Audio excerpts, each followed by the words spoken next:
Hello, everybody. How we doing? Oh wow, I timed that perfectly. Get Bean up.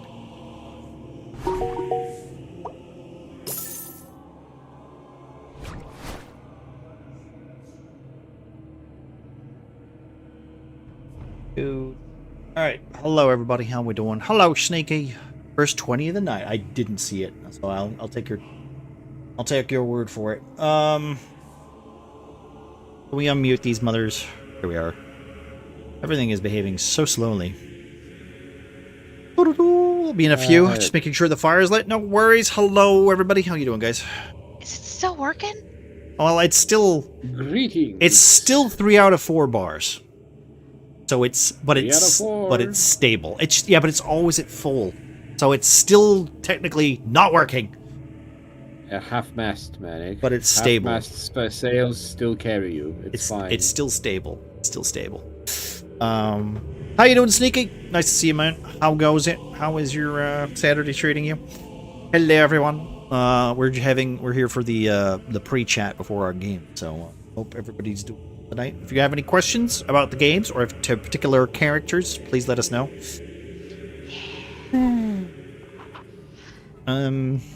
What do you got? What did I interrupt before I piss off? Oh, well, Bean's going through her Excel spreadsheet of video games still. Multiple choice games. And I am I basically ask, like, are there games that you know for a fact none of us will pick up, you included, that I can give them away as well? I actually found something to give Gout and Nana to try out. Yeah. So I had to add Nana on Discord because I can't send her a message directly because we don't have a... What does that mean? We don't have a server... A connection? You're not in Gout and Anna's Discord? No. I mean, to be fair, I don't need any more Discords, but but I know what you mean, yes. Doing well, boozing up. What are we drinking, Sneaky? What are we drinking? I assume Muffin usually that reminds me. goes to get something to drink at this point, shopping. But I'm assuming you're not. Are you not drinking tonight, Muffin? Taking it easy? Take it easy. Wine. Like it easy. I want wine tonight. I was gonna buy some grocery shopping. I was gonna buy some dark cherry rum, Kraken rum for Christmas, but I'm gonna leave it. I think I've literally become like allergic to alcohol. I do not feel good after drinking. No. Like I feel horrible. It's not that you're allergic. I think it's mostly because you had too much bad things for too many consecutive times. Yeah, and, maybe. That literally destroyed your palate for it. Although it could also be so you got your thyroid problems, and I've told you before I would bet you money if you got simple blood tests. You probably have Hashimoto's because you already have an autoimmune disease, and Hashimoto's is like incredibly common autoimmune thyroid condition that kills your thyroid, and that people with that tend to get leaky gut.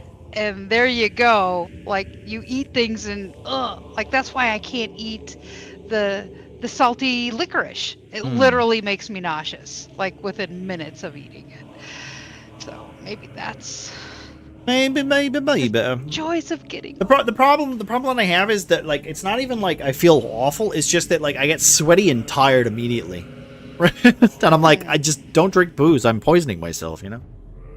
Sounds good. Drinking Radler. Ooh, Radler is nice. Alpaca likes Radler. Kraken rum is yum too. They're like the stuff that I had last year.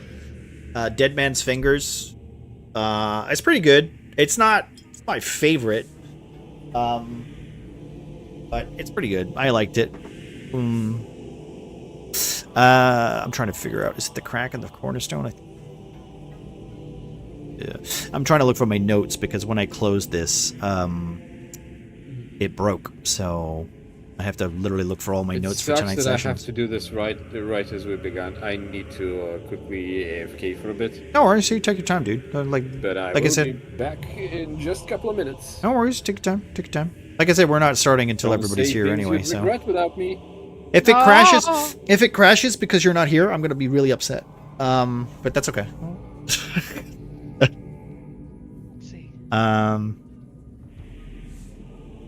I did have storyboard, story room, session 1.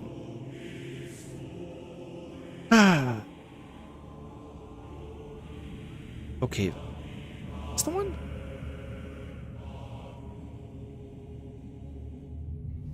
Huh.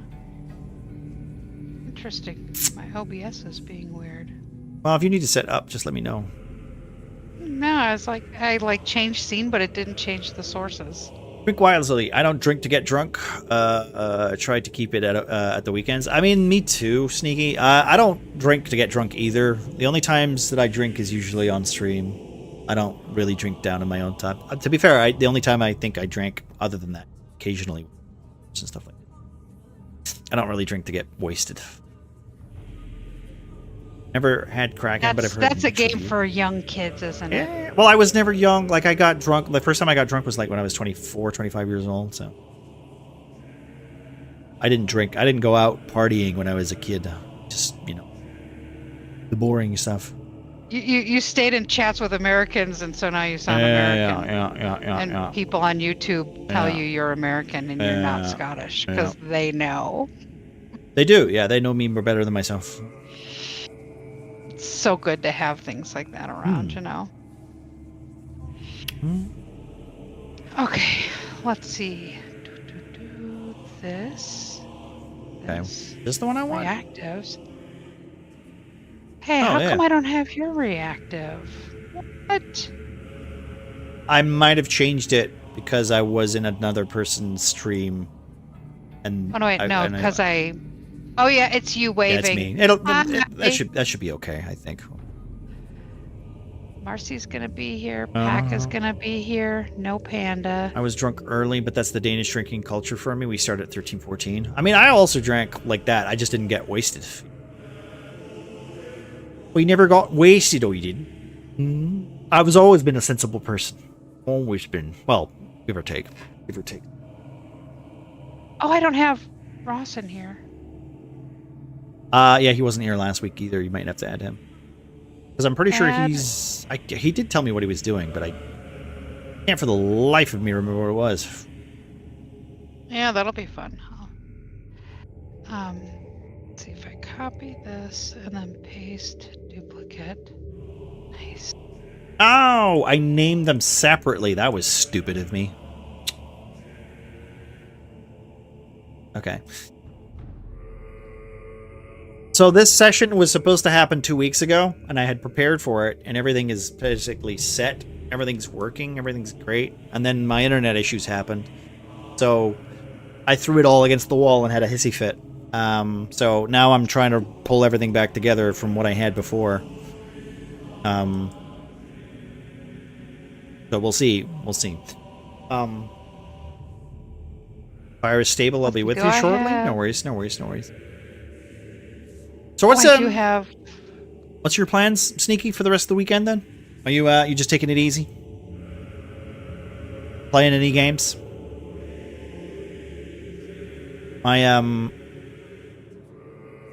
My weekend has been a bit annoying because of issues.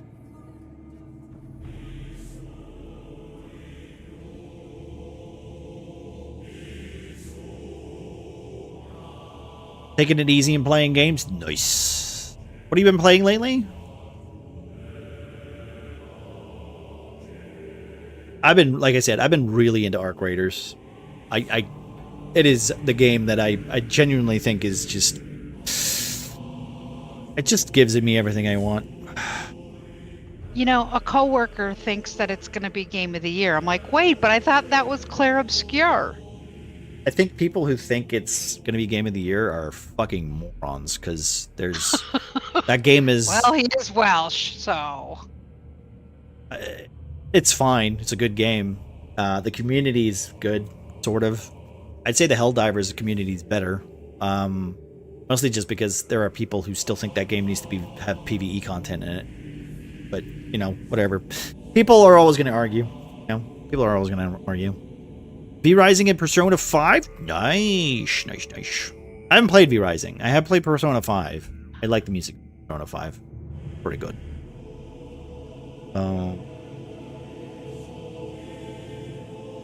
Last time, sewers correct. Cornerstone. Stone lane line. Is that everything? The Vault of Hollow Riches. There we go. See, this is the problem when you're okay. Tip DM tip from a DM to you guys if you ever want to ever be a DM. Never name your rooms because eventually they get so generic that you consume them on such a level that you forget which hall of Hollow Riches you were talking about. That's probably a bad design choice on my end when I was making the notes for this letter, for this room. But can I minimize that? I think that's the one we're on for. And then got this one. Yeah, okay, I think we're good. We're good. All right, so from last time, what ended up happening is we had a little bit of a technical fault, so we didn't stream 2 weeks ago, which is unfortunate because I like to do these sessions every 2 weeks. I'm just about to check this.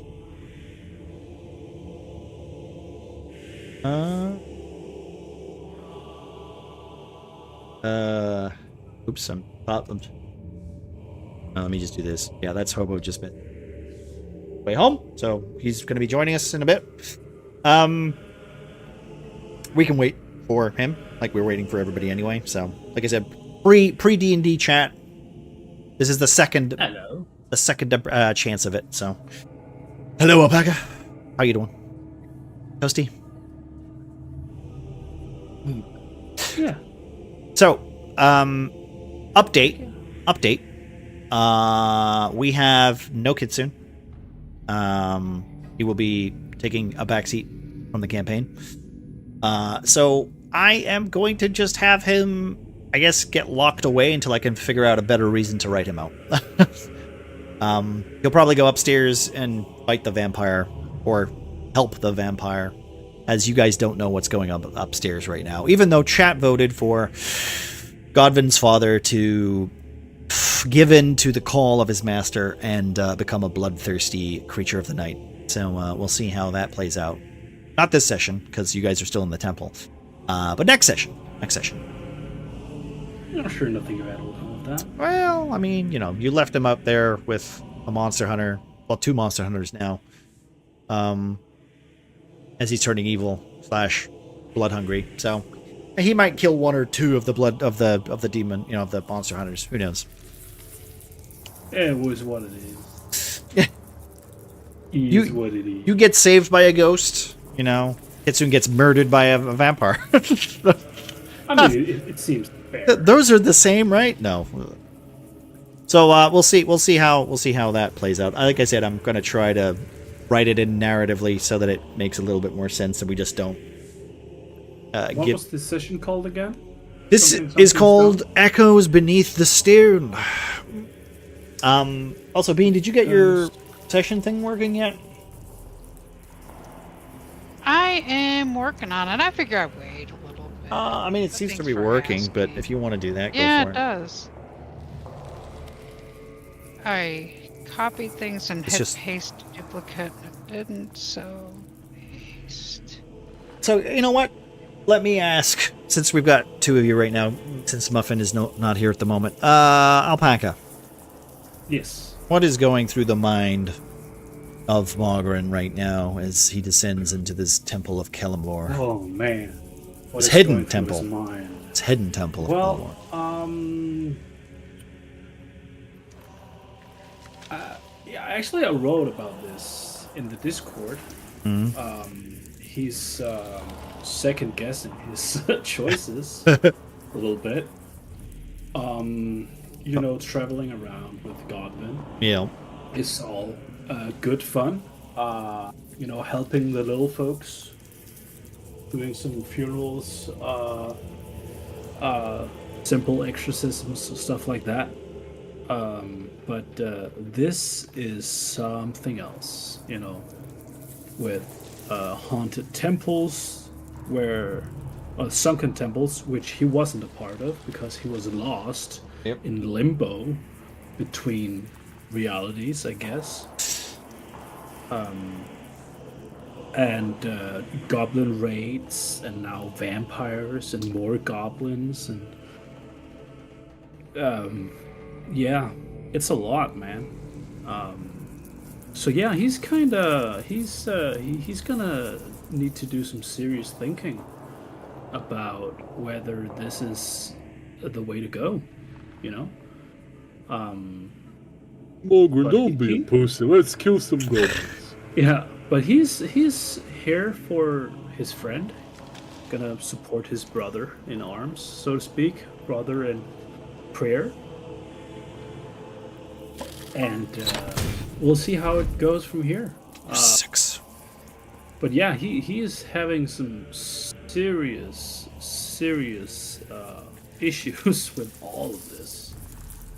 Well, I This mean, is not, technically, if I remember correctly, the first like starter adventure that you two added was that you that you guys killed the lich and then made it out like you were like, yeah, guys, we just killed the lich. No, that was how Godwin got injured and went to the temple where Margaret was stationed. Okay. It was quite literally just an army of Kelamites trying to take down on a lich.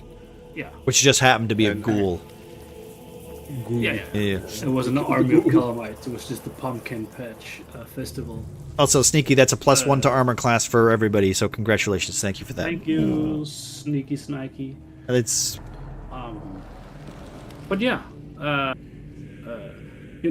minor undead issues is fine. undead. But this Like, is- I mean, we haven't really seen much of the undead in this world, right? Oh, so we haven't. you guys kind of have, but you've seen like the timid side. You've seen like farmers. You've seen poisoned animals. You haven't seen Yeah. the deep dark shit, which is deep in the south, where the elves No, are literally we've fighting to seen, hold back their kingdoms. No, In the we've heart seen, of Texas. something has not so much risen this being, more so like this something is preventing this being from dying, Yes. and we've that's more the case of what we've doing, but vampires and ghouls and banshees and I mean, you would have heard no. stories, and you would have seen, like, you would, course. not seen them up close, right? But yeah, no, ghosts probably, not a powerful ghost, maybe like spirits or something. No. But Yeah, specters. But yeah, so he's having a rough time, man. what about IRS is working? No, Kyle, don't tell them. No, it is. Hello, bud. How you doing? It's working for now. It's working for now. It's still not stable, but it's 10 times better than it was yesterday. So, all right. What? It's a solid 2. Yeah. So it's a solid 2. Solid 2. Godwin. What is Godwin? What is the thought that is going through Godwin's mind right now as you descend through this temple, and that you are, you're met with a little bit of conflict. You have your buddy beside you, who's kind of, I guess you're being a little quiet, Mogren, right? Because you're not like calling him out, saying, "Hey, wasn't he a vampire? Shouldn't you have killed him?" Like kind of thing. You're kind of just letting him go through the motions. So, just out of curiosity, Godwin and Mogren. If you guys are gonna like literally have this kind of this tension, what is going through Godwin's mind right now as you descend into this temple of Celeborn? Being in the presence of the deity in whose eternal glory I have been putting undead to rest for a solid decade at this point. I'd say there's an overwhelming pressure of me failing my duties. There's a lot of doubt, I want to say, would be going through the Godwin's mind, as it's not going to be like a complex doubt, given the fact that he's a bit of a rube, right? So there's no grand picture in his mind, but he does feel like he sort of wavered in his conviction. He did get it was a complex situation for him to meet the person who he buried himself a long time ago. and in the moment, his resolve basically crumbled under the weight of his emotion. He chose to basically indulge in fantasy of his dad being okay, his dad being still here, his dad still caring about him and being the same person. But right now he surrounded by the epitome of Calamite like training and architecture. He's going. He probably just thinks, at at best, my brothers in arms, other Calamites, other Doom Guards and Doom Guides will kind of nod in understanding, like, oh, well, it is a hard, but it won't be a like nod of approval. They still will be like, I guess someone else will have to go and kill his dad now. And at worst, it would be like direct, open mockery. You couldn't even kill your dad again. Well, I mean, you've never met like they've they've never really come across as they're a little bit more black and white, I guess, especially for the people that like you're used to. Like they're very black and white. But I will admit that like you probably get more on with the soldiers and the grunts than you do the actual priests. The actual teachers. That's basically the story. Yes. Where Godwin is not really good at the spiritual aspect of being a paladin, or being a man of cloth. He was always the practical solutions type of guy. You tell him to do something, he does it. You tell him to say something, he'll say it, but he will never understand the connection between it's not really. I want to say that unlike paladins and other people of faith, it's not the faith that gives him sort of source of power, right? Yeah. It's not the faith that moves him. It's the strong like trust and belief in the process. Yeah. Well, like he understands that basically Callum War is not a god in a traditional sense. He's an ascended mortal, and as ascended mortal, Callum War was, as I was operating when I was making Godwin, right? Yeah. The truth might be warped, different. There might be different like sections of Calamites, definitely, of how they view Callum War. But from Godwin's perspective, Callum War is essentially just a guy that decided death is natural, but it shouldn't be rushed. So let's pay all respect and show all the gratitude we have for the fallen, and let's punish severely those who accelerate death or defile it. Yeah. So, like I said, like from my point of view, or from the Calamites' point of view, just say instead of my own. But like I think it's important to know that from Godwin's point of view, he is a soldier in a war that is just not something he can really win. There's no like he's going to fail anyway because he can't outlive the dead. It's just not practical. But from a soldier's point of view, he does his best, blah blah blah, right? I can understand that. The problem is where the teachings for Kelemvor, where there are people who will take his words and kind of just not like twist them, I guess, or kind of like decipher them in a different meaning, which will meet Godwin's what's the way to say this? His point of view, I guess, and conflict with it directly, because after all, it's a very simplistic nature. It's a very naive way of thinking about it, right? But also at the end of the day, like there has to be people in order to stop him, like to stop the dead. And if there is no one left to do that, then how do you beat them? Like there's always that kind of what's the term where it's like a very extreme version of something. God damn it. Okay, for lack of a better term, like just the more extreme opinion of like, yeah, but what if undead 9/11? The extremist, like an extremist. Well, like an extremist, a point of view for the same kind of thing, right? So like there is always going to be somebody who comes along and goes, yeah, but what about this though? We never actually had this conversation. I mean, I had it with Alpaca in the backgrounds, as we spoke of how things are perceived from the point of view of Godwin and Morgan, yeah, who's yeah. been doing this for a long time. And the consensus is that Godwin and Morgan treat this as an existential war. This is a war against an enemy with like overwhelming numbers, Yeah. right? For each living being, there are at least 4 dead. Yeah. Like both sets of parents. Add grandparents. Yeah. Woo! That's Exactly. already. Yeah. It's not a winnable war, but So it is like a line of yes, it's a line and we of like basically of the idea is to stand guard, and but there is hope, mostly because the dead themselves are not the problem. It's the undead ones, right? Being dead is natural. Being undead isn't. true. Hence, it is possible to not really stop the war completely. This is an end. The mission never ends, but to provide sufficient defense to those who are painfully unaware of the war and shouldn't even know of it. Because like how fucking dreadful it is for a peasant to learn that like his little hamlet and his little family, right, is just oh. Well, So if the dead rise, yeah, you're fucked. Like your entire cemetery, yeah, it just gets up and kills all of you. hello Limbo, hello Siege.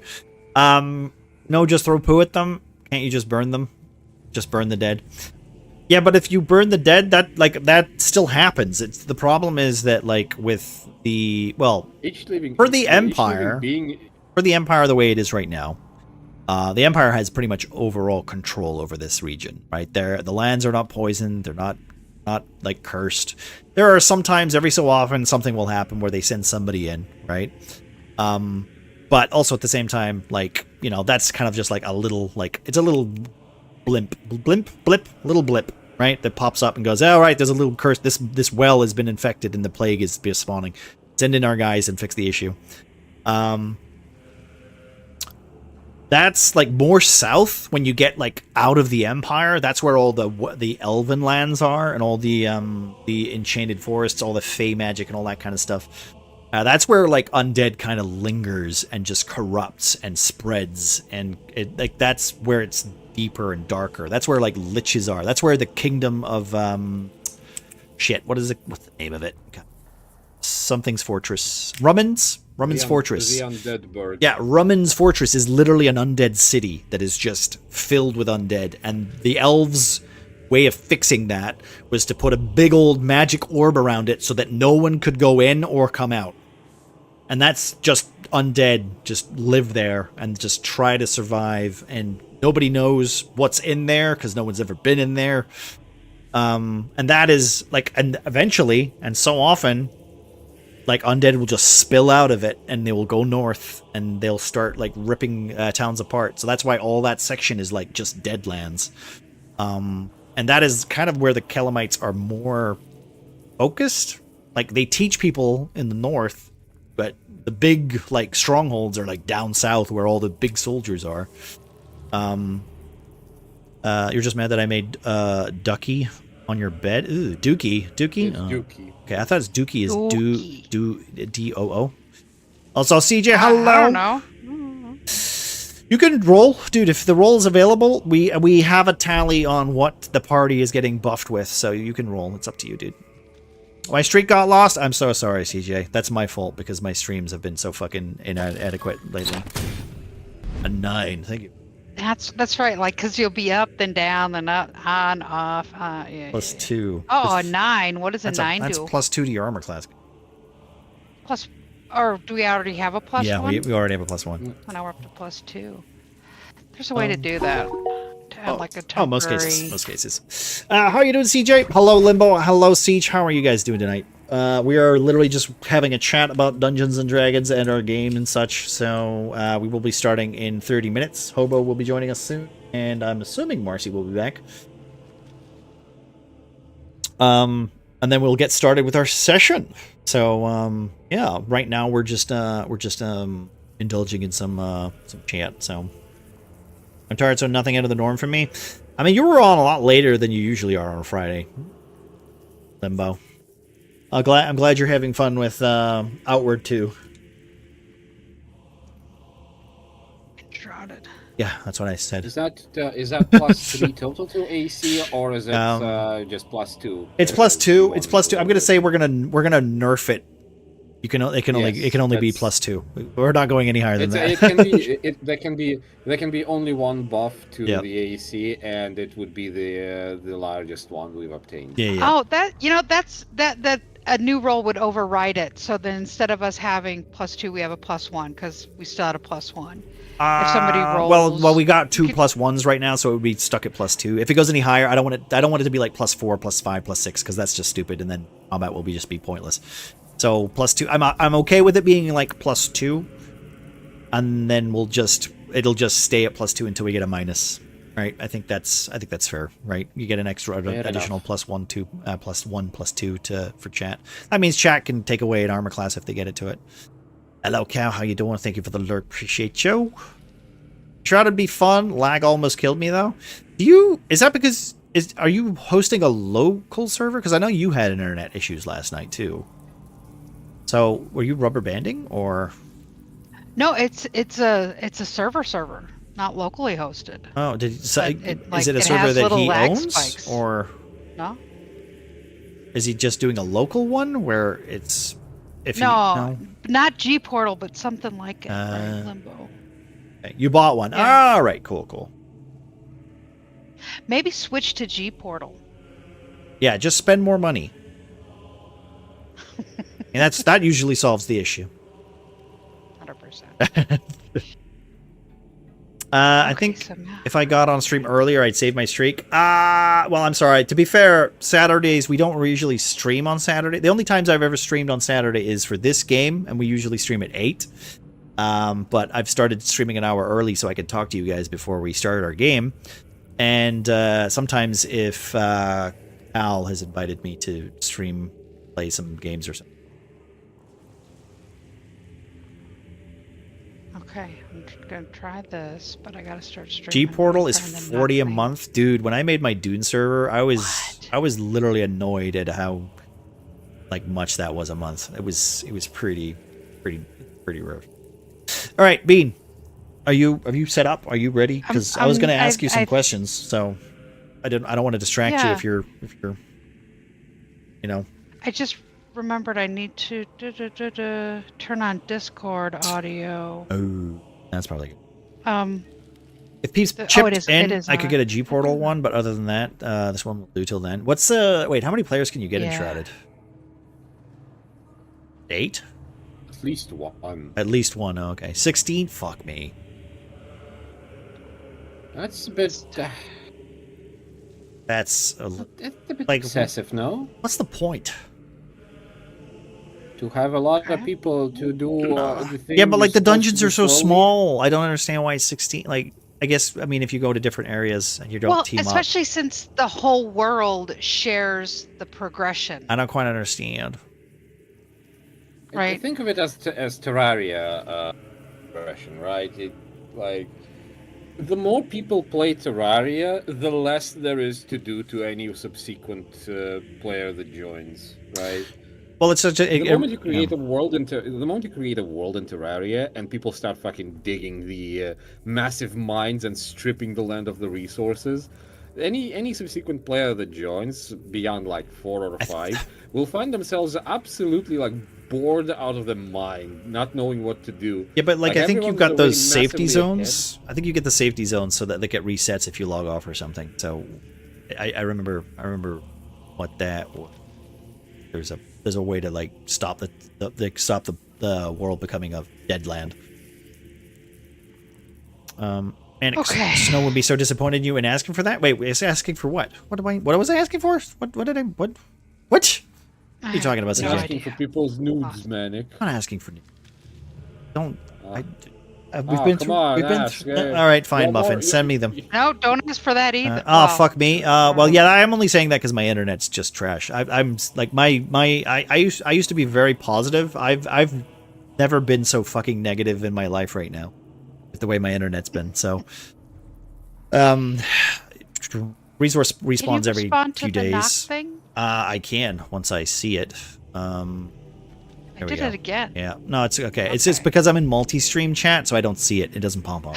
Oh, okay. So,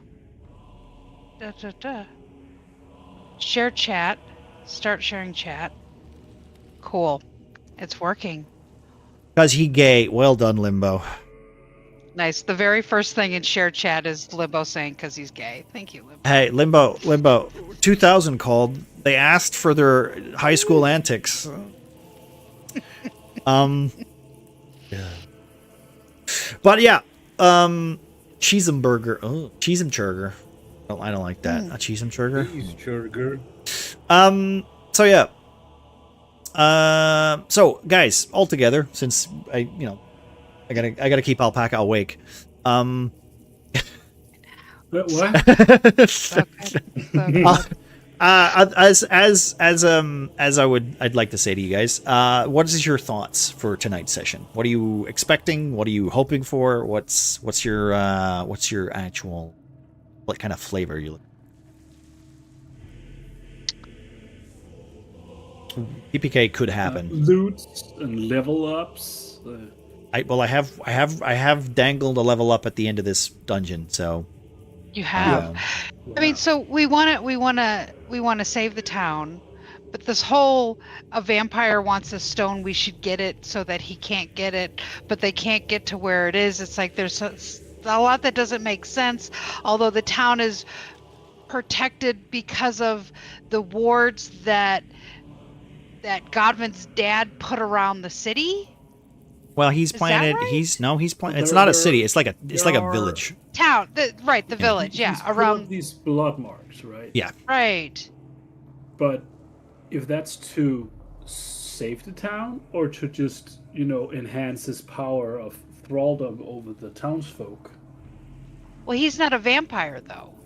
Oh, he is. Oh no, he's a spawn. He is a spawn.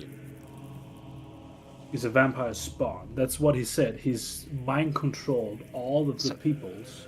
Well, let's not say mind Can control. we define for Yeah. people that don't know, like maybe me, Okay. what the difference is between a vampire spawn and a vampire thrall? Okay, a thrall And a is vampire.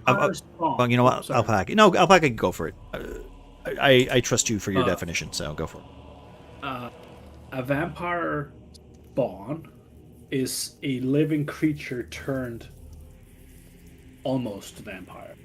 Like he's transitioning, right?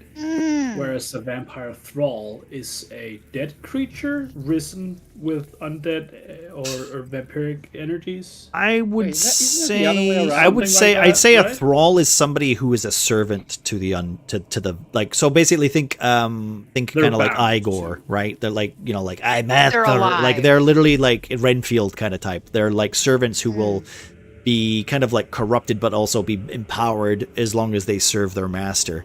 Spawns are more like you get killed and then they feed you your blood and then they bring you back up, or they dig you back up and they make you like almost like a sentient human creature. Not as bad as a ghoul, where like you literally have like, So thralls are like Bella before she got bit. And what are we then talking Who? about? The sparkly vampire. Oh The Oh, sparkly Twilight. vampire. no, I guess technically no. She's No, not a thrall. She would be a was never spawn. thrall. She would be a spawn because she got bit. So she would Right. Yeah. After she got bit, then Yeah. she. So Godwin's dad, should he, whatever the lore is, feed on blood, would then become a full vampire. But right now he's fighting the urge and drinking cow milk and other. I'm just kicking Bean from my campaign for bringing up Twilight. Let me just. So like Bella. Who? Yeah. Yeah. So when the beast, the final petal falls. So it's like Damphir I or love something that's like humans. half vampire, half human, but instead of being of a half vampire human parent, it's just a elimination transition of full vampirism. I mean, it can differ. But like from the lore, from the vampire spawn's mouth, Asterion. he was killed. He was dead, like fully dead, buried, and then somebody came along, dug him up, and fed him blood, and turned him into the undead, not willingly. I think Renfield would basically be like accepting that, so like kind of like you would still be kind of alive or like near death maybe, but I feel like most like Renfield, like thralls, they don't even need to be bitten. They don't even really need to be undead. They're just servants. Well, they're under mind control, Yeah. so they're like they do the things for the vampires that the vampires can't do themselves, like during the day or whatever. Hello, Nana. How you doing? Is it bad that I haven't watched Renfield? Apparently it's good. I don't know what Renfield Listen, is. Nicolas Cage is Dracula. I can get behind. Yeah. Is it really? Nicolas Cage as Dracula? I could get. How could you not get behind that? The amount of fanboying you're doing. You're Nicolas Cage in front of him. Nicolas Cage. Nicolas Cage. Overacting as Dracula. I'm looking at pictures, and I'm liking what I'm seeing. Do you mean you? But it's like I want to take his face. Yeah, off. Yeah, me too. Yeah. I don't know why about that. Yeah. There's something. There's so what's sad is that saying that like unironically now people will like don't know what you're talking about. We're at an age where nobody gets that reference, and it makes me sad. Did you call me old? I mean, I think I'm older than you. You are. Yeah, so several years actually. So someone grave robbed a guy, fed them to blood back to life, but now a zombie with a conscience that is trying to not sucky necks for blood. See, CJ, you should do more fucking session raps for us. That's basically it. Yes. So Godwin's dad, having fought off the mind control or the charm or the master's effect. Yeah, that was telling him go and retrieve this artifact, because you're familiar with the area. You can do it best. You can sneak in without causing any issues. Only for him to go, no, I care about these people, and also my son's there, so I'm going to try to fight back in some manner. Unfortunately, due to chat, yeah. Sorry, no, go for it. Go for it. Yeah. I was just Limbo asking how old I am. Okay, go for it. I'm old enough to vote, but I'm not old enough to get a boat yet. 69 years old. Not old enough to get a boat? Yeah, that's what I said. It's not. What the fuck do you mean you don't get the reference? It's just the legislature. Buy a boat? What? Do you need to be an age? Yeah, there is an age. For a boat? Okay. You cannot. It's like a midlife crisis. I thought it's like a Lamborghini. A vintage sports car yet. Okay. Oh. Like 40, right? That's about 40-ish? Yeah. Something like that. Okay. Okay. So not old enough for a Corvette. Makes sense. I'm with you. A Lamborghini or something. Don't you mean John Travolta? I'm glad Sneaky gets it. Yeah. Sneaky gets it. CJ doesn't know what the fuck we're talking about because CJ is 16 years old. That's so CJ, you don't know what the fuck we're talking about. I love the memes with Nicolas Cage, like aging, and then there's a John Travolta. I act like I do. Hey, listen, CJ, okay? This is homework for you. Con Air. Watch Face Off. Face Off. And what was the other one we were mentioning?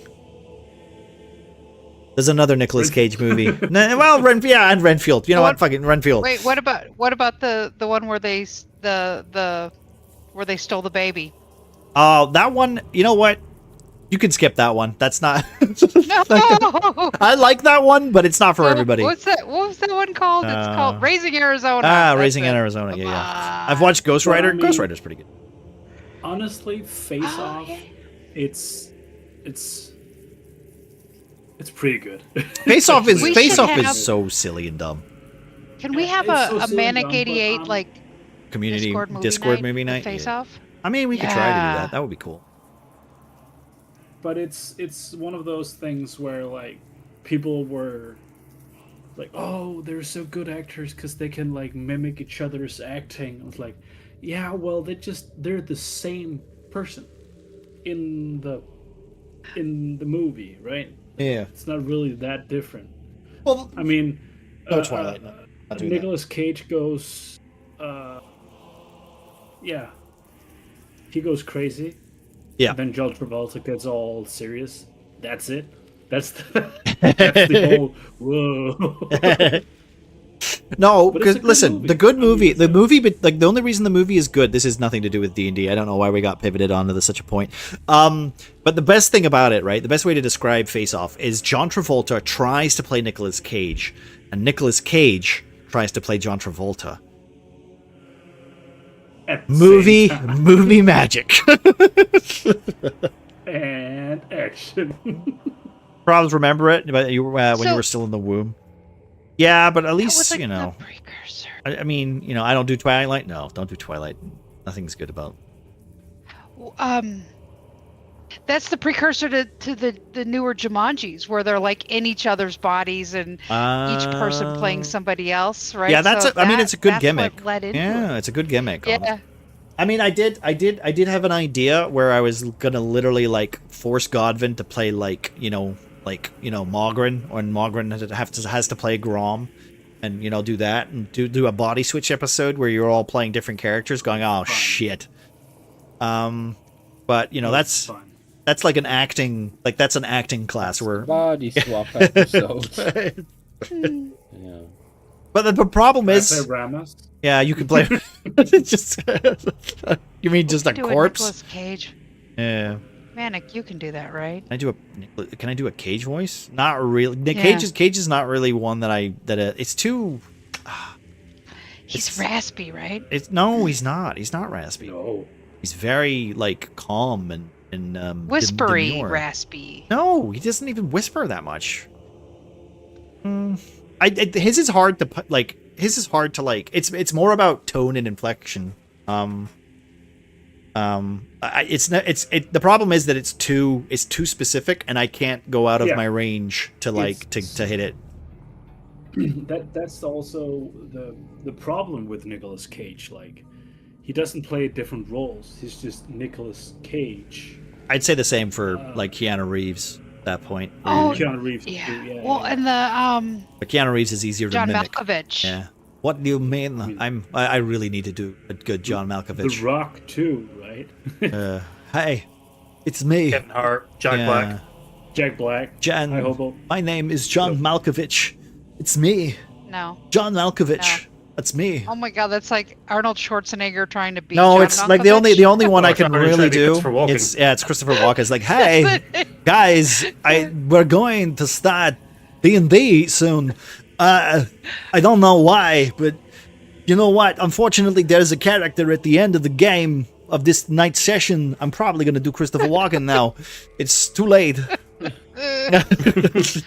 We're screwed. Christopher Walken, I'm taking over the Snack extreme. time. They're gonna hate it. Oh my god, Oh, why Russ is Hobo's is here. PG Is that not your working? Russ? Why the hell is your Yeah, PG not where's- working? Oh wait, there it is. That's why Where's your? I turned him PG off. not Here working. he's coming. Which one are you? It's snack time. One is So he? if you haven't, With this one. Here we go. he's the barbarian. Just put it in Yeah, there. great. Yeah, the two people that are missing right now are the barbarians. Yeah. So if you haven't snacked or gotten a Hello? drink yet, do it Yes. now. Wait, where? Alpaca, me, muffin, hobo, copy, reactive. Oh, there. Oh, no, there you are. Now you're there. Now All right. you're there. Now you're Thank you, Hobo. How was your day? Was it good? We got five. That was there. good. We got 7 minutes before we move into the game, guys. So We're all here. I'll be right back. yeah. No, I had a good day to spend with the family, so yeah. Internet seems to be good. Things are working. Well, fingers crossed. Remember, you guys, you have your points. You can roll for that. Right now, we're on +2 armor class for everybody involved. Thank you for the channel points that were up for last week. You will be seeing some of that this week.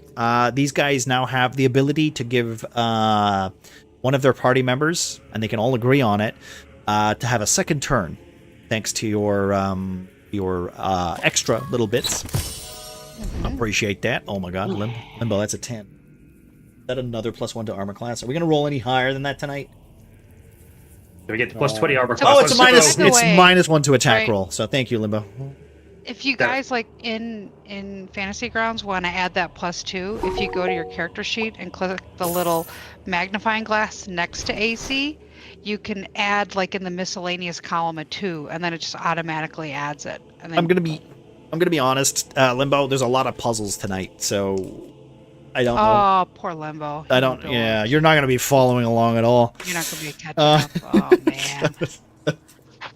Got the smartest people in the group. Yeah. Well, Barbarians. two barbarians, a drug addict, a town hick, and somebody who is too smart to tell the answer out loud. Who's that? Wait, that's not me, is it? Oh shit, we're screwed. That's to say, we lost our smart person at session 1. Yeah, I mean that's well. I'll have you know I'm terrible at puzzles. Limbo, you don't need to tell us that. we all know. Limbo, like try to do the towers and Shrouded and like just run around for a half an hour like looking for how do I get to the button? Oh, it's just right there. Walk up to it. Puzzles are the hardest enemy. It depends. Like I mean, it depends. It really does. It really depends. I feel like there's like if you can follow like in-game logic, right? That's a good puzzle. If you can't follow the in-game logic and there's outdoor logic or outworld logic or whatever the hell you want to call it, and you need to know prior knowledge that you're not necessarily aware of, then yes, it becomes substantially harder. Just wait until the next campaign where everyone is going to be playing a dwarf. Yeah, dwarf characters. Aye. Speaking of, this dungeon might have a puzzle in it. Let's dig around it. Let's just dig around it. Hey! Got me pickaxe. Do you have yours? Aye. Got a hammer. Oh, Wait, that'll be good for the big ones. Dwarves that all have like Australian accents instead. I'm gonna be honest. I can't do Australian. Yeah, I can't do Australian. I refuse playing Druigar. Yeah, Why not being an Australian dwarf? Oh, blimey! Because they're from down under. Get it? Down under. Oh, cool, mates. Get out. And with that, Ernie slams his accent to his head. Jesus. I don't know about you lot, but that's a blimey one. Eh? Big old cave snake. No, that's the Crockett. the Underdark Crockett. has the Underdark has the Australian accent because everyone is making like elves and dwarves speak with vague UK UK accents, with elves being British and dwarves being Scottish. That's me. So you have to twist it a little bit. I used the drawstrings from one of my shorts as a tie. Wait, you could get it. Can you not get another hair tie, CJ? I feel like I'll be honest. Once upon a time when my hair was long enough, I did use like you know those, what are they called? They're like Zip snugs. It's like snuggy things. I just use that to keep my Snuggie. face. Scrunchy. You used a girl scrunchy? I mean, yeah, I have used a girl scrunchie, yeah, to hold stuff up. I put it around my wrist once. I refuse to believe you ever had long hair, by the way. Listen. I cannot for the Hey, life of me imagine you with anything. I can confirm he has had long hair. I've had long hair. I've had really long hair, but it's not. I don't know. How would you call it? I wouldn't say it was like long, shoulder though. length. Yeah, it was shoulder It was length. like shoulder length. It wasn't like huge. It's not like a girly like because I'm worth it kind of hair, but I did have a lot of hair Okay. when I was. Oh, I had that. It was when I And the he gothic told 2 emo. friends, and so on. I don't think I've got any picture. Oh no, there is like one picture of me with that kind of hair, but yeah, like hobos had like is constantly right, had the same Nana? kind of hair. I had long hair And during on COVID. on the Well, yeah, no, that's true. That is true. I was meaning like during school. Like I don't think I don't think I'd tried ever. to, but my hair wouldn't grow long. It would go into like an afro, is like how my hair grew out. like a helmet. Yeah. So you had a helmet head. That's my son. He grew his hair long, and it was just a huge fucking helmet. Like it didn't go long. It just. I'll have just to. I'll kept have getting to try and find the picture. bigger. Try and find the. I had long hair. sweet. Hair. Yeah. So I just noticed. So we need a picture of hobo with long hair, alpaca, and long hair. alpaca. We need alpacas with us. An alpaca. Do we need an IRL chat then? Do we? Yeah, and in real life chat. I think Marcy already has long hair. Yeah. I'm growing mine long. Exclamation mark Discord if anybody wants to see the pictures that are going to be posted there. If anybody isn't in the Discord already. I had over shoulder hair and now I'm bald. Easier in the mornings though. I mean, I keep my hair short because I can't, for the life of me, deal with the scalp issues that I have. I just with long hair. That's the exact same reason I buzz off my hair. because I'm real tired. Have you ever of all leaned, this. like if you fall asleep, Alpaca, like on the bed, like a certain angle, and your head keeps contact with like one bit of the bed, you wake up and that whole part of your forehead or head hurts for the rest of the day. That's how bad it is for me. So, Not quite. yeah, well, it's not great. You're lucky. You're the lucky one there. Especially if you headbutt like a pillow or something. Not lucky. All right, okay, so we're gonna start the session, guys. Wait, headbutting a pillow hurts you? No, I mean like headbutting, like when you're like facing at a pillow and your forehead is hitting the pillow. I have uploaded 2 pictures to the IRL. Oh well, if you're interested in let's seeing see. that, go and have a look, looky low.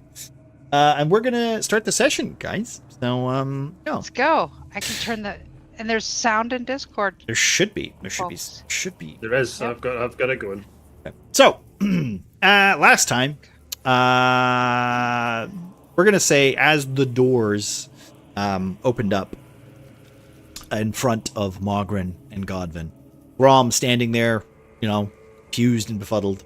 We're going to say Pyrian was at the door on the opposite side of the room, and as the projection in place of Valavre's image starts banging on the wall of the mirror, Ernie stands staring at what is an impossibility, watching kind of bewildered as the glass snaps and breaks and smashes, as if like a car windshield is kind of being stones and rocks are being smashed into it.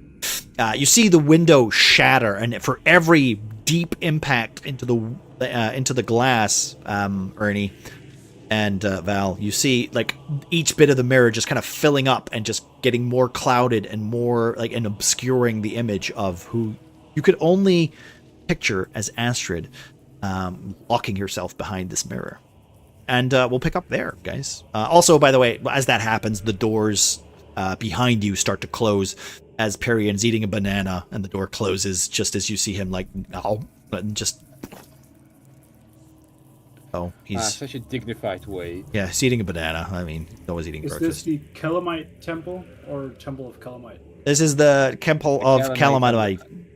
No, this is the Temple of Calamite, I think. Let me just double check. It is the Calamite Temple. God damn it, I was just there. Yeah. And this is session, by the way, is session 16? Echoes Beneath the Stone. I was 17, but yeah. Well, that's because we missed last week's, so. Oh, correct. We didn't do it, or 2 weeks ago. Yeah. All right, so, we'll pick up there. What is Val and Ernie? I will let you play out the scene. The thing, Shadow, so is this like a smoky form of Astrid there, or is it? No, it's literally like a reflection. Like, it's as clear as day as your reflection. Like, if you were to look at, you would see yourself and you would see Astrid. And then when you look to Val, you see Val, and you see, it's like one for one, except for Astrid is taking the place of Val. Of Val. Okay. In that case, then, I would like to use my spotlight token Okay. that you were talking about. Yep. To have this moment where, obviously, prior to this, Ernie's been kind of having sort of sadness now when Astrid's name's been brought up, but now being in this sort of place, realizing this is obviously not this could be something in here bringing up some sort of manifestation, but him is now almost, he's had time to think, which Can you wait that say it again? Sorry, you were cutting out for a I'm second. cutting. Yeah. Cutting out. Sorry, I will move them. That's okay. It's okay. It's just so we're, you don't have to repeat yourself. Yeah, that's fine. Ernie's kind of had this. Okay, now you're. Uh, Yeah. Okay. Sorry. I just. Cutting out. You are cutting a lot. Do you want to quit and join again, just to maybe? I'll turn off crisp in case it's that. Okay. Yeah. Just do that then. Yeah. No worries. Sorry, I'm going to watch the stream in case it's something they're killing it. Yeah. No worries. Is this better? Say, Apologies if you hear my computer fan. You that's might okay. hear that. That's all right. It's okay. So. Better thus far. Okay, cool. So here, seeing this, the motions that he's had before, and whatever this place is, it's doing to Ernie. It's not. You see his eyes fill like with tears, but it's not tears of sadness. It's tears of anger, rage, as he stares at this form of Astrid. Take time to think, and he's just like, you know what? I've been blaming. Cutting out as well, dude. For Wait, fuck's sake. just I get it's so bad because like it's I want to encourage this, but I don't want to interrupt. No. Well, I know it's cutting out. I don't know. Let me just make sure it's not like input.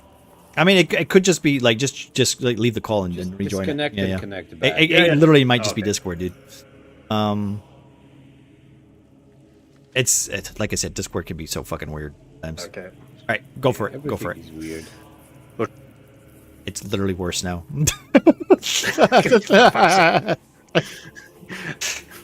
Axe to face. Axe to face.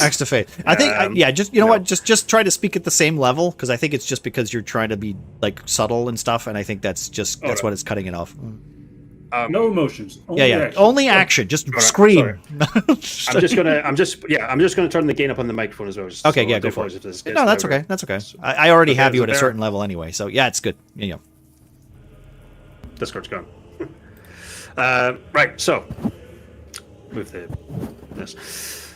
Yes, I've seen this. He's like, God, as soon as you get been to that going on. point, as soon as you get to that part, it cuts you out.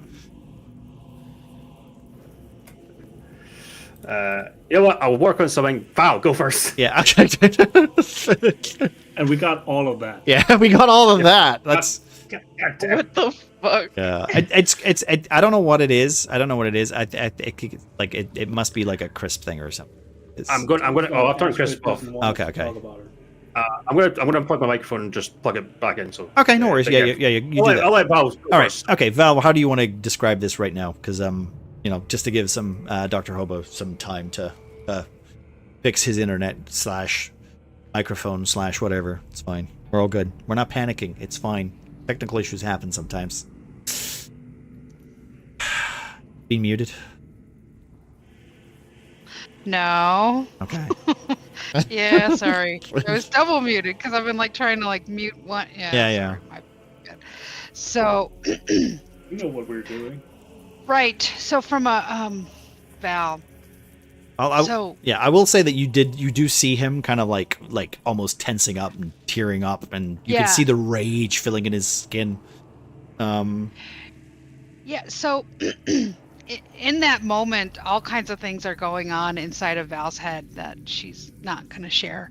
But she's scrambling and coming up.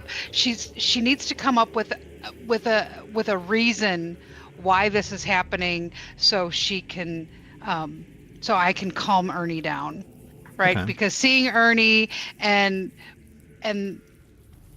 things, I need to settle this, and we have a job to do. I want to fully stop. Focus his this efforts. whole right. Okay.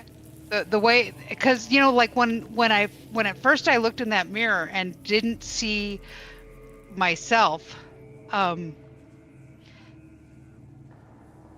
expected Ernie to not see himself, but then that whole reaction triggered some more things, and so now.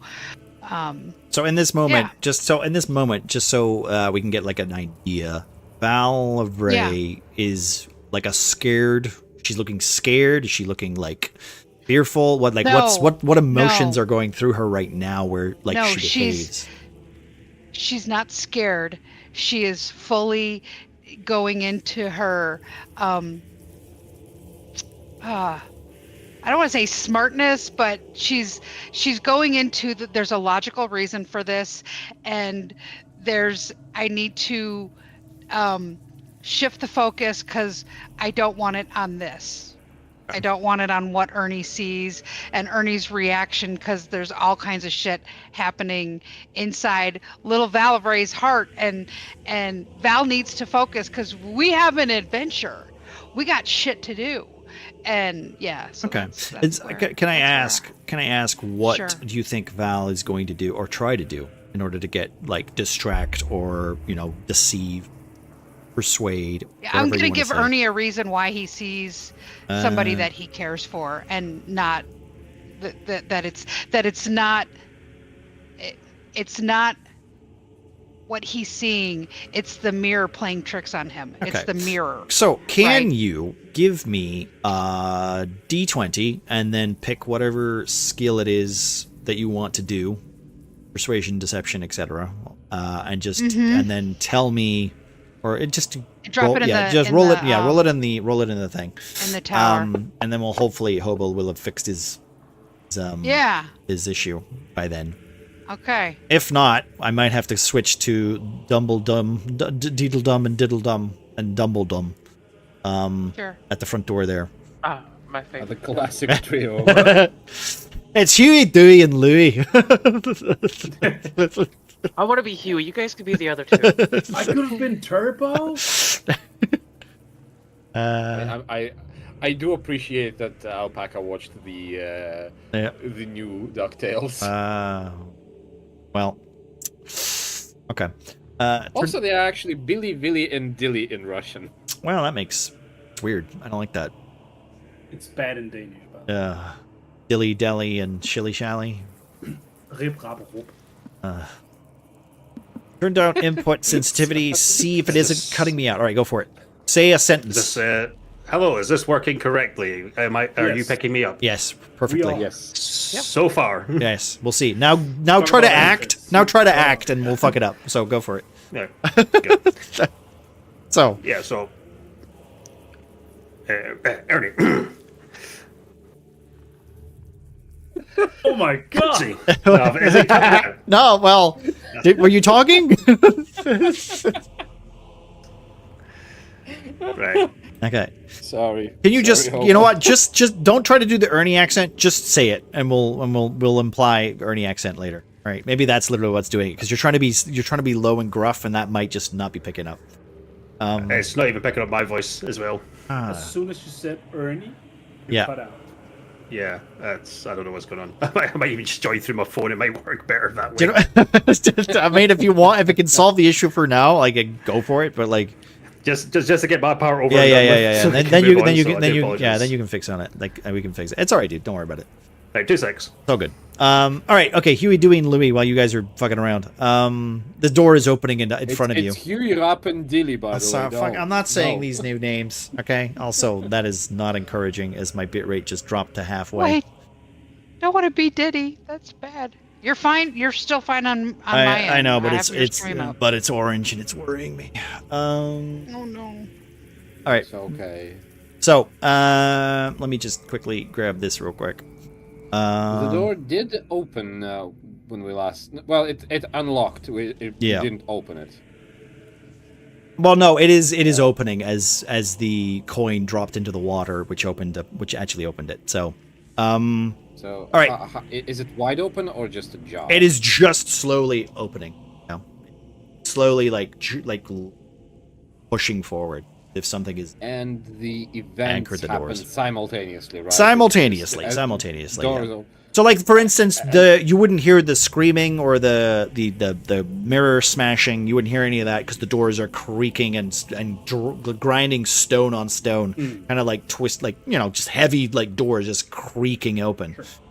So, okay, now if Hobo's there, maybe he might be able to get his line out. He just needs to get his bit out. And then we can worry about fixing it. Carry on. Yes. Yeah, apologies for if the audio quality is awful. That's okay. It's all right. Listen, as long as it's Once we can hear you, Yeah, that's fine. Ernie there again for the 5th time is just going to, looking at Astrid, just going to, why would you do that? Why would you pick up a book? Why would you do something stupid like that? This is all your fault. And he's just going to like punch the mirror frame, anything he can hit okay. in that direction. Okay. Just taking the anger out towards the image of Astrid. Okay. Give me. Okay, you know what? As he's doing this, Bean, you want to roll your deception? Well, your persuasion or whatever the hell it is you rolled. I already did. Yeah. No, you doing that with whatever you rolled. I would like you to try to convince him that it's not what Right. he's seeing. So Sure. So seeing Ernie, I'm gonna grab his shoulders and make him face me away from the mirror, like, and just kind of shake him, like, Ernie. What's my accent? I forgot.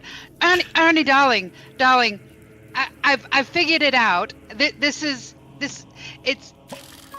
I need you to just settle for a moment because the mirror is tricking us all. You see, darling, it's one of those. I've read about this. I've never seen one that says I would love to just spend days here just studying this mirror. It's known as the mirror of Erised, you see, and it shows you it shows you what your heart most desires. So whatever you're seeing in there, darling, it must be something that your poor little heart is just desiring. So, like for me, I see fame and glory and all these other people, which is why I asked you if you saw not what was here, because I saw all these people, see, in a big college and university and degrees and fame, and so it's a trick, honey. It's a trick. give me It's a not persuasion roll. Well, no, give me trying to think. Give me an insight roll, please. Bobo. Unfortunately, you're at a -2. Next roll is a -2 thanks to Limbo. So thank you, Limbo. Okay. Everybody? Oh, No, boy. this is just for insight. Oh, Shit! Fuck you, Wow. Limbo. Oh my god! Okay. Okay. So that's a 19. That's a 19 versus that's a nat 20 though. Oh. I feel like okay, you know what? I will let you guys play this out, That's okay. but technically you are like you met the roll with a 20 with your +2. He rolled a natural 20. Wow. I feel like he sees through you slightly. You're meaning well for him, but he can sense that there's something that you're not telling him. There's like you're keeping something hidden. You're trying to distract him, but he understands that you're trying to mean well. And I'll say that. Just because it was a natural 20. It's a 20 roll. I think it can't fail, right? A natural 20 can't fail. Yeah. Right? No, that's fine. So that was a very unlucky for you. But also I will say that's what you see, Hobo. Like you see Ernie literally sees like there's like a lie. You can see like Val's eyes like switching to the frame every so often, looking back to Astrid, or at least this image, and then back to you, just telling you and spouting these words that you're like you can't even understand half of them, as she's like trying to just distract you or try to get your attention or try to calm you down. You're not sure which one, but you know that she's lying to you. Yeah, Ernie's just basically just a couple more punches, I think, as he sort of they slow down just because he's putting all his energy into these ones, so it's taking a bit. And hearing what Val's saying, he's just like he stops, arms to his side, but he's breathing heavy. He's at this point, his head's down to the ground, and he's just like trying to gather his thoughts, listen to what Val said, and he's just like, you know what? I'm not going to let this beat me. You're right. And he just sort of like takes a step back and just wanders over towards Grom, but he's still like seething, just and then Before you wander away, I just want to grab you and when you're looking at me, right, you might see like a tear in my eye, right? And I just want to say, look, the door unlocked. Let's go to the door. Okay. As you walk past, you guys, I will say that Grom, you just see like a sulking Ernie literally start like coming up behind you. Just as the doors start to open, you notice this grand chamber that seems to be lined with overflowing piles of gold, jewels and relics glimmering but eerily untouched by time. At the center of this new room stands a pedestal with a shallow stone dish atop it, stained faintly crimson. Against the south wall is a massive scale that is embedded in stone, with one pan that hangs empty, and one that seems to be with and the other holds a skeletal head carved from obsidian. This room is silent, save for the faint sound of dripping, though there is no source of where that sound is coming from. And I will leave you this new room. That'll be more room.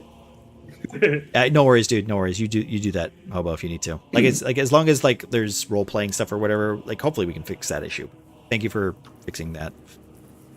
Well, I've tried to, but we'll see. I mean, it's weird because it seems to be working. It's just as soon as you go like to like your Ernie voice, it cuts out for some reason. But it might be like a Microsoft thing, so I'll have a look at it in the background. Okay. Well, like if even if you just need to reset your computer, like you know, maybe that will do it. Like, but you know, I'll let you decide on what you. All right. So It's a grand chamber, you said, right? It's a grand chamber. Yep. With a basin. There's a basin. Okay, so like this. Can I ping? Ping. Okay, so this is a basin. Yes. And this is the scale with one with a skull in it and one with which seems empty.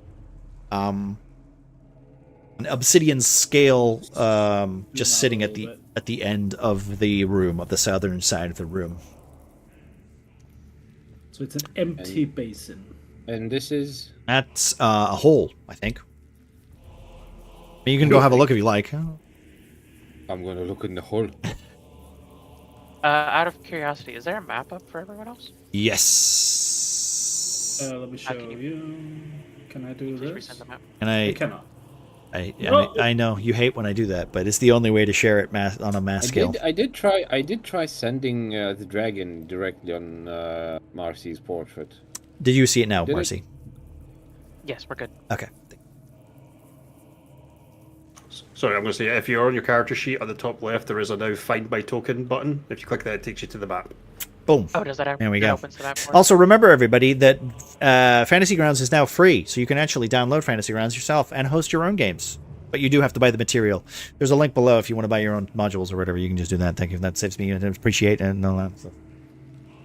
The important mistake not to make is to first buy the rule set of the game system that you're interested in, and not just go with don't just go like, ooh, books. Yeah. Well, to be fair, let's be honest. Everybody buys all the Panda books, and sometimes you buy a book that you don't even need. So, all right, okay. So you've entered the room, Grom.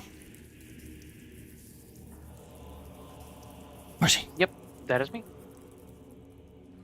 You entered the room. Entered the room. Big old yes, bunch of gold. Grom, so as Grom is entering the room, the gold in a fucking weird temple with a whole bunch of shit in the past room with weird creepy mirrors that he was kind of looking at, but leaving Ernie and Valavray to do their own thing.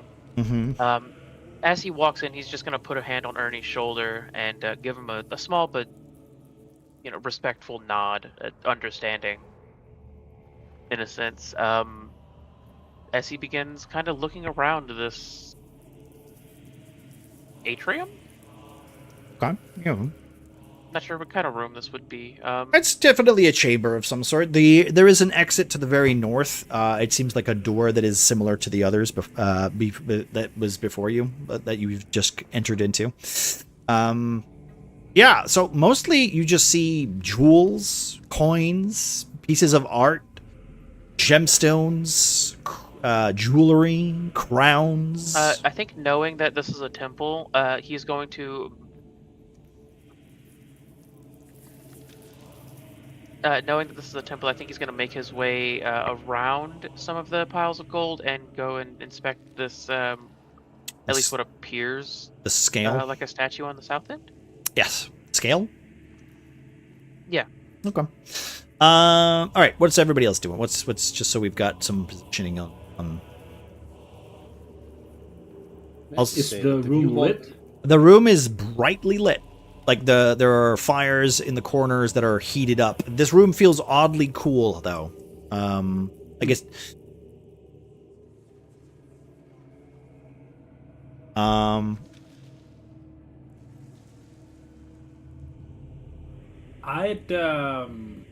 I'd ask Godwin.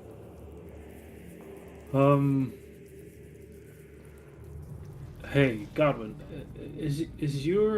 you have a sense of you can sort of things out before I can. Are you sensing anything in this room? Are you asking me to check for undead? Basically. Also, I need a DC. I'm not telling you the answer. Give me an investigation check, Grom, please.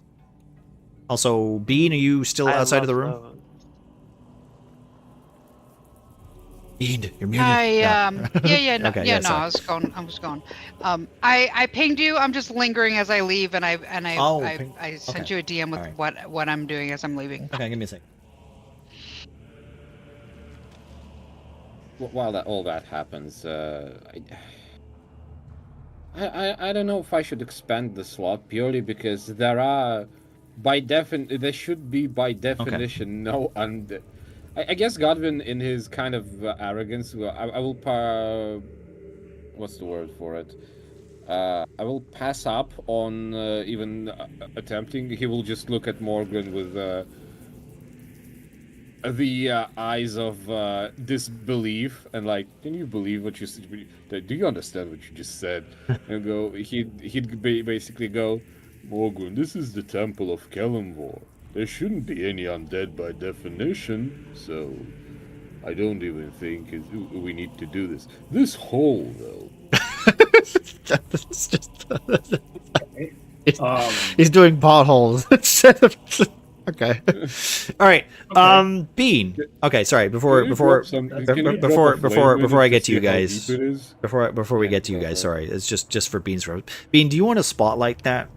Just because it's technically not. I don't want to hide things, but I also do want to hide things. But also, like, this is storytelling. Do you want to spotlight that? Because it is a good scene. It also just remember that when spotlight stuff, it is to tell you the story, and it is to. It is to bring things to the front, but it's not to be used in a meta sense. If it's not, if you're not there, right? But yet again, it is a way to tell the story and make it go forward. So before the doors start to close or whatever, you see Val is still not in the room. We're gonna go back to the other room there. So Bean, go for it. Yeah. Right. So, Ernie's gone off and my heart is just and I'm trying to get things back together. And so as I walk up, because this room is like lined with these mirrors, and I look in that last mirror, as I walked each mirror, I've seen Astrid over and over and over again. And as I get to that last mirror, I just kind of I look at her and I point at her and I'm like, this is my time now. And then I walk into the room.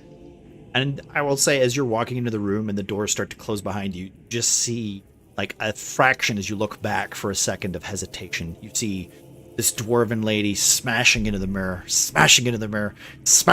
trying to get anyone's attention, and the doors close. All right, guys, I think Valor is evil.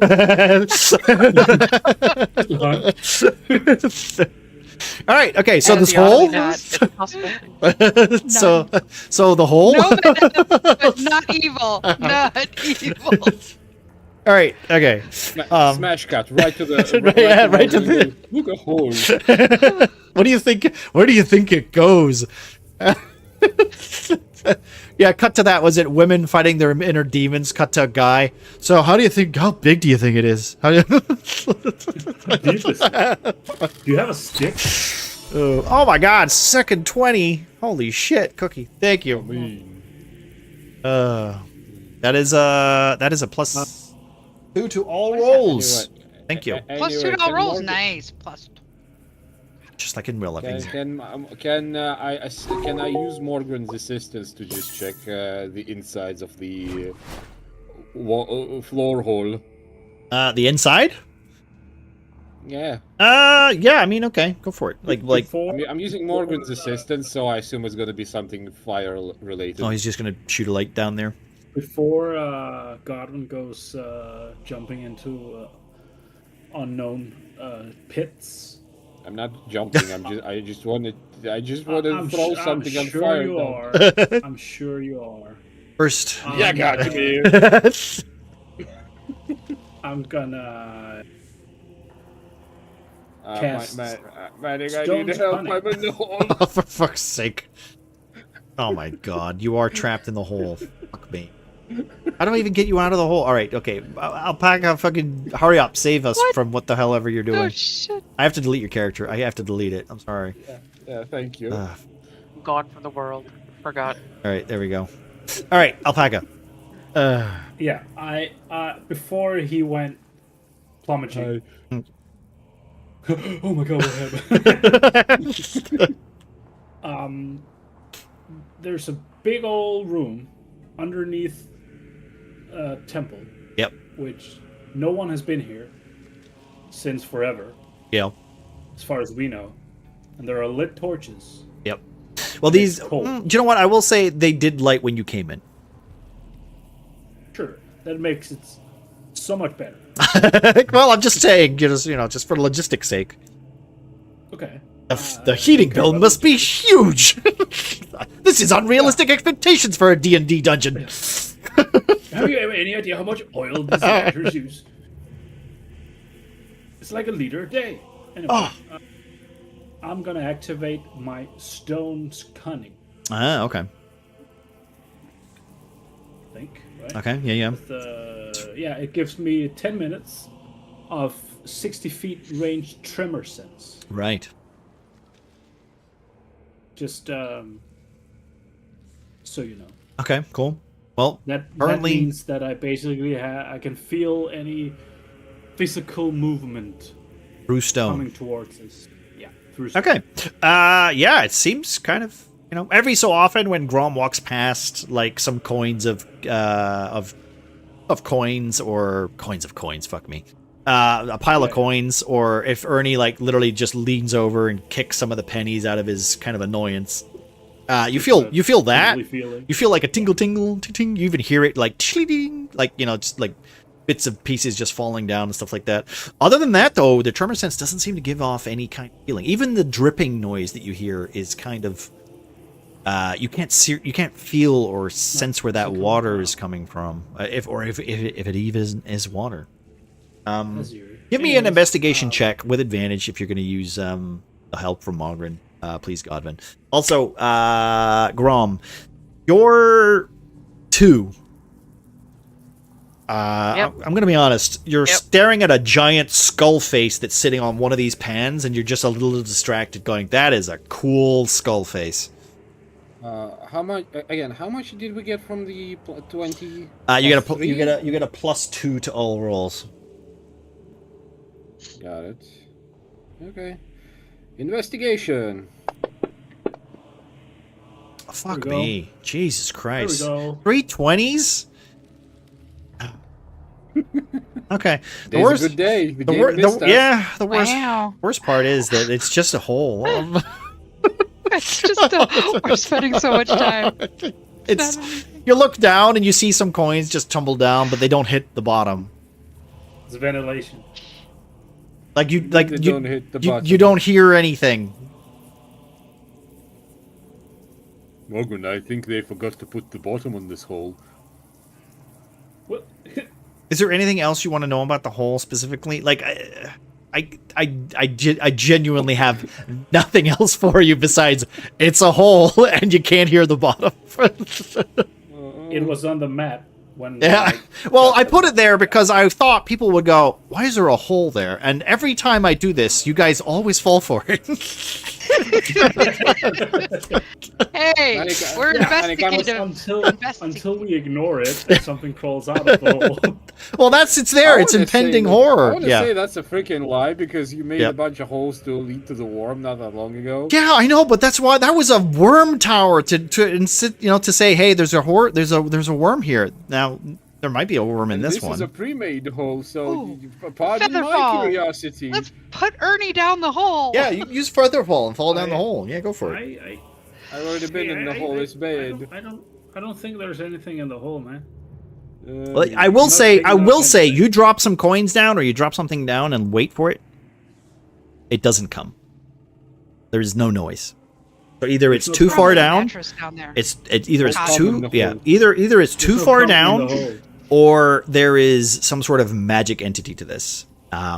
Or you can't Or someone's say. catching the coins and just waiting There's for a soft surface for the coin to fall on, and you don't hear it fall. Or because yeah, it's landing I on- mean, there are multiple options. All I'm telling you, be with anything. with your natural 20, you hear fuck all, right? And you know it's just a stupid hole. That And you is not you know that significant. either Yeah, like he's a simple man. or- Sometimes Don't a step small in the or I will hole. say with your very natural nice. 20, I will say with your natural 20, you put your head together and you go, maybe if we get this answer wrong, it'll get bigger. Let's go get it right. Anybody want to roll a new character? Jump in the hole. Morgan. It's a reroll. The All right. hole of reroll. Just Godwin. There is a slight delay between Godwin dropping some coins accidentally with his boot in the hole, and a couple yeah. minutes pass, and his brows just instantly furrow. He almost teleports next to the Morgan with the sense of urgency. He towers upon him, just gets really close and go, Morgan, I don't want to alert you, but the hole might get bigger if we mess up here. Don't ask me how I know. I heard something back then. Okay, buddy. Come on, buddy. Let's go to Grom. Can we jump cut to Grom playing with the scales? How you doing? Are you pushing down on the scales, Marcy? I would like to clarify that I actually might. Okay. Oh, I mean, give me a strength check. Well, I rolled a 2 for my investigation check. Yeah, I know. So I'm just Yeah. kind of looking at them. Are the scales unbalanced in any way? Right now, they are slightly unbalanced. The skull on one of the pans is kind of differed. Is basically, think of it as that is heavy, and the empty pan is slightly raised, slightly above it. Wait. When we first came here, one of the statues was a thing holding scales, right? Yes. I mean, the whole god is a fucking scale. It's Right. a right. scale. Right. My point being, when we saw that statue, what was the state of the scales on the statue? I don't think we actually Those are the asked. statue. They were equal. Weren't actually. They were scales. equal. They were equal. Okay. So All right. So, Grom had looked at the statues in the prior room last we had Mm-hmm. adventured.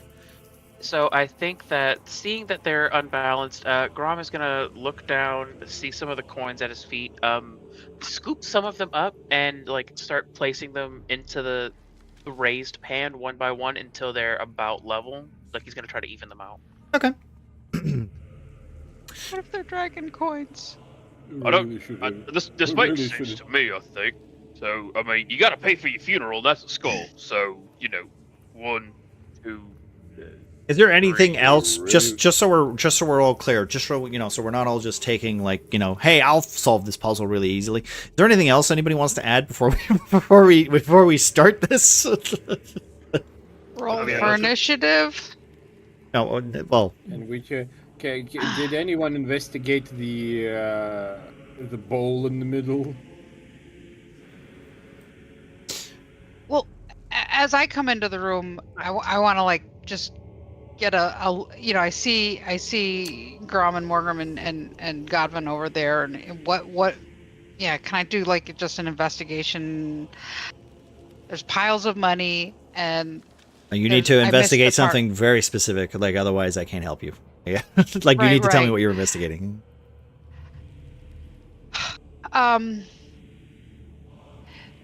This thing. What's this thing? That's what I want to that investigate.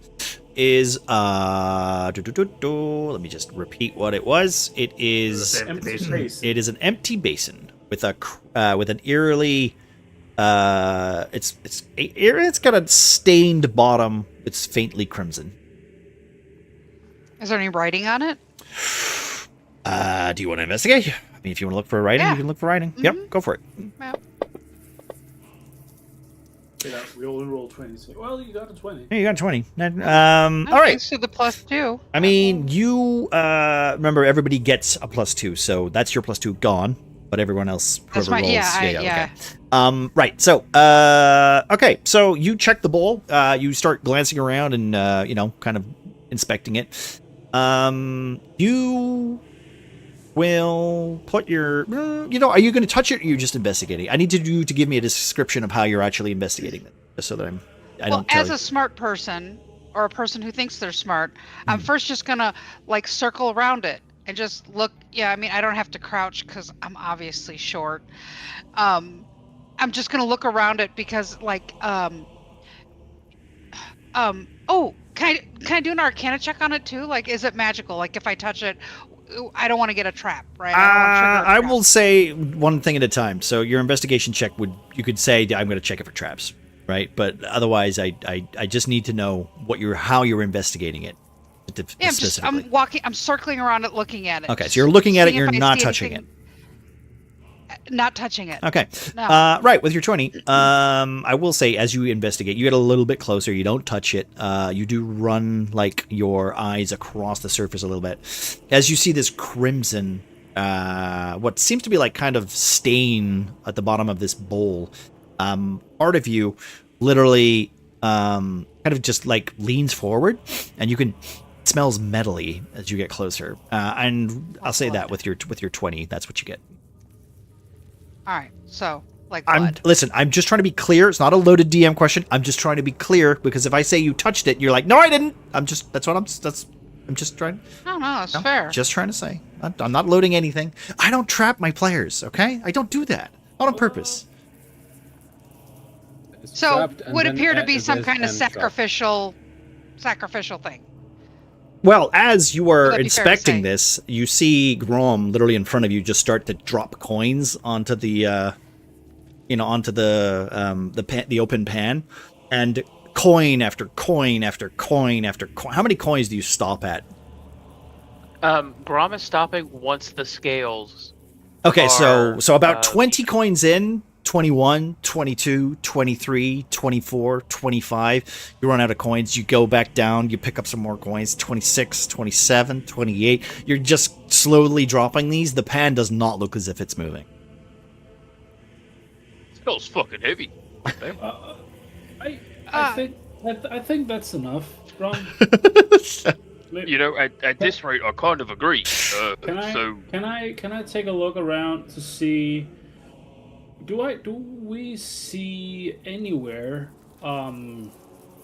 maybe a matching skull or something in the nearby piles that might like stick out? Could be like from the same obsidian material as the skull, maybe. Give me a or, perception like, check. If the skull is obsidian, then we're maybe looking for something like maybe ivory, Yeah, or give me a perception check. Also, Ernie, what are you doing over there? Hopefully this is working. Yep, no, yeah, it is. Yeah. that's enough many. Oh. Like the statue in the corner. Oh, you're just looking at the statue of the corner? Okay.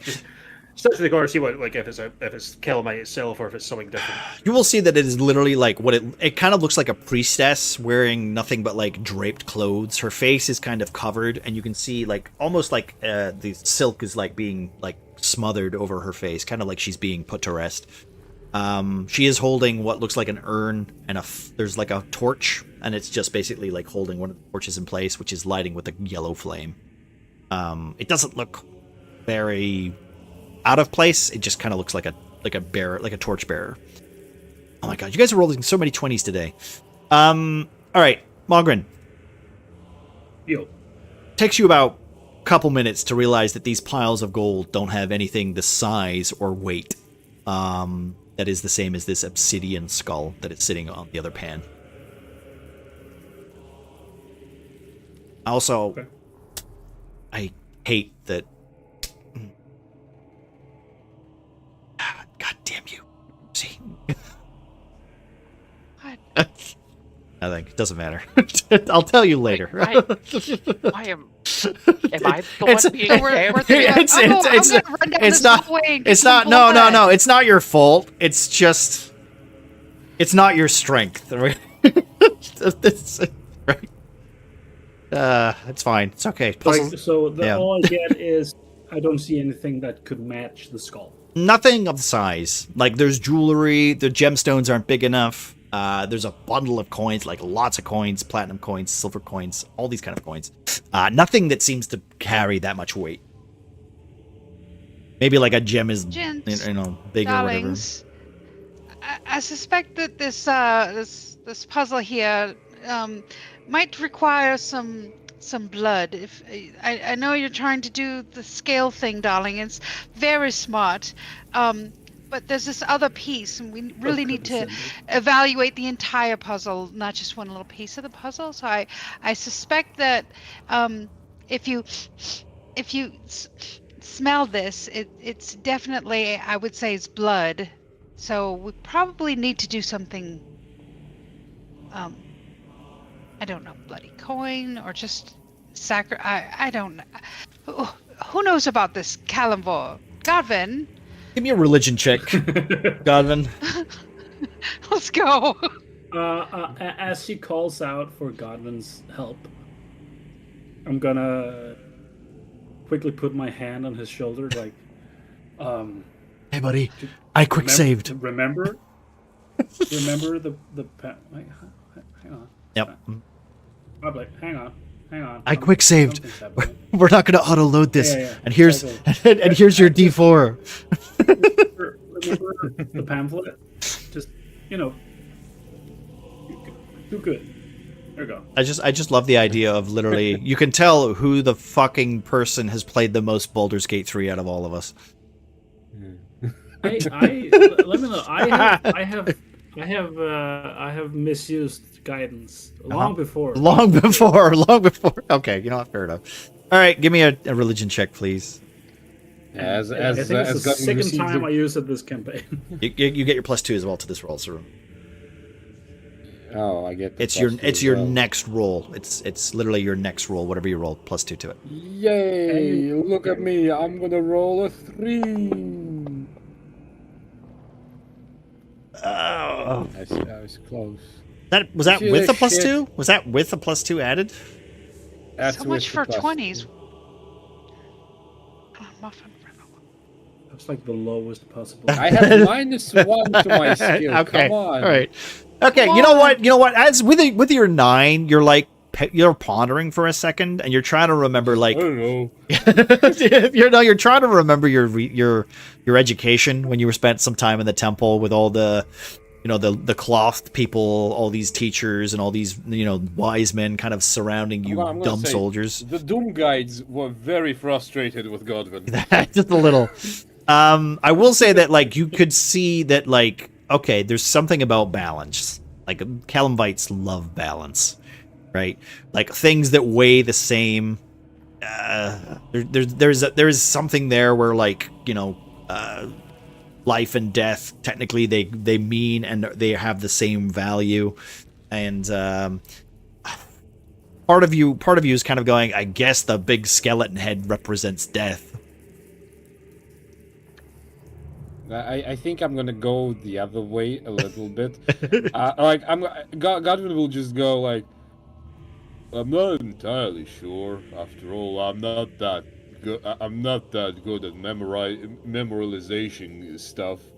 But he will approach Val. He will show the signet ring he has, the observer ring, and he will show like a little engrave on the side of it that has the Calamvor's sigil on it, which is a skeletal hand that holds a perfectly balanced scales.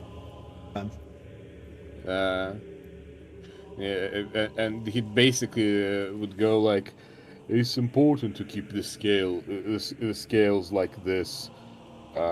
It means the balance, and I guess that's what we need to do.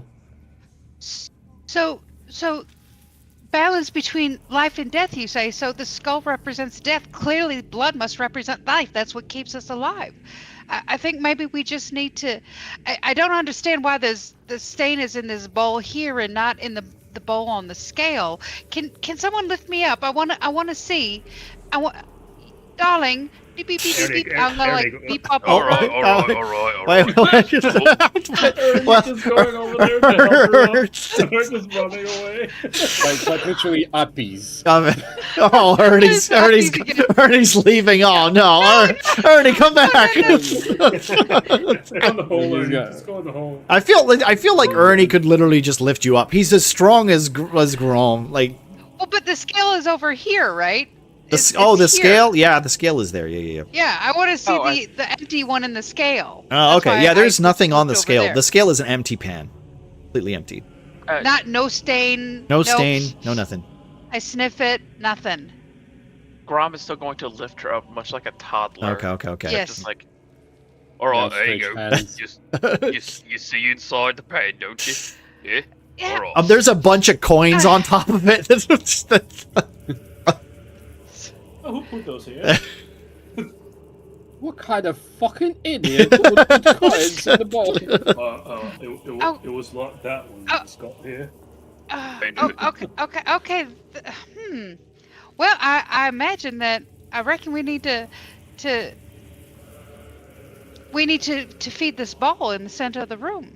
Do we? I mean, that's the only logical thing. Look, the last time I had to go and find blood for something, it ain't ended up that great. You go. Well, darling, you don't need to find blood. You have plenty. Here, I'm gonna pull out my little dagger and like start aiming at his hand. Give me, right. As all that happens, Yeah. As all that happens, Godwin will get like a mischievous smile and go, "Bro, what will happen if you put Val in the bowl?" Which bowl? The scale bowl or the big bowl? I'm not asking you to do a 2-pointer from there. I'm not a bowl, darling. We just need to put some blood in this bowl. We don't need to go find blood. We all have plenty. You're for the I'm just gonna like pull out a little dagger and like stab my hand and just let's come on. It's just a little blood. It's nothing. So just out of curiosity, which bowl are you putting it in? I want to go put it in the middle of the In the middle of the room? Okay. Yeah. So you out of walk over. character- Okay, yeah. No, go for it. out of character, Grom is still holding her, and the temptation because of Godwin's comment to put her on the scale. I mean, if you want to try it, go for it. She's so full of blood. She represents life. The problem is Just for the fucking funnies. Yeah. Because it's like, Alright, look, No. stop trying to fucking stab me with your shiv. as you put you put her on the scale. She's just standing up there. She can't get down now. She's trapped. Alright, now stop trying to fucking stab me. Come on. and Grom's gonna pick her back up and like carry her over to the bowl down that way. Okay. Yeah. Air gel. No, she's in Air jail. Kalimvor jail, I guess. It is the prison of uppies. Yeah. Okay. Prison of uppies. All right. So who's cutting their hand, and how many hit points are you losing? Cut. It's the stain in the bottom of the bowl is not huge, right? How? Oh, I mean, it looks it's stained. Like, it's not a droplet. Like the whole basin of that has been filled. I guess Godwin will just go like, this is the temple of my brotherhood. I guess it's something I have to do, and he will Sanctified kind of reach for the dagger. Are you gonna let him do it, or are you gonna do it yourself? Well, what's... I'll hand him the dagger. That's cool. Here Okay. you go, darling. All right. How long are you gonna let yourself bleed? I'm gonna go for 15. Like a whole 15 hit points? Yeah, I'm gonna go for 15 hit points. Okay, Jesus. You don't wait, darling. You only need to add enough. Like, see that brown line? Just that. That's all. No more than that. That's it. It doesn't need any more. It's clear. The whole time he's standing there going, Somebody get a bandage. I could probably do it 15 more times. All right, okay. Listen. All right, you stand there for a bit. Nothing seems to happen at first. The blood trail, unless you want to go through the description of how you want to do this. I do have a way of doing it. I guess it would be like, since I have cast off armor on me, I guess that the only place I can cut would be my palm. Okay. I'm not cutting my fucking wrist. That's for yeah. sure. I've been there, done that. Not fun. Okay. What a chapter. We have been on hiatus for 4 weeks, and just next session, Godwin kills himself. Yeah. By accident. So we need a trigger warning. Roll to hit. Now. All right. Okay. Give me a second. So you stand there with your palm, like I guess you're squeezing your palm, just trying to fill it up with as much blood as you can. I'm doing that thing you're supposed to do when you donate blood with slightly. Just tense. Sometimes, occasionally squeezing my fist in order to with a ball in your hand. The blood rush a little bit. Okay.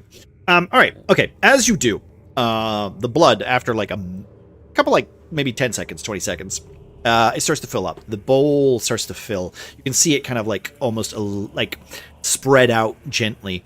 As you feel a little lightheaded, because it's quite a lot of blood, 15 hit points. I'm gonna hold the moment Godwin starts to feel lightheaded, he wobbles a little bit and almost instantly grabs the bowl with his other hand. Okay, as you do that, you are all watching him do this, an attempt being like, yeah, this must be the right answer, I guess, right, guys? The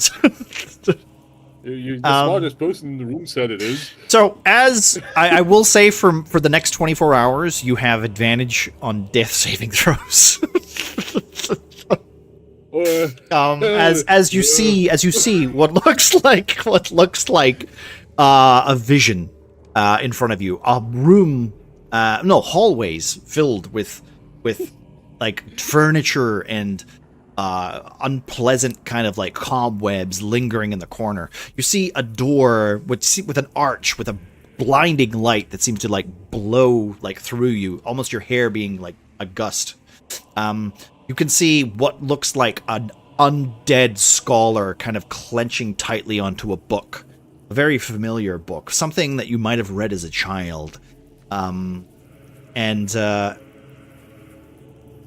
Also, there's a flash of what can only be this almost, what's the way to describe it? Glass-like orb, but with images like that are transcribed onto it. And they're ever switching, ever changing from red, orange, purple, green, black, like all these just shades of color just flashing all at once.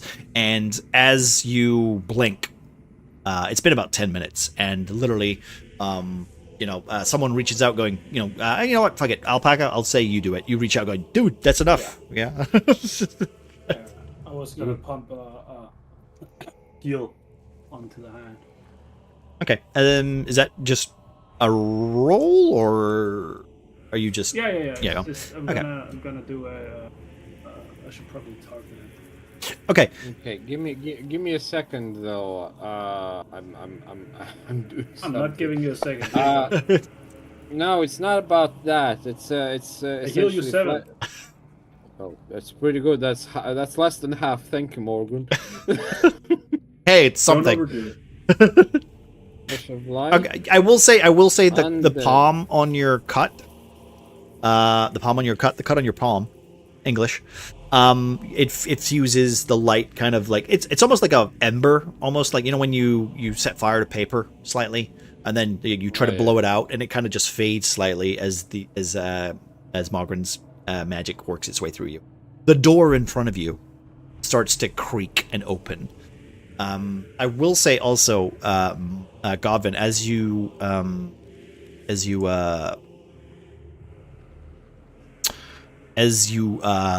come to, you do hear the words literally saying, All souls are weighed. They do not fear death, but death is forever coming.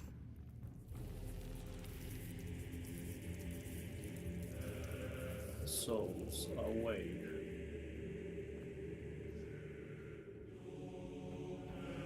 Only Godwin hears that, right? Yeah, that's only Godwin hears that. Godwin. A question, like, I started typing it out, but I lost it. A flash of light, undead scholar with a familiar book, and the last part. All souls away. They do not fear death, but death is forever. Yes. Death is forever Right. coming. Death is forever coming. What was after the scholar with a familiar book? I'm gonna be honest.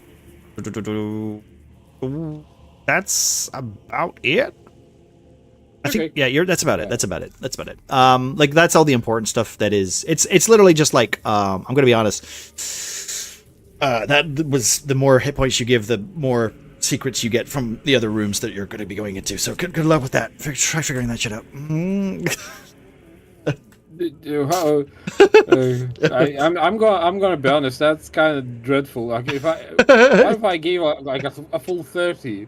You get the whole paragraph, not just get the glimpse of it. Also, just remember you do get 24 hours of death saving throws. So just the whole package. The whole package. Okay, 24 hours. Just mind you. The door opens. You, right? I got the advantage. I'm going to use the advantage.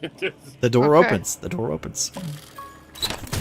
Yeah, as the door starts to open, Godwin just kind of wobbles again, plops on his ass, and goes, I need to sit down a bit. Still +2 to your armor class. Still +2 to your armor class, guys. Thank you, Cookie. Drink some water. I'm gonna need a moment, which is a code for me being right back. Oh, okay. All right, so who's going first? I knew it would work. Of course it would. I knew it would work. I had all the confidence. All right, Ernie, Come on, boys? Are you taking the front? Yeah, I'll take the lead. Okay, so as you enter this room, let me just quickly give a little bit of a 1-2. How's your father? Okay. A towering stone door is before you. As it slightly starts to open, you do see this door is different. It's made of black granite, and there's veins of silver that seem like frozen lightning. Etched on this door is a symbol of Kelemvor. Skeletal hand holding a balanced scale, and you can as you get closer to the door, Ernie, you do hear like faint like whispers. You can't quite tell where the voice is coming from, but it does start to whisper, "Souls are weighed and judged." Souls are weighed and judged. And above the archway of the door before you enter it reads, "All soul aid, not by power, not by pain, but by the truth that they carry." And this is literally like, you can just hear the whisper. As if you're approaching it, it is being projected onto you. Every person that comes up to this door, you hear this phrase being hit into your temporal lobe. Or whatever it is for language. They carry? What? By the what, sorry? By their weighed not by power, not by pain. All souls are weighed, but not by power, not by pain, but the truth that they carry. Thank you. Also, I think I need a token. Quick. I forgot to add a token. Truth they're carrying? Truth they carry. I mean, they are carrying. They carry whatever. I'm not going to get you on a technicality. I don't know English that well. Well, actually, that's on the door. That's on the door itself. It's on the frame of the door as the door starts to turn in, and then like the frozen lightning silver veins are on the frame as the door opens, and the door is now open, so you can read it on both sides. Oh boy, I'm not scared at all. And as Godwin kind of catches up, huffing and puffing a little bit, I guess I will just relay the information that I received from the vision. Okay. Starting with like, Morgan, I guess I had the vision, or at least the temple showed me something. I can't really make sense of it. And yeah, I will relay the flash of light, undead scholar. Do I is the book just bears the sense of familiarity, or it's Give me something I a can perception recollect? check, because I'm gonna have to literally look at what it is, because I have the details. It's vague on purpose because it might come up later. That's literally all I was gonna say. Yeah. So, That's hence why I'm asking if it's just a general sense of familiarity. Or, I would say that you have probably read the book or something. You're not necessarily what it means or whatever. You just So it's perception. Nothing. Did we burn through all of our silly little? You don't have any +2s for that. modifiers? Good. It's a 16er. 16er. Okay, give me a second. All right. So, I will get to that in a minute. All right, Ernie, what are you doing? Yeah, so hear the voice obviously as he's passing through. He's just gonna go. Anyone else hearing that voice in their head, or is it just me? Nope, Godwin pipes up and goes like, "Oh, you heard the thing about the death is forever?" No. This is my way to basically. This is my way of relaying that piece of information. Okay. Well, I was bleeding above the bowl. I heard the voice saying, "All souls await, but all souls awaited. They do not fear death, but death forever coming." Was that the same one, Ernie? I'll cash in my token. Okay. Spotlight token. Yeah. As Ogren witnesses his buddy performing blood sacrifice, to apparently that's perfectly normal, and hearing whispers of death and souls, and more Godwin mentioning death is forever coming, and Morgan's kind of stuck, can't really make himself go forward, so he's somewhere around, like, before entering, but somewhere around here as the others are going in, so he's gonna clutch his amulet, as he does that pretty much all the time. Yeah. But it feels weird down here. Like, he's not really felt his god since they entered the temple. I don't know if that's because of... Well, he doesn't know. Yeah. Whether it's because he's underground, whether it's because this is another god's domain, or what's going on. But he's stuck. He can't seem to get his feet to move. He's shaking, he's sweating, he's gonna start mumbling phrases like tidbits of prayers of protection. Yeah. He's Godwin is Morgan is not moving. Okay. Just so how noticeable is this? I would say if he's standing in the front door, yes, probably very noticeable. Also, just before I forget, Godwin, the book that you saw in your image, as you try to concentrate on it, you see the spine of it for a second. You see the wrangled, stony, like skeletal fingers kind of like holding the book. And you can see that the book title says Timothy and the Goblin Pie. Here. Okay. Yeah. Okay. So Mogren is having a mental breakdown. He's standing by the door. He's unaware. He can't feel any sense to step forward. The speaking into his ear has literally put him into a crisis, as he doesn't seem to step any forward. So, welcome to the Everybody's Having a Mental Breakdown stream. Welcome to I didn't think it was going to do this.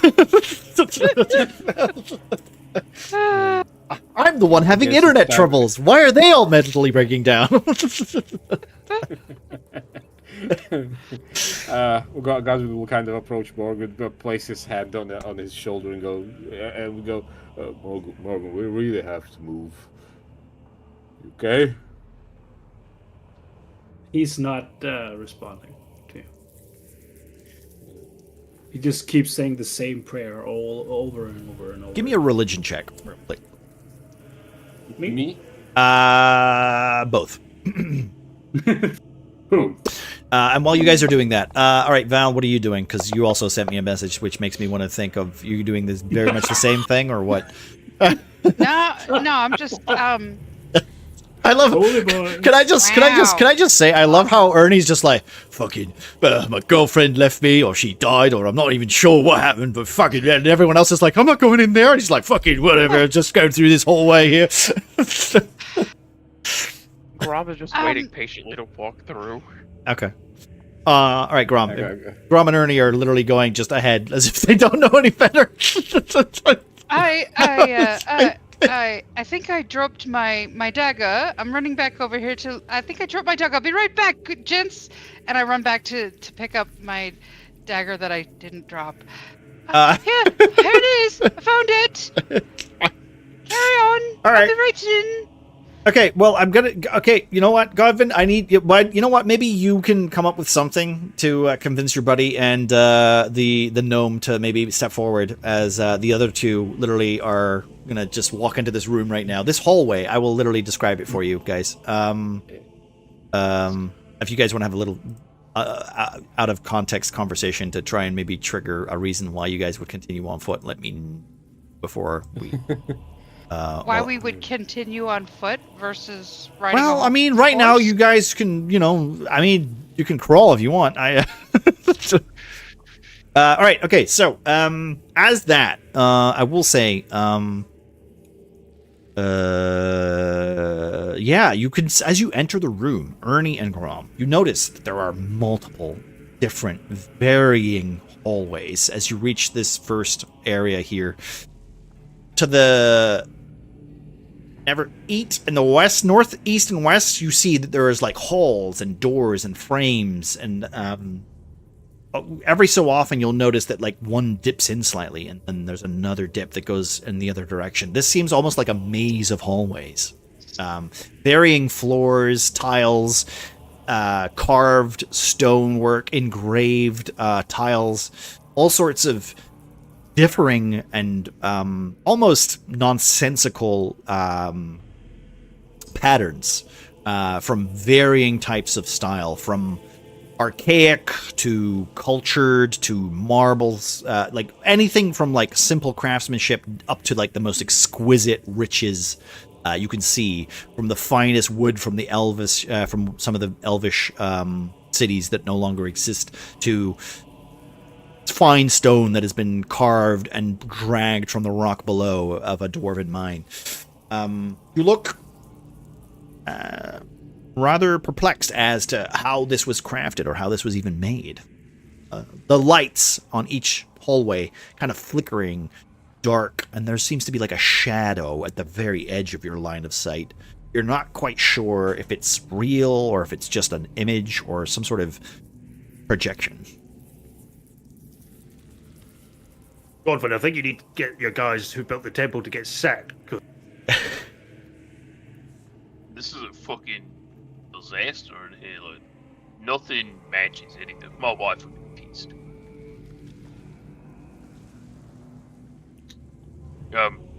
Ernie, Meanwhile, which way are we going? I feel like going this way, and I start going to like the east. Okay. You start heading east. Grom, are you following, or? I think Grom. Oh shit! We're still in this hole, and Grom's gonna kind of like peek his head into this one. Okay.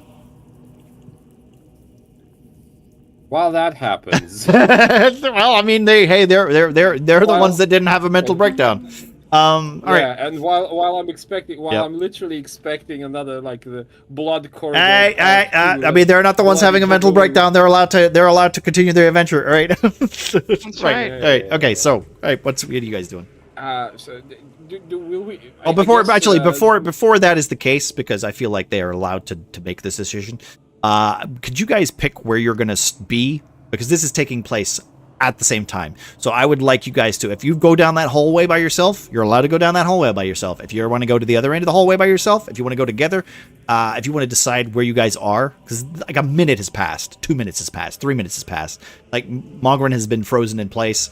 Literally, Val has gone to go pretend to pick up her dagger. That's taking a couple of minutes. So you guys at least have like 4 or 5 minutes of alone time to figure out, explore this place, and maybe inspect some stuff. I'm going to let you guys do that, okay? Yeah, I'll say to like kind of Grove, like, if you want to look in there, I'll go and have a nose down here, see if there's anything useful. If not, I'll meet you back here. Yeah, no, that sounds a good idea. All I right, don't think. Yeah. Okay, go for it.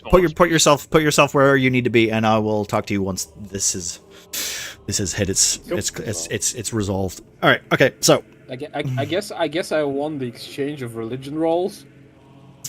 I want to say you're kind of both unsure and mumbling to each other, but yes, you did technically. We're both kind of fucked. I'm just gonna. What I wanted to do is essentially with a deep sigh to kind of tell Morgan, I don't like being here either, Morgan. This is a bit overwhelming. What would be the simpler word for overwhelming? I don't think Godwin has that in his vocabulary. Too much. Yeah, sure. That's actually fair enough. Thanks, Val.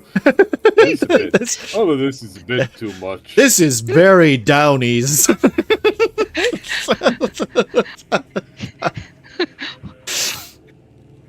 It's just we have friends relying on us. We have to get the relic and leave as soon as possible. We have people depending on us, Morgan. Step out of it.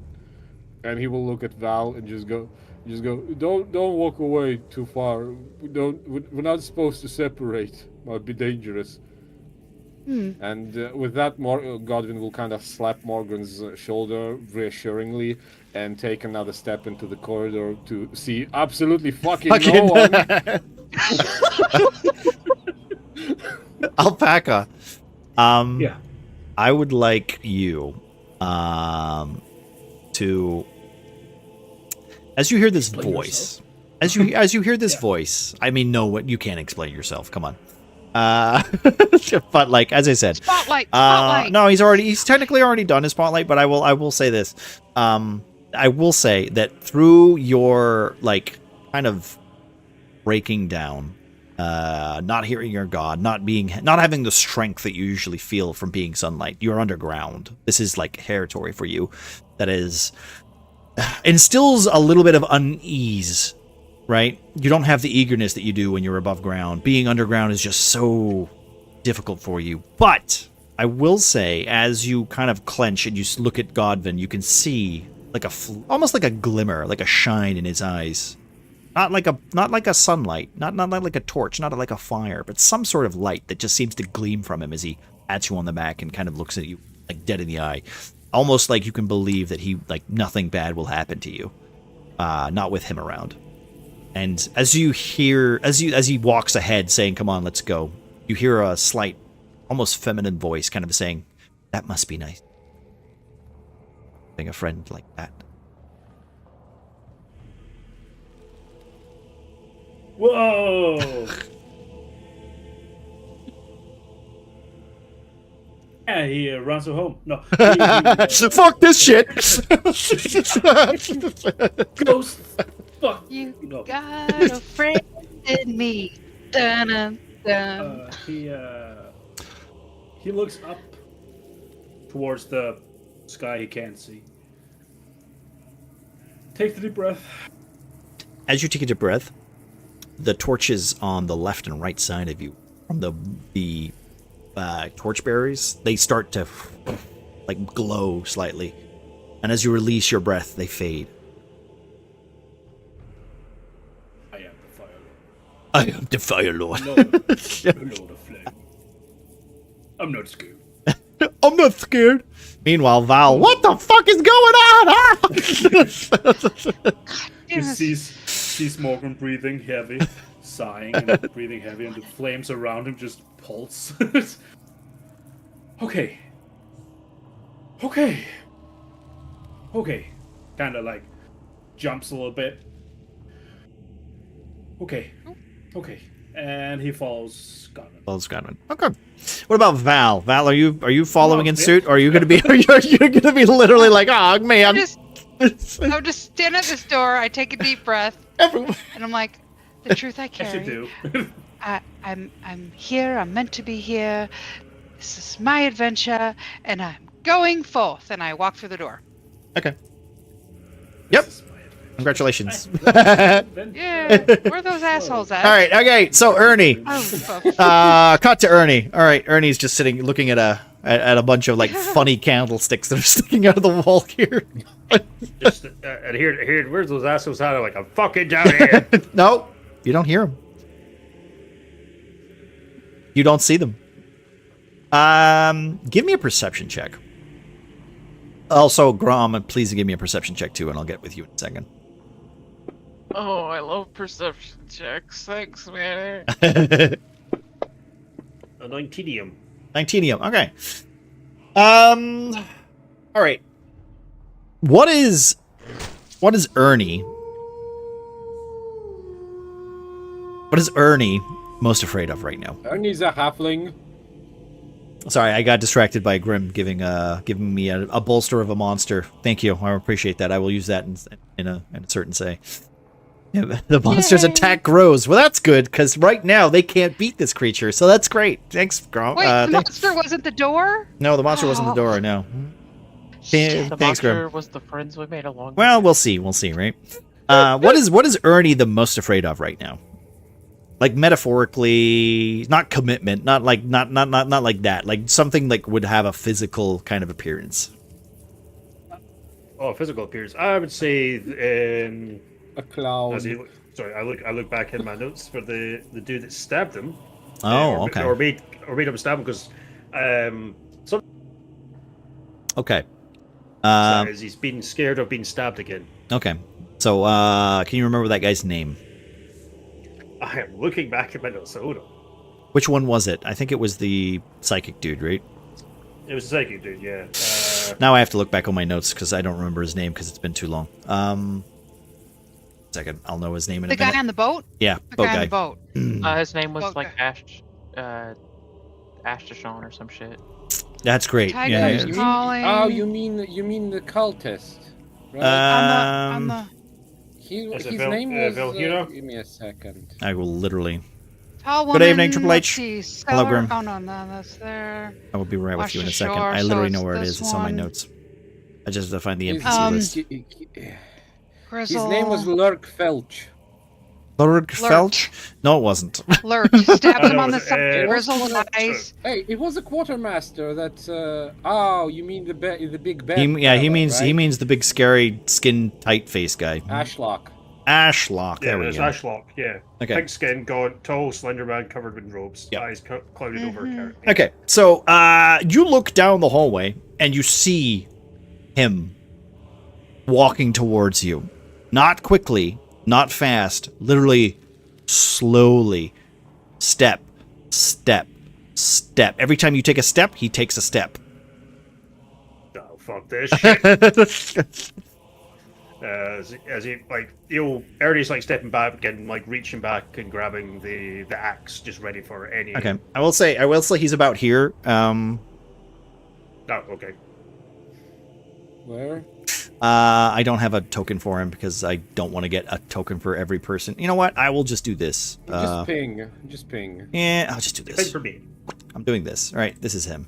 Ignore his name. It's not who he is, but that always... Wait, is that invisible or can you see that? Yeah, it's gone. It's back now. invisible. Okay, it's back. All right, give me a second. All right, nope. I don't want to make him higher. I want to make him bigger.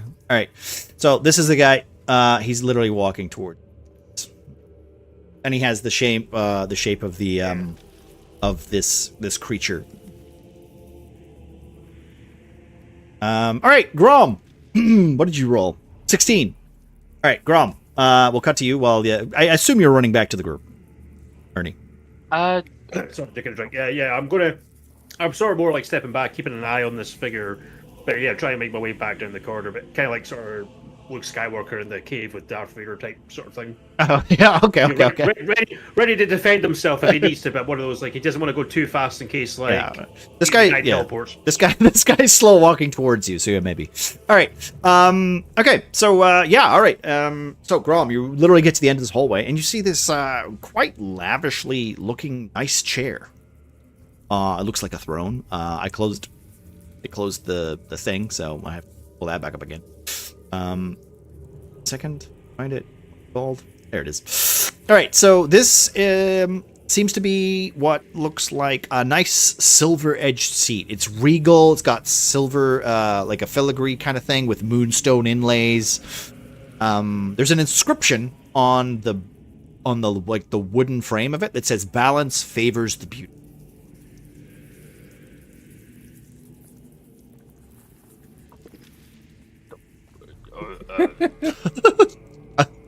Sorry. Can I also just say technically one party member can fucking read in this fucking party, and it is, I hate it because most of my puzzles are literally, here's a fucking like a paragraph. I have to literally be like fucking square goes into square hole with these guys. I mean, Grom can read ish. I can read too. All right. Yeah, I mean, people can read, but most of the people who are actively engaged in puzzles are, for the lack of a better word, Idiots. Idiots. Yeah. Okay, that's fine. But anyway, that's what it says. So, I mean, you see this nice chair. It looks very nice. It looks as if it would fit you perfectly, actually, for an 8-foot orc. I'm not that ugly, damn. What do you mean? It's a nice regal chair.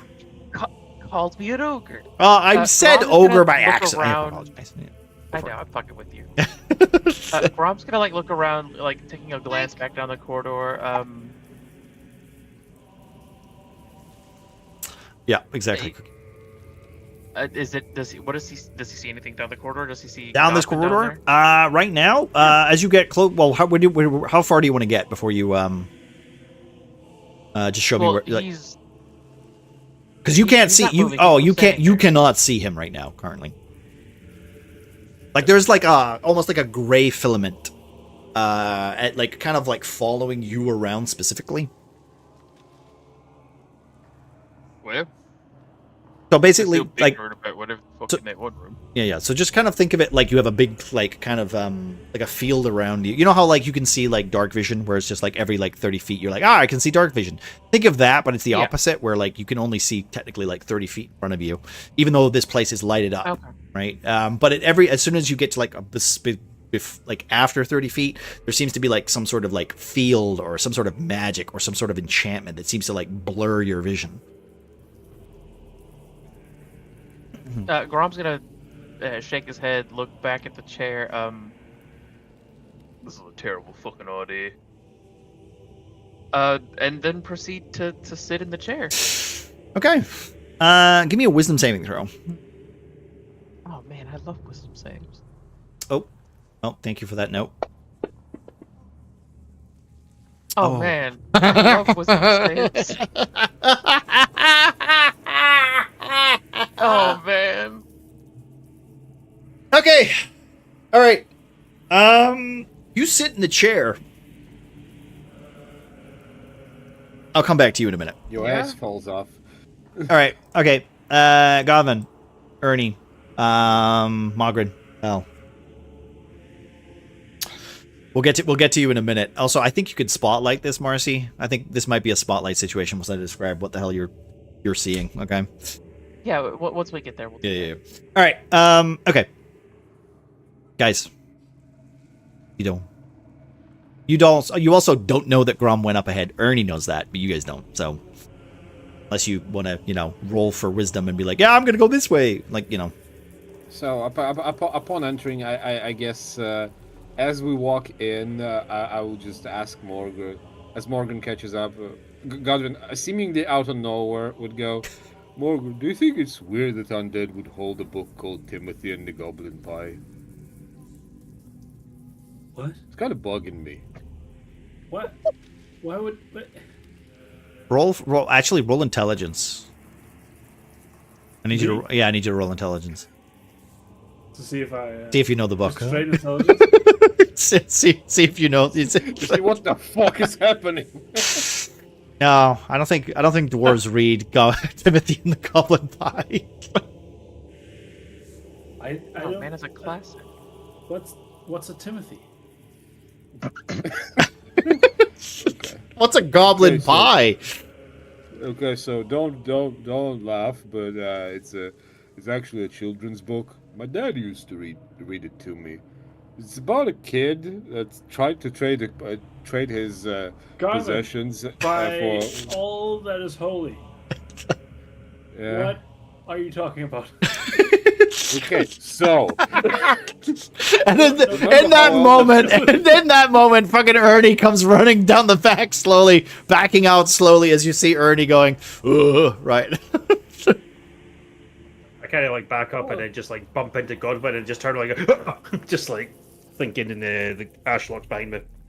just fucking lodges an axe into my thigh. Ow, dickhead. Do we see the Ashlock? I would see, okay, in this moment, you do not see Ashlock. Actually, even Godwin doesn't see Ashlock. Val, you do not see Ashlock. You see something that is terrifying to you. That's something that is hunting you. Something that is literally clinging to your soul, that calls for your death, for your end. Something that you have told no one. So, giant spider, if you're if you're afraid of spiders, or like literally just the thing that scares you the most. This is like one of those Harry Potter things where like that thing basically. Okay. It's Mom. It's your mom. It's just like, Godwin, what are you doing down here? I was about to joke that it's just gonna be Godwin with a full beard and the hair being chased by ghosts that grabs at it. But okay, so technically, Godwin, I guess you would see your dad right now. I guess that would be the most emotional. Specifically, the version of the dad that's crawling above the ceiling, I guess. Oh, whatever it is, like they're taking the same form. So if it's crawling on the ceiling to one of you, it's not to the other. So like it doesn't really appear in space in the same way that you guys see it. Ernie sees Ashlock, like literally just walking, and it's not like he's hunting you or chasing you. It's like slowly crawling towards you. Also, that is a 16. That was +2 to damage. Is it? Oh wait, was it a 16? Sorry, Yeah, +1. +1. It's +1 to attack. Okay, thank you very much. +1 to attack, guys.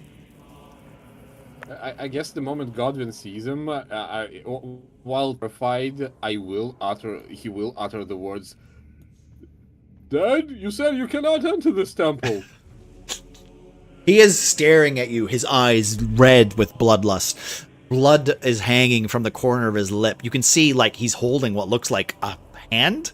A very similar bald, head seems to be hanging and being dragged down the floor. I think you can sense that is your dead brother, literally being dragged down the hallway. As you see, like, the stained blood of his torso just drooling all over the back of the floor as he slowly walks towards you. I'm just gonna be honest. That outburst was mostly for the rest of the party to see. I know that. I know. I'm just describing what you're seeing currently. Val, on the other hand, I have I would literally see like. I think Val, you see Astrid probably, maybe, or you could see from context. I think from context clues, I feel like you would just see Astrid. I think you're also muted. She got out of the mirror. Oh, Val, you're in trouble. Wait. Yep. Okay. Yep. There you are. Yes. Yes. Yeah, that was weird. Yeah, okay. Stupid headset. I was That's unmuted, but yeah. I know. I mean, you were sleeping on the animation, but like I figured you were not responding. So what? So but I hear Godwin say his dad. Yeah, but what do you see before you hear that? Right. Well, sure. Of course, it's got to be Astrid. Okay. Who? Yeah. She's staring like she's literally crawl like. I would say she's not. She's literally, you know what? She's crawling towards you. Her hands are covered in glass shards. They're bleeding into her knuckles. She's like pulling herself towards you, kind of like the Ring, almost like the lady from the Ring, just dragging herself towards you. You can see like glittering like pieces of glass just digging into her skin, and she's almost like dragging herself across this glass too, as her face is all cut up and mashed. But she's staring you dead in the face, trying to get to you. But I hear Godwin call out his dad. I see. I mean, sure. Although, you know what? Give me a wisdom check, because I don't think all of you would just hear that. I think I want you to be like, you know, this is something that is practically kind of, you know, a little upsetting. So, sure. Give me a wisdom saving throw for everybody, please. So thank you for the +5. Oh, I did a wisdom check, not saving. No, give me a check. Give me a check. Give me a check. Sorry. Yeah. Wisdom check? Yeah, check, please. Yeah, Ernie. Check. Not I don't know saving that throw. check and save us. But okay. It's not really a saving throw. Not really a I want saving to do throw. a saving throw because my check is my check is +1 and the saving throw is +3. So Do a check. It's not. It's It's not a save. It's not. You're not being attacked. This is just for role playing reasons. I understand. Yes. There Oh, you go. jeez. Okay. Do you see why? Yeah, I see why. But also, like you do see this. But here's the thing: you say this thing out loud. Ernie doesn't hear shit. Mogren and Val, you hear him say that. I would say that with your 10, with your 11 and 19, you do hear Godwin saying, "Dad." Mogren, what do you see actually? Like, what is your fear incarnate right now? Is it literally just? Ooh, the corridor just getting dark. Yeah, it's maybe that is literally all it is. Maybe it's just the hallway growing dark. And like I was thinking about that. Yeah. And I was also thinking about. or absolutely fucking. Well, let him talk, awful Muffin. coincidence, it's my dad.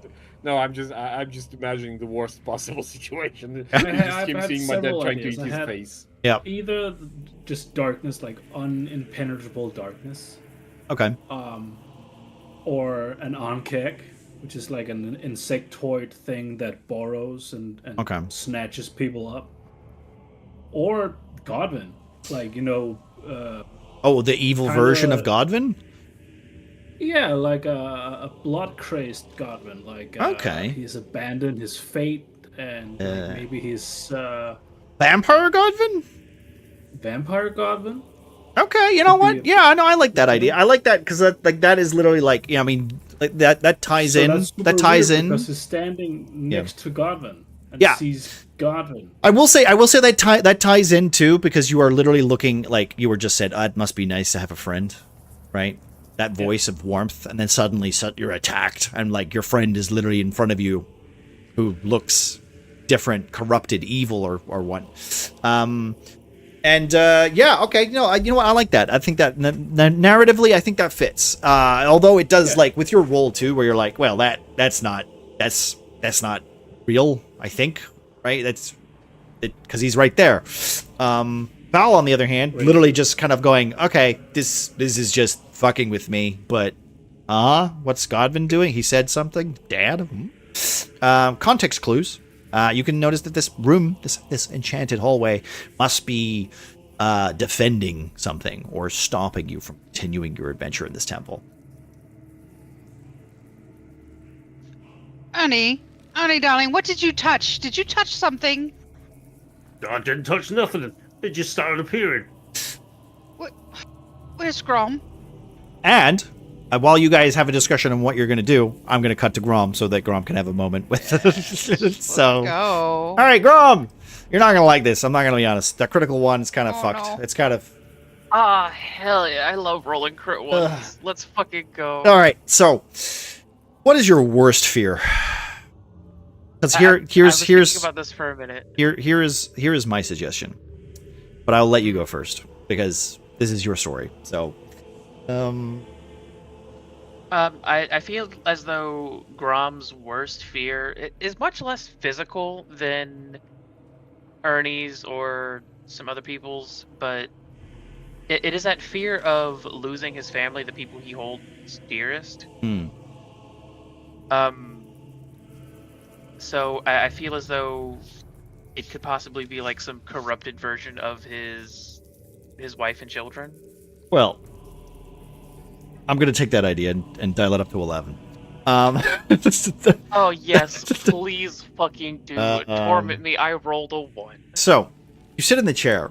For a second, you feel like a weight on your chest.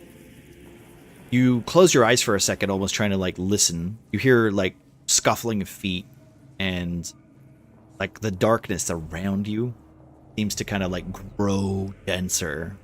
Your eyesight kind of turns blurred to a sense where you try to open your eyes and you see your wife standing before you, the lovely tiefling lady. She looks a little older, and you can see like her skin is almost creased in like wrinkles and crow's feet and stuff like that. She's sitting in front of you, sitting in your lap, with her hands like around your face, just cradling you as if you've been sitting there for years.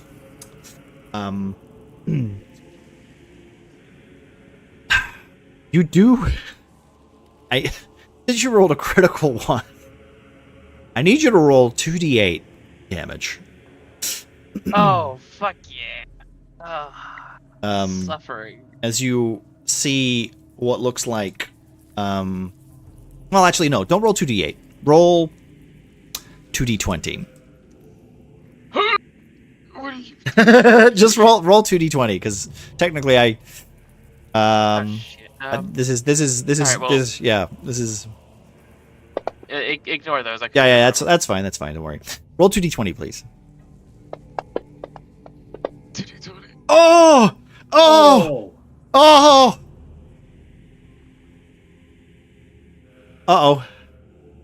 Was that good? No, that's... Brom, you're dead. What? What? Your wife. You see this creature leaning in, and you just feel your life drain from you. You're dead. The fuck? Grom just sits, like, just dead. Like, literally, for that second right there, Grom, you are sitting there in the chair, and this creature just reaches out using the guise of your wife, and you failed 2 death saving throws on a 1 and a 2. Sorry. Grom is dead. Like, there's nothing left in you. Your soul has been taken to the other plane. What the fuck? The worst part, we have no idea about this. Well, technically Ernie does. Wait, back to the whole... Wait. I mean, to be fair, you do have the chat save roll. You couldn't use that if you all agree on it. You have to all agree on it, though. Yeah, you Use know it. what? Yes, I guess Use it. Reroll. perfect fucking opportunity. Well, I mean, of course. Well, remember, you all have to agree, otherwise Grom is dead. Maybe we need it later, for something important. This means Nerdy takes over as leader. Yeah. Woo! Yay! Yes. Now I get to do the opposites. Now we're helping. All right. Let's help. Is that what we're doing? So Okay, so we've all agreed. First things first, Yeah. am I Wait. re-rolling? I would, will let the rest of the party decide. Okay. Yes. Are we giving chat special dice that was given through chat redeem points to give Grom a chance? This also might fucking fail. All right. So we're fully aware. Yeah. Yes, but this is a better chance than fucking. Technically, I would say yes, but only in combat. This is not combat, Cookie. This is not a combat scenario, Yeah. therefore that does not apply. Limbo's so mad. Yeah, I know. Limbo Yeah, was I know. ready to Well, die. listen. Yeah, Yeah. fuck you, Limbo. Trust me, that has come in clutch for Marcy a couple times. So yeah. Also, thank you, Dirty. Yeah. Listen. I'm not trying to kill players. It's not my fault that they go off alone and do their own things in dangerous puzzle areas. Go It's and fine. sit in chairs of doom. Right. I didn't think my wife would fucking kill me. I'm gonna be honest. Jesus. Last time that happened. Okay. All right. You rolled over. Last time that happened, yeah, that was Nox kissing a woman. That is true. You rolled over a 10. So, I will tell you this. This creature doesn't attack you. If it touches you, you roll a death saving throw. You failed 2. You've now passed 1. You've passed 2. You're now back to 0. I'm going to say right now, you have a turn, just your movement. You don't have any actions to get out of that chair and run away from your scary wife. Fuck, I didn't think I'd be this old. When did she get so damn old? Also, I will say, in that moment, you have gray streaks in your beard now. Like, you have aged. She drained the life from you. You felt your actual... Rom already had gray streaks in his Yeah, beard. well, this is like fully gray now then at this point. Like, you... Yeah, no, his beard is like salt and peppery. It's got so much more fucking white in it than before. No, now it's mostly salt. It's mostly salt, Grom. Yeah, no, less pepper, more salt. Okay, so yeah, how do you want to go about doing this as your wife is still sitting in your lap, holding your face? You see for a second, like her sultry face staring you, wishing you all the best, caring for you, literally treating you as if you're her dear hubby, and then suddenly you see this glimpse of death. These hollow eyes with no actual lids, like a skull staring at you, literal life being drained from you as you push her and like almost try to like push her out of your lap and get up. But like you just phase through her and her form just turns to like ash, and then the shadow starts to reform in the chair as she turns and looks at you saying, "Come back, darling." And you don't hear her voice, you just see her, like the actual like words coming from her. Bolting up, like attempting to push her away and bolting up with 0 hit points now. I feel as though Grom is going to make his way as far down this corridor as he possibly can. Just straight sprinting. Just one thing clear. Us all out of the hallway into the room that. One thing is clear: you still have your hit points. You took no hit point damage. This was just straight death. This was just straight death roll. So you still have your hit points. She did no damage to you. She didn't hurt you. She just killed you. You're not Wife's hurt. You're just dead.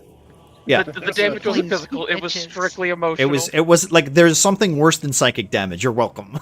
It's called marital damage. Yeah, marital damage. Marital damage is only if the marriage is dysfunctional. So, gang, what did we learn? We learned that Grom is barreling down this hallway and probably I'm ramming terrified. these two. Whoop. Can I? That by the way, yeah, I will say that door the door is closed behind you. Yes.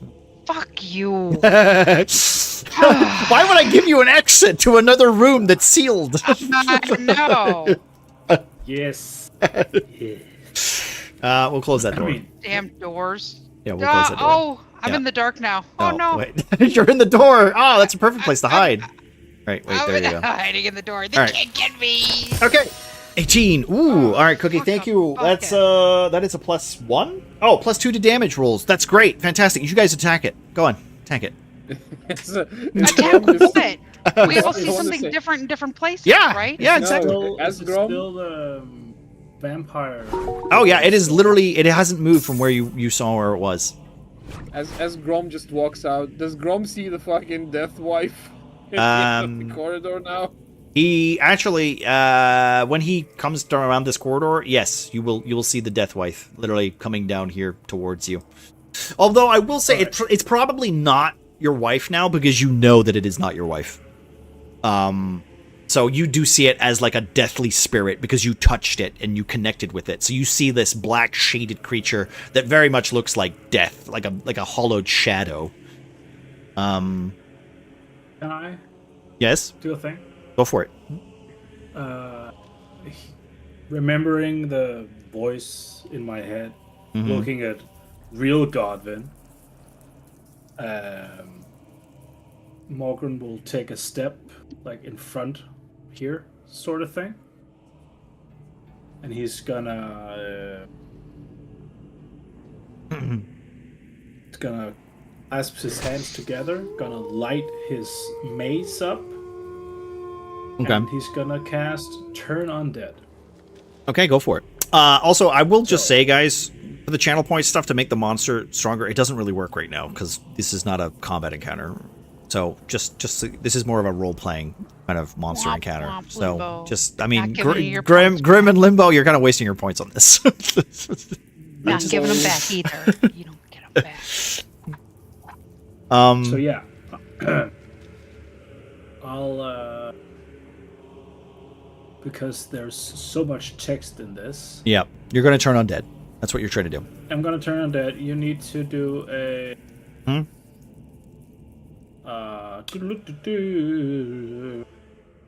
wisdom saving throw against my spell DC. Okay, what's that? Yeah, it is. I have. Oh, this is annoying as fuck. What's gonna 13, be I on- think.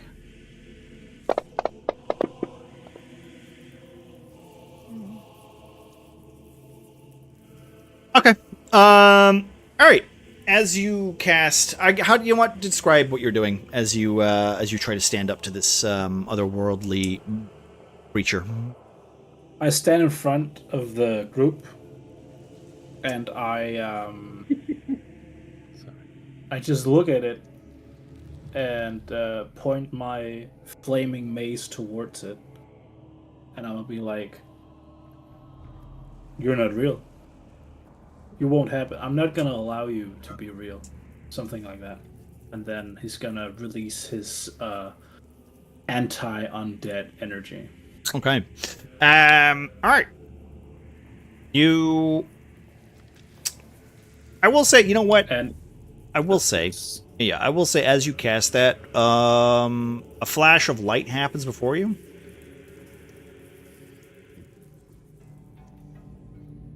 Yeah, okay. I will say this. As you cast Turn Undead, it's saying this thing, holding your line. As the light fades and fills the hallway and then dissipates, you do see that the creature is gone. The hallway is lit slightly for a bit, and it doesn't seem to be. It doesn't seem to be in front of you. Perhaps you scared it away. Perhaps it is now destroyed. You are uncertain for now. It doesn't feel like as if you killed it, though.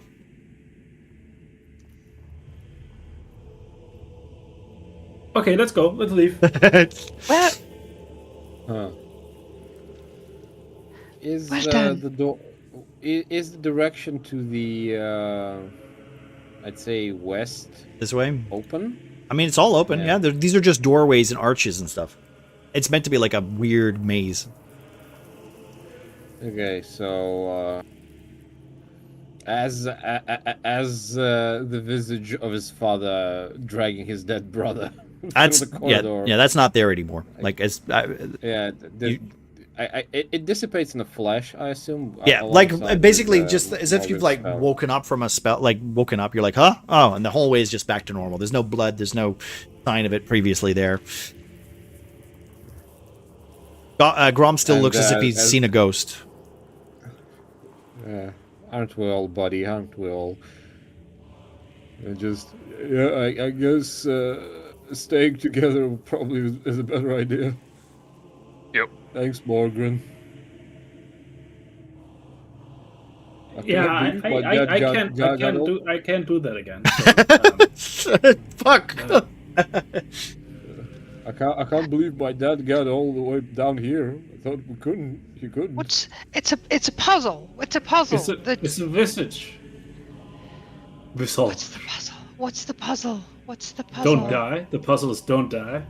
No, the Wait, whole all my souls dad's are a weighed puzzle visage now. not by Man, power, this day but the couldn't get truth. any worse. We have to speak out truth. Or there's something about the fucking puzzle. Man, All right. Well, while you're panicking about a puzzle, Grom's gonna go and try the door. oh, that one doesn't open. You can strike check it if you want, but it doesn't matter what your roll is. Not opening. You think? So there's a door. Way. There's a door here as well, right? There are doors all over the place. Yeah, there's to the left, to the right. Like there's a door here. Was there a flash of light with what Morgan did, essentially? Yes. Yeah. So at this point, God will kind of there will be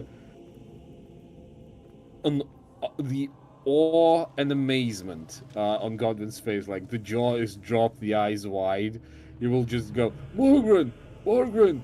Now I don't understand it fully, but the visions I saw, there was a flash of light. Maybe this was connected to this thing. You did it right, Morgan. You did it right. And Godwin will just kind of approach Morgan and kind of hug him and lift him up. Touch me. Okay. And as upon calming down, Godwin will lift Morgan down. Now, gonna hate this. So the next vision was about the undead scholar holding Timothy and the goblin pie book. But shut up! Fucking book about the pie. Please let me go. Please put me down. I said it after I put you down. Okay, thank you.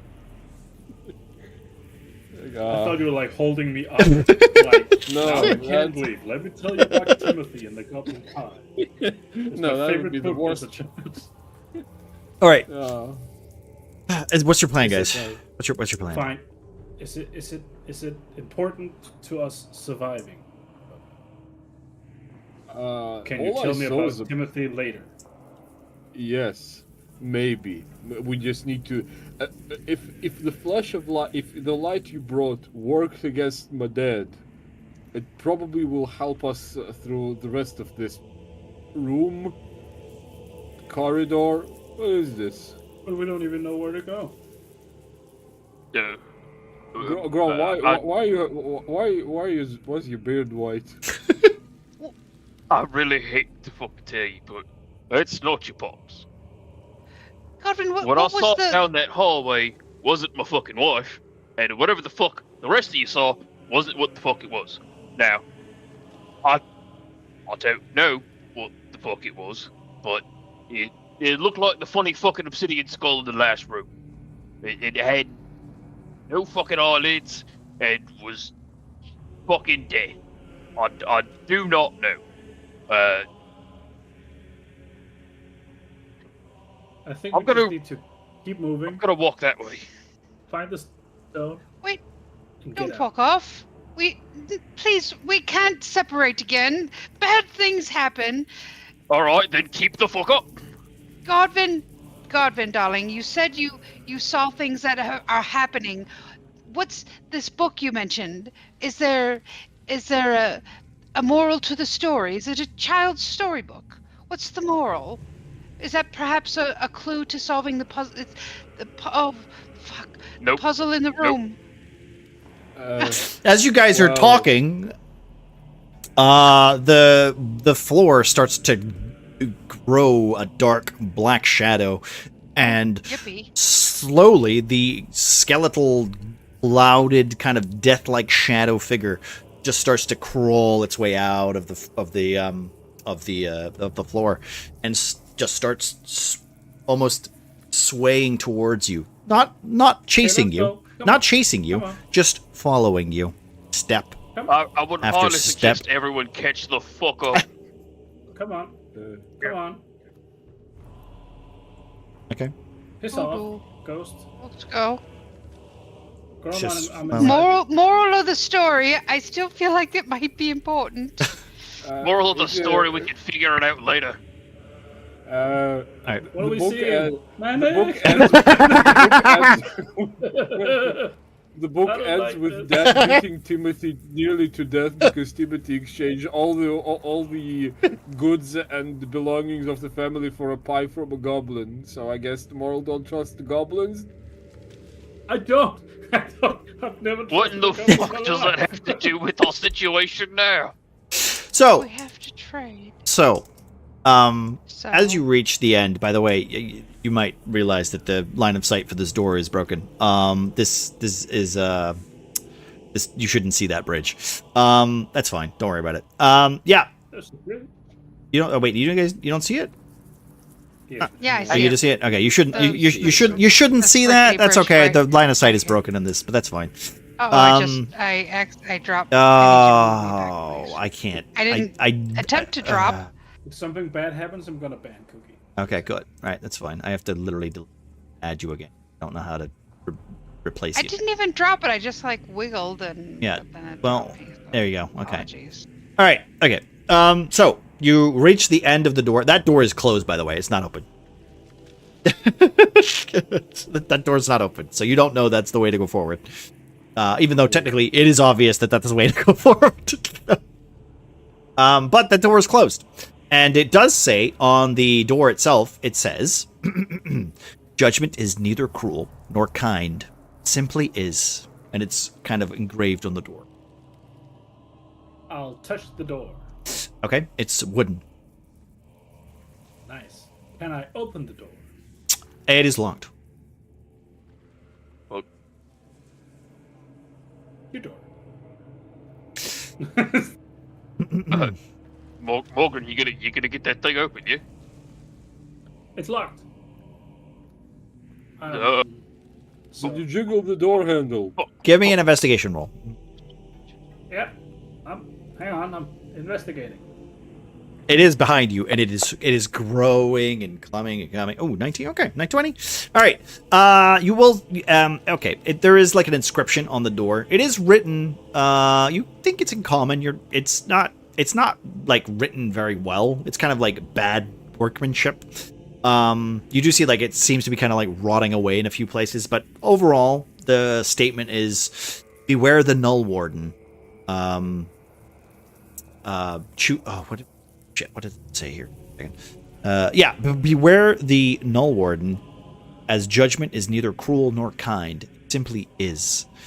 Find the right seat of power to push onwards to the goal of Kelemvor. We need to find a chair. I'm gonna explain what it it wasn't says. the one I sat in last time. Maybe not.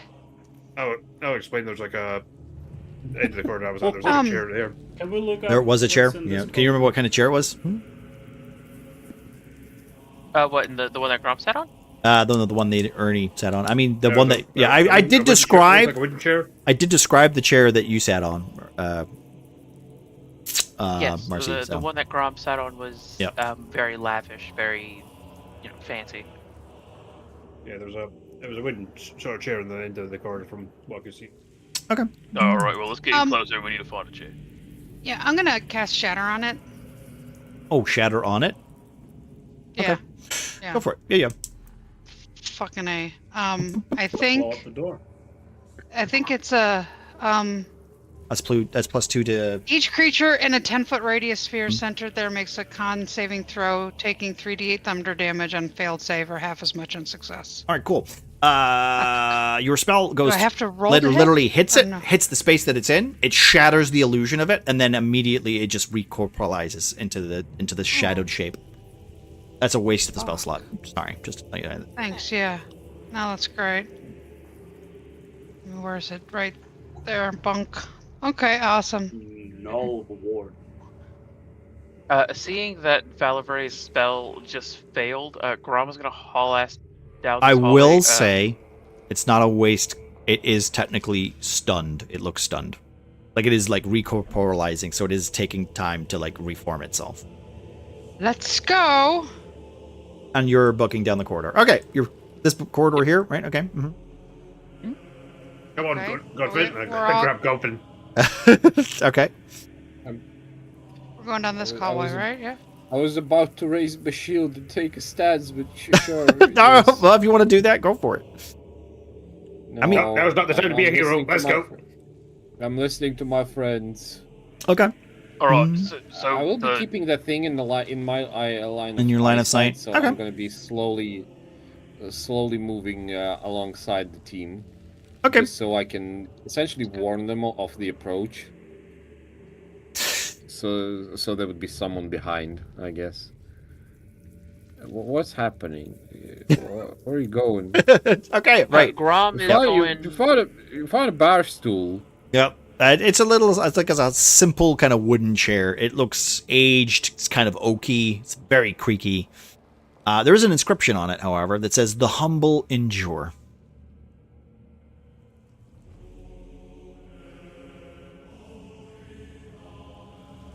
So the inscription on the door that Morgan read was.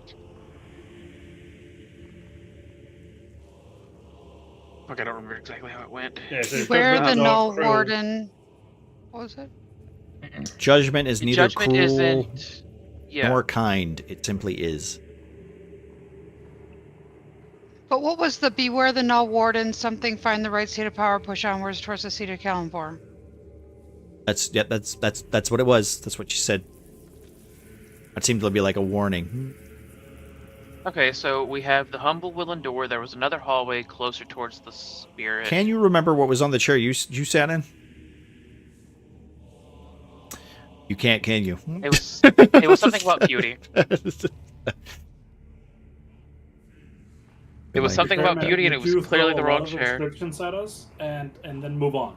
We don't really have time to take note or do before you force us to act. So we would need more information. Well, what you currently have, I mean, you can always sit in that chair. That might be the right answer. Sit your ass down. And Ernie saw a chair too? It says Yeah, he didn't expect it though. Did not expect it. The humble endures. Yeah, this one says the humble will This chair endure. says the humble. More Godwin, what does that mean? The humble will endure. Does that have anything to do with Kalimvor? Is he humble? Does he promote humbleness? Lord Kalimvor, as I've told, was a human that descended to godhood through his sheer will. It's moving! As Godwin just starts his presentation. It's just, you know. Here's my book report from the book I've never actually read. Go away, fuck you. No. Roll intimidation. Give me a second. It just goes right through it. Gonna cast Sacred Flame on it. Yeah, it just goes right through it. Come on, sit your ass down in the chair. No. So much. It's No. It's the No, wrong. I What if it's the wrong answer?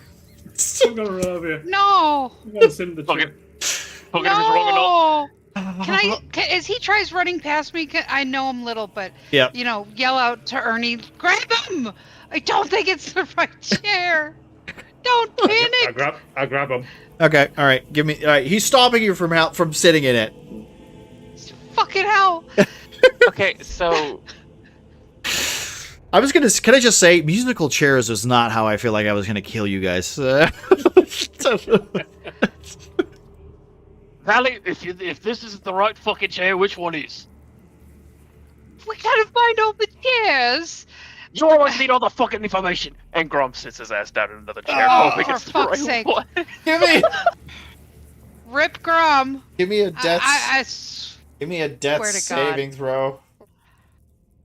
What? go. No. Oh, damn. All right. Cool deal. Cool deal. Two of them again. Oh, No, you didn't roll a 1 this time. You're just willingly sitting in this chair. So. All right. Here we go.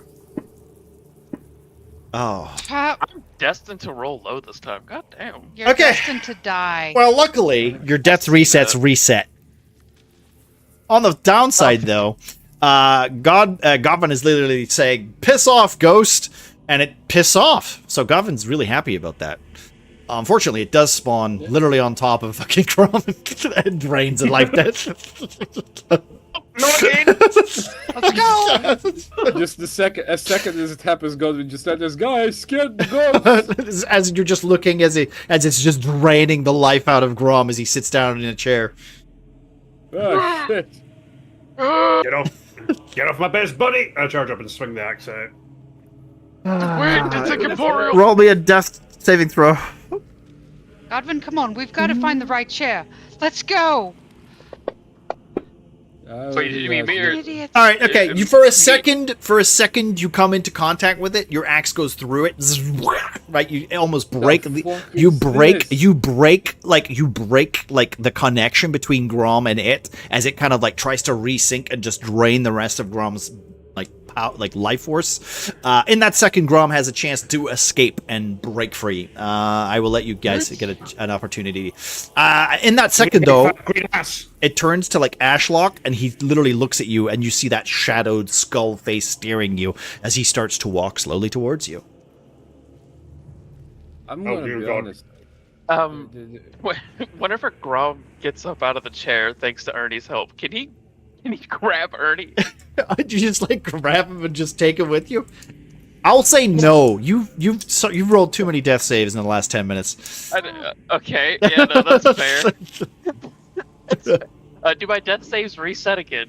This technically no. You're on one. You were saved. You were saved with the magic dice last time. Thanks to chat. Thank you, chat. Gotcha. Thank you, chat. Gotcha. Yeah. So I will let you guys run ahead. And go ahead. It's slow. It's not dangerous unless you fuck around. That's it. It's just slowly walking down the hallway. All right. So, this doorway that I'm standing in front of, is there anything written on the doorway? Nope. It's just an archway. All right, let's check this hallway, guys. Panic, I'm gonna say this Yep. much. I'm looking at through this fucking hallway, and I'm horrified by what I see. What do you mean? Oh, this hallway? Yeah, that's just an empty door. That's a fucked up map. That's a mistake. Yeah, don't go out there. You'll never get back. I forgot to delete the door when I made the map. It happens. Okay. Yeah, I walked past it. I see the beam. Well, the problem is I did make the map, but then I needed to redo all of the line of sight myself, and for some reason the line of sight thing in Fantasy Grounds is so fucking stupid and dumb sometimes. It is weird. It is flimsy, yeah. Alright. Okay, so Look, I'm gonna... a chair! Look, Grom gets full ass of ghost again. Evan! Alright. Okay, so there is a door in front of you. As you reach this area. It is well, I mean, you know what? What you see in front of you is what looks like a sort of regal chair. It seems to have like an inscription on it that says "Balance favors the beautiful."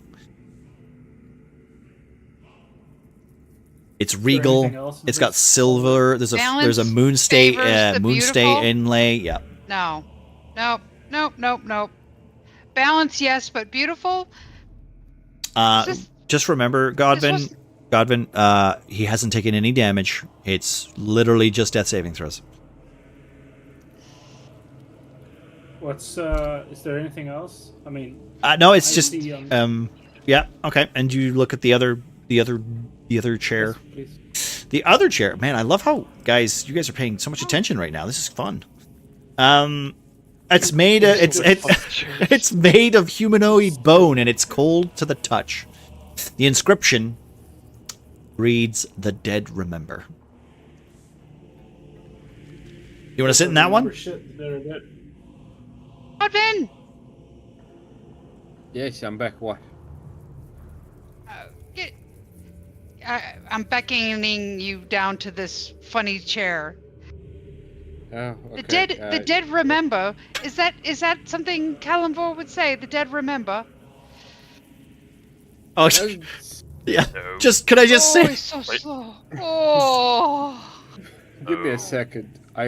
Give me a second. I have a way of remembering. Yeah. Yeah. Okay. Well, I'll stop right now. So you're saying, what was the question? By the way, could I just say something? Yeah. I'll go for it. Being asked me if death remember something Kalimvor would say. Did the dead remember? I have no idea what kind of teachings you put in Kalimvor's mouth. But these are all quotes. These are all quotes from fucking Kalimvor. Yeah. The dead do remember. That's they will always remember. The living remember too, but the dead will remember. Like, you can learn a lot from a dead person. You can always remember. Souls are weighed not by power, not by pain, but the truth they carry. Why not? Is this the chair? Should we sit in it? In this one to the left. No, not that red one. That one's about beauty.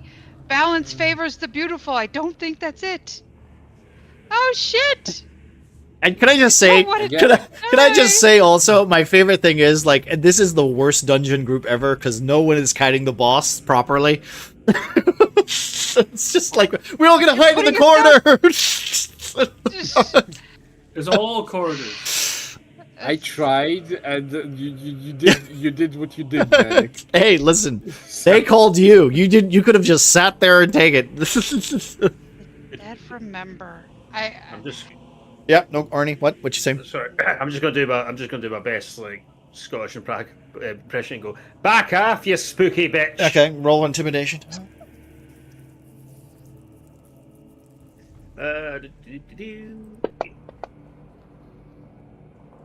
Okay, it stops for a moment. You have a minute. It's You know what? Next corridor. This is the one that says the death remembers, right? The dead remembered. Yeah. the dead remember. I guess Godwin will like take a couple of heavy steps, look at the seat, Yep. and start considering like how much does that ring true to him. And Okay. He must admit that dead do remember. Okay. But it's mostly us remembering them. So with like half a guilty look thrown at Val, it will just very heavily turn around and just sit on the chair, kind of closing his eyes and getting ready. Give me a wisdom saving throw. Also, technically, I mean, you might have already forgotten this, but add advantage. Yeah, I remember my advantages. Don't worry. Oh, all right. Okay. For a second, you sit down in the chair. The creature teleports immediately right past you, Val, almost scaring you to death just because it goes like right past you, like almost like one of those like horror movies where the ghost like can move at like 128 frames per second or whatever. It literally just like zooms right up close, right to Goblin as he sits in this skull seat. Literally, it kind of like claws over him. Like one leg is like lynched up, kind of pressing into the frame of like one of the seats. Its claws are hanging off of like the bone arms and legs that are this all human bone like throne. And it just kind of leans in and says, "The dead remember. You are not dead. You have chosen wrong." Oh boy. Do I hear this too? No, you hear nothing. You just watch this creature like loom over of Godwin. Literally, Godwin, what I will say is you hear like this thing not like it's almost screeching at you. But it will say, like, it just says, "Your knights, your teachings fail." Like almost like echoing through your like entire ear, like the eardrums are kind of like almost electrified as you feel this creature almost like sticking his fingers into you and like trying to just caress your skeleton almost inside your flesh. It's as if it's trying to like kind of figure you out and understand why you decided to make this decision. I guess this is the spotlight moment for Godwin. Purely because I want you to use this as the opportunity for the logic used to sit. As I guess he feels the cold embrace while sitting on this chair, hearing the whispers, his guilt, I guess, about the teaching, his teachings failing. He basically transports back to the times at the Calamite Temple, where he was the last respite, where he was training, and he feels half guilty for never being able to measure up to the standards set by Doom Guides, is the priests of the Calamites. that tried so hard to explain to him the values, the teachings, the basically the nitty gritty details of philosophies on Kellenvor, where Godwin just thought in the most basic, the most simple terms he could muster. And from his perspective, right now he feels guilt for not being ready. He feels guilt from not understanding what the temple genuinely wants from him. Mhm. But he stubbornly sat in the chair, thinking while I am not like basically responding to the ghost in his mind and his heart. I may not be dead, but I'd like to think that dead remember the living as well, as we remember the dead. They just Okay. and with that, he will open his eyes and start getting up.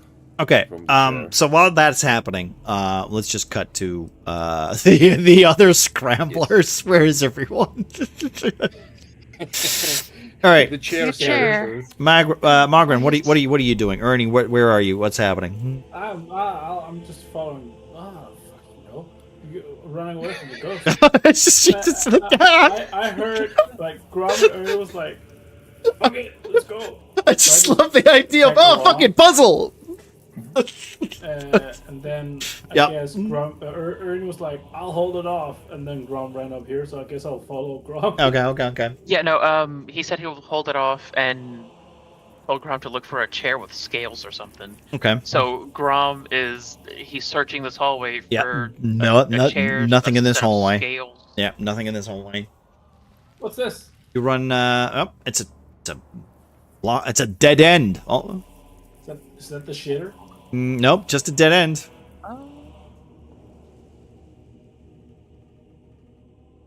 I will say, like a whole minute is passing as Godwin is sitting in this chair talking to this creature. So, like, you have a minute of like, what's happening? Where do we go? What's this? Like, you can, so. It's any hallway.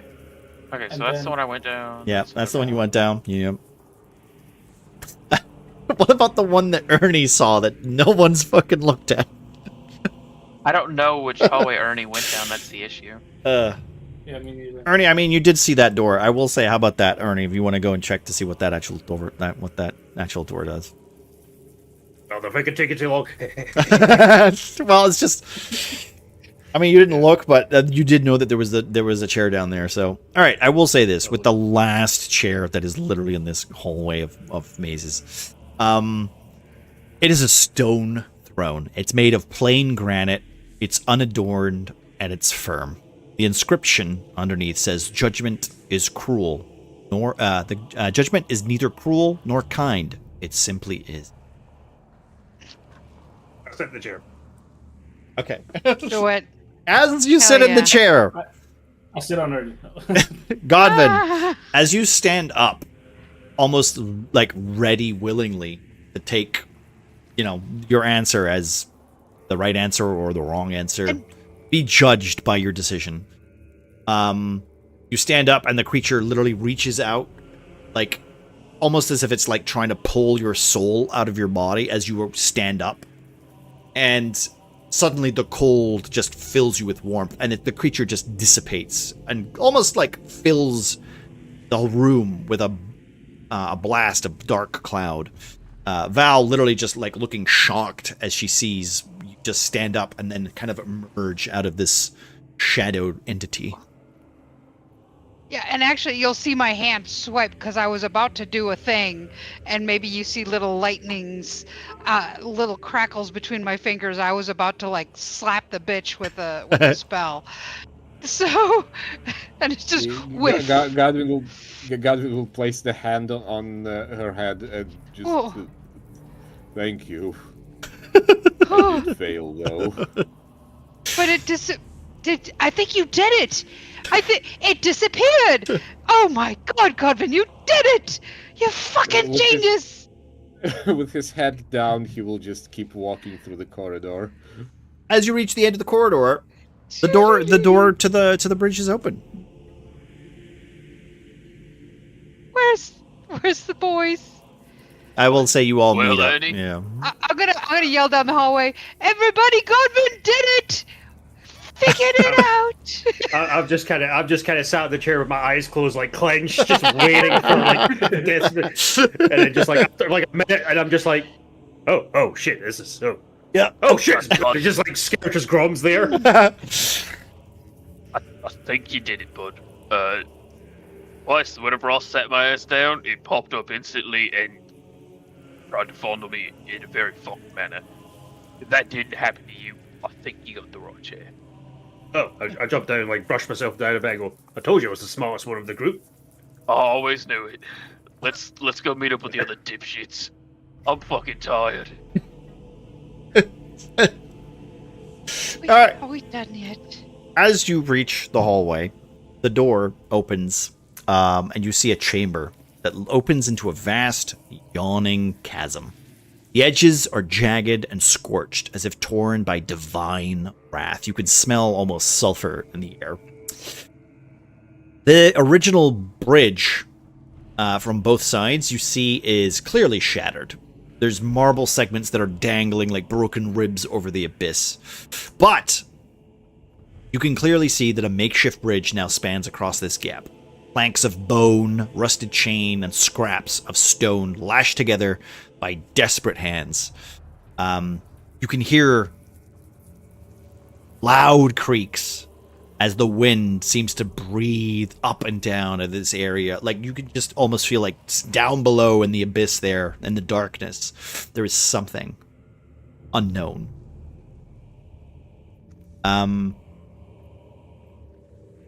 There is visibly no bottom, but as you glance deeper, you can see some sort of swirling shadow or void, maybe echoes of the Shadowfell itself, if such a place exists. And as Anybody see a stone? Are we Freaking out. still Whatever you're thinking. Yo. Don't piss off the shadow. good dungeon, right, darling, guys? You look a little peaked. You look a little peaked. Are you okay? I feel like I'm 84 years old. You've aged 20 years. What? You got something on your beard. You got like some powder. I think you got some powder on your beard. Nope. That's Awfully. It's That's awfully Ooh. white. Give me an insight check, actually, Brom. Oh.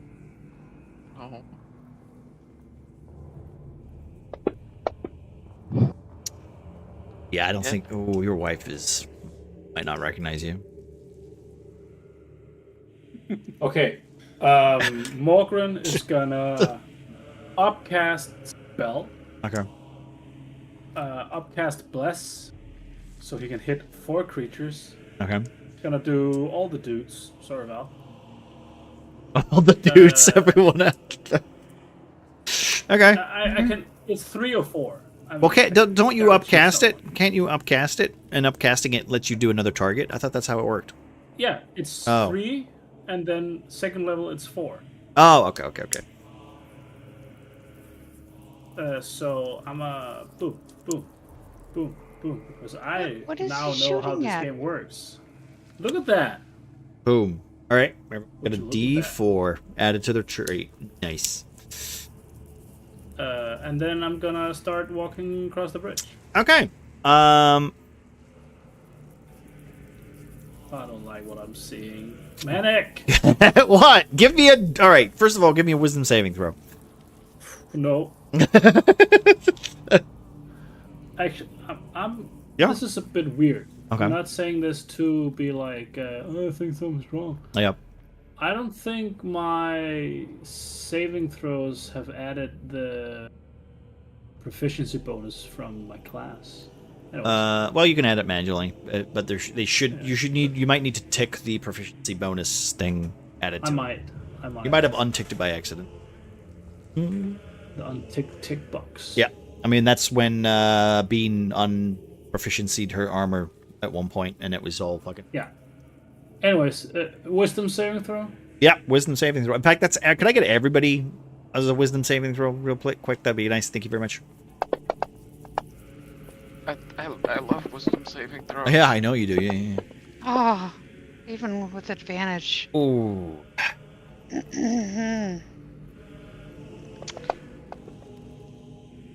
When the fuck, like, when did, between session, like, season, or fucking campaign 1 and 2, did I swap the curse with Muffin and become the shit roller in the game? What Listen. the fuck happened? To be fair, the last 3 rolls you made were fucking horrible in campaign 1, and that's the only reason you died. So, I mean, Yeah. I don't think it's Muffin's curse. As much as Muffin likes to shit talk and say he rolls low all the time, he's not that bad.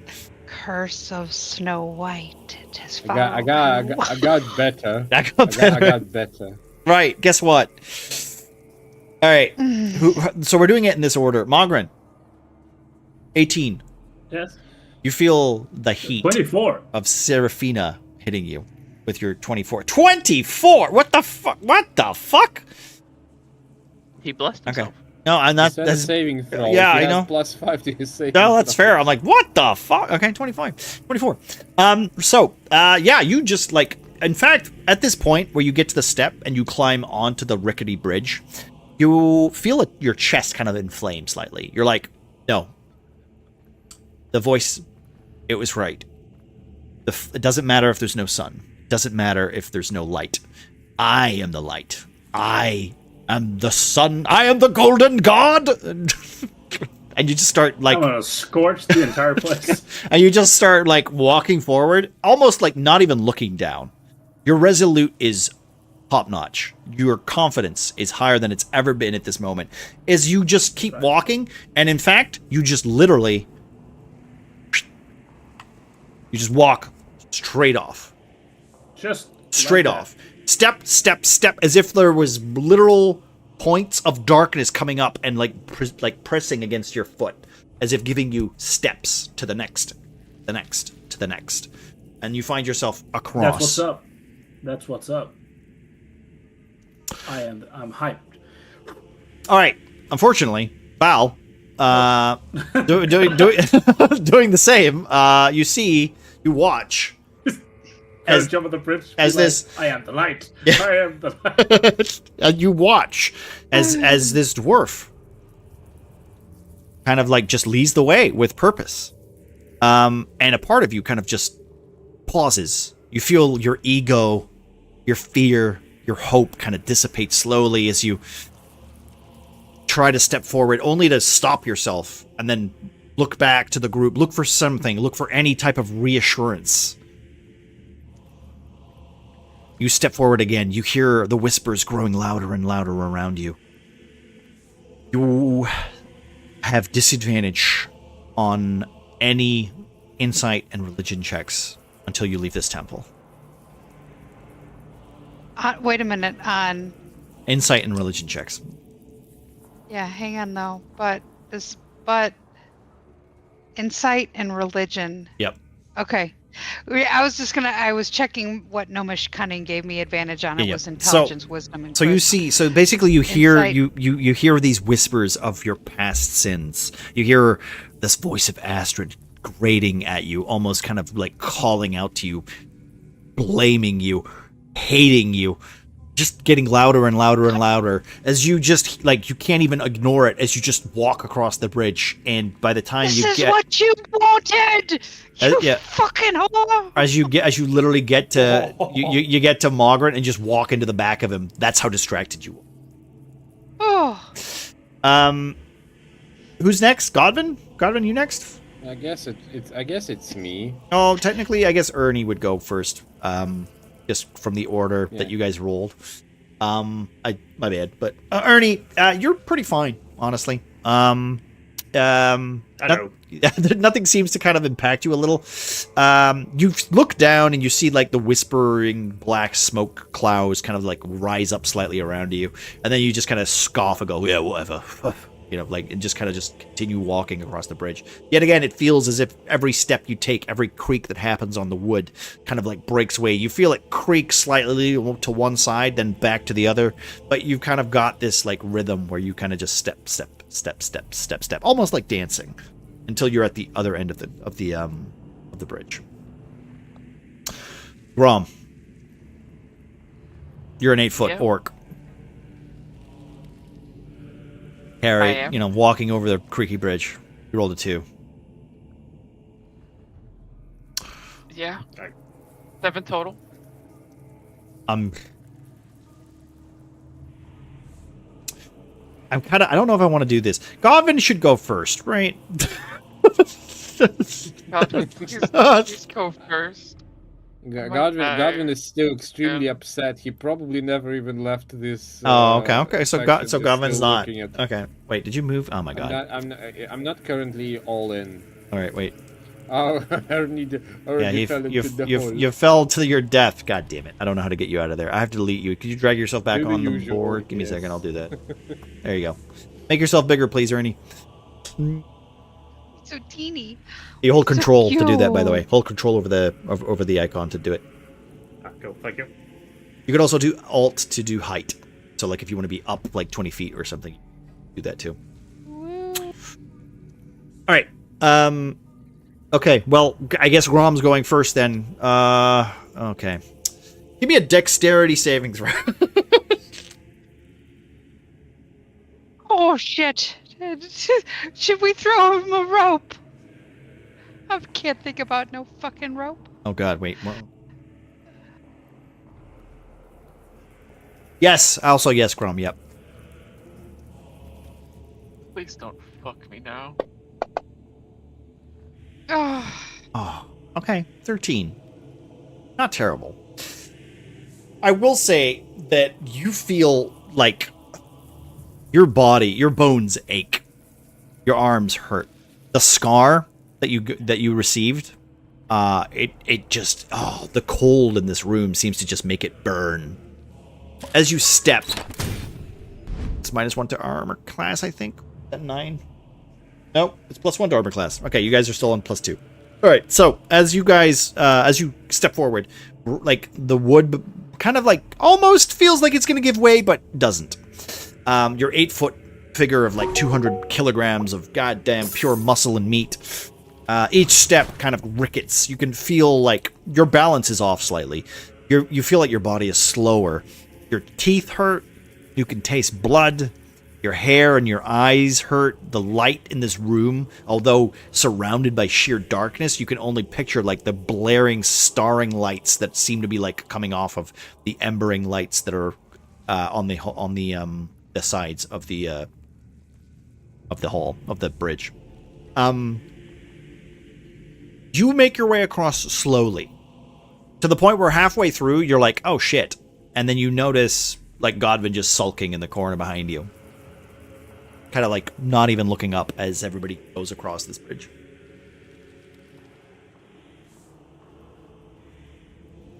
Do you stop or do you just continue?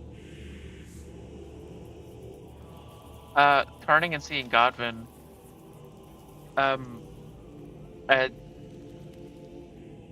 Godwin, you coming? Slowly lifting his head up, Godwin will kind of nod and start taking slow steps, I guess, forward.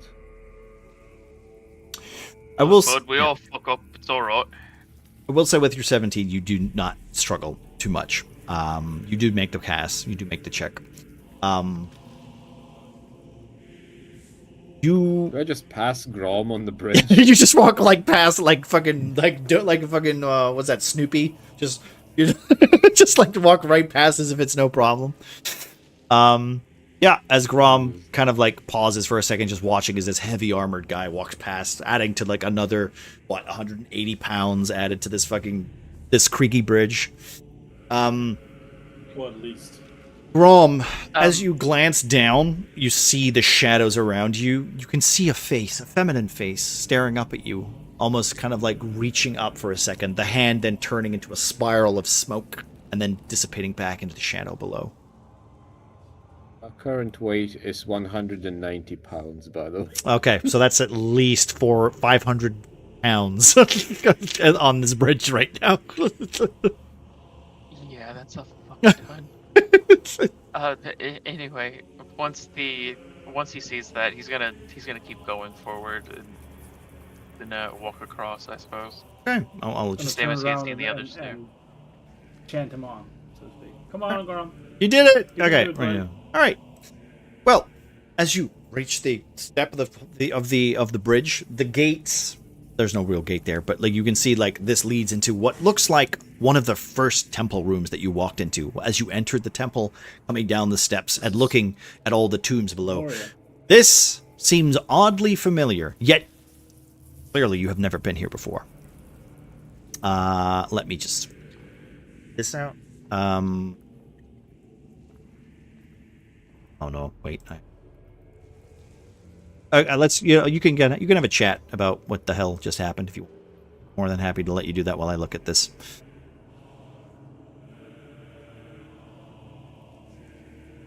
Or you could just sit quietly. I mean, that's fine. You can do that Or too. we all say nothing. I was on mute my microphone. Okay. Yeah, go for it. Why? Yes, seeing Grom and stuff like that, it's just like, oh, that wasn't too much of a challenge compared to the last area. You guys all right? I'm old and fucking. I'm only 38, I think. He's gonna walk over to one of these pillars and just gonna like lean against it, sitting down on the ground to catch his breath. As he sort of says that, it's the first time like Ernie notices the white hair, and it's just like, oh my fucking god. Yeah, he looks like he's aged 20 years. It ain't that bad, is he? Put it this way, I'm still the hot one, so it's fine. Fuck you. Roll for I just- persuasion. Roll for persuasion. You're trying to lighten the mood. Roll for persuasion. Also, you got to roll insight, Grom, to maybe be convinced that his light joke. Oh, Nice. yeah. Never mind. Yeah, it worked. It worked. You don't have to roll. Wait, hold on. Okay. Hold on. I have disadvantage against all my insight rolls. I Okay. think. Yes, that's true. Okay, go for it. we might get this. There's a small. Oh my god!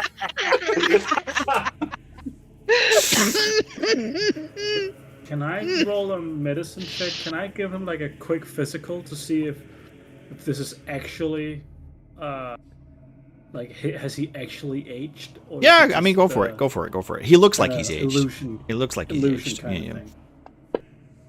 I will say you feel a little better, right, from his check. Like his joke, Alright, his say, yeah, his follow joke. my finger. Yeah, Is he this Hey, right? like don't you reach down there, you watch your heads. this looks like Grom's Turn dad. around. Like this looks like Grom's biological dad, and you don't know what that looks like, but this is definitely somebody who looks 20 years older than than Grom, who was quite a young guy. He was quite a young guy. Bro, I have good news and I got bad news. Alright. Get to know your grandkids. The good news is you skip past your midlife crisis.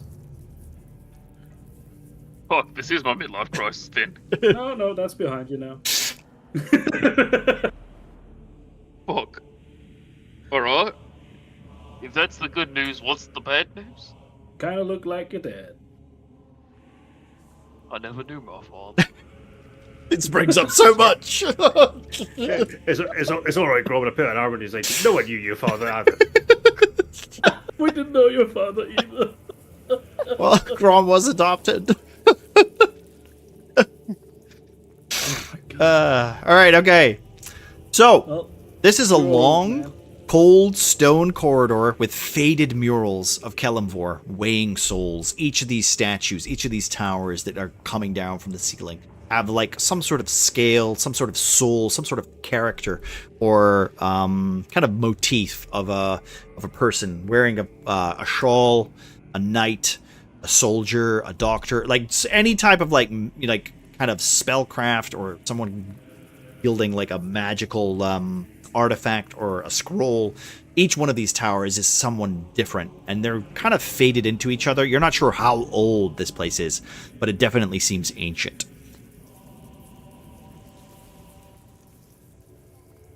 Are the doors to the left open? Or There is there are no doors. These are all These are just. these are all arches. archways.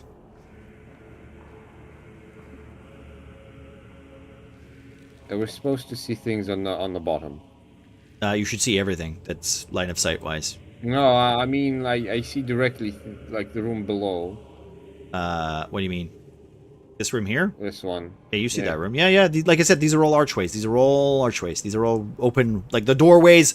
Okay, I will say this. The doorways used to be there. It looks as if there's like little like rotting wood. Like it seems like everything here is rotted away. If it was wooden or kind of like had any type of lifespan, it is kind of like the grass and like arid atmosphere has kind of dissolved it and destroyed it into dust, into broken shards. You can see a desk in this room, literally in the front room, that has just been like, it's turned to dust. It's been turned upside down. Almost looks like it's been looted. Yeah. So can I, if you guys are all going to split up again, please let me know which direction you're going before we before we do that. Oh God. I'm heading to look at the desk. Okay. Should we look around this place, like go room to room, or should we just beeline it to, I don't know, the end of the temple, or? I mean, it's your call. What do you? It's your call. No, I'm asking. How? Mysterious voice in the sky. I don't know, bro. So what's on like the pillars? Anything significant on these pillars as we walk down the middle of this room? Like literally just what I said, which is like murals of people, unnamed people being judged, being treated, being. And there's an arch behind. And there's an arch behind each set of pillars, right? Yep. So, What's in which of the pillars has someone who looks like a scholar? One of them's like a scholar, one of them's a soldier. Like they're non-specific. Like I mean, we could literally pick them if you want, but this is literally just a description of the room. Timothy and the Goblin Pie. There's none of them. None of them is holding a book that says Timothy and the Goblin Pie. I feel like the one I'm standing right in front of is fucking the hell zone. So I'm not going that way. All right. Go. Hey, look. You know. Well, through all of that, Godwin he's still like really out of it. For some reason I'm blacked out. Yeah, you literally. Yeah, you just fell down the pit again. Delete, please. Hey. Thank you. Sorry. So bigger. Don't go anywhere near that pit, Yeah, okay? Keep that over here. Like, don't go near that pit. All right. Fine. Yeah, I was trying to get to to stand in front of the door, as in Godwin never actually moved away from it. Just slowly pulled out his shield, his sword. If it's possible, he basically like moved his helmet even further up front, as to I'm arming up, and with the quiet. I was only ever good for one thing. He just starts like slowly moving forward with his shield on the ready. Okay. Just if basically we notice planning. this, Morgan will do the same. Like, unequip his shield, equip his shield, unhinge his shield, and Get naked. All right, guys. New strat. Gonna work. We're getting ready for the scrap. Boy. Grom is gonna reach into his pockets and grab both of his knuckle dusters. Okay. All right. Okay. As so you're just going straight. You're not going to any of the other rooms. Is this what we've decided? Godwin wasn't planning on. I mean, you are on a time limit. You are on a time limit. eyes on the prize. Okay. All right. We're moving forward. All right. Who's taking lead? Obviously me. I've been walking. I basically been walking forward this entire time, so I assume I'm Okay. stepping forward. All right. Here. Okay. As you all step into the room, I would like to have you in like a general position of where you are, and you're locked in as the cutscene plays, basically. So I guess like Am I wearing my cool transmog? no, you're wearing the lame one where you're pooping your pants. Oh man. All right. Okay. As you enter the room, you can see what looks like a collapsed cave on the north side of the room. An archway almost dug perfectly, engraved perfectly into a circle, with almost like a black line, kind of like almost like pulled tight taffy that kind of lingers. It seems almost sticky in sense, but with general like wisps of purple and ember and fire, or green, or you can't quite pick the color. But there seems to be a sigil engraved in the floor in front of you, in the center of the in the semi-center of the room, and on a slight raised plinth, this orb sits quite nicely. You see, wait, let me just grab this. Oh no, wait, did I close that one? I might have closed that one. Wait. All right.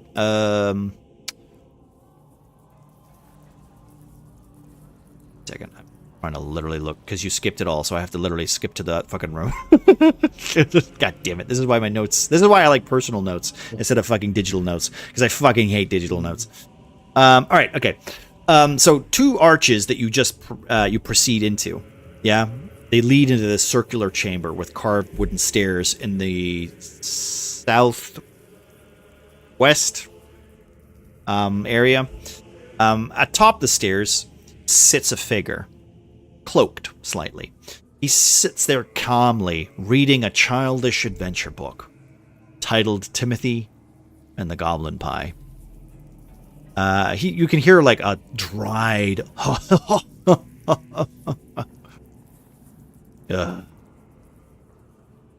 funny, isn't? Wait, no, sorry. I decided we were gonna do this. Funny, isn't it? That the boy who feared the dark now commands it. You can see a floating orb hovering in the center of the room, over a pedestal, glowing with a shining light of light and shadow. Beneath it, the sigil of balance is carved into the stone. Behind it, on the north wall, is jagged volcanic rocks and obsidian shimmering with a dark purple film and a portal that can only be to the abyss.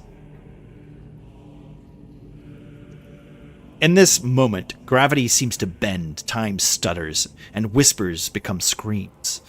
You have probably never witnessed the abyss in itself, but you can tell right now that you have never stood closer to the precipice of another realm than you have in this moment.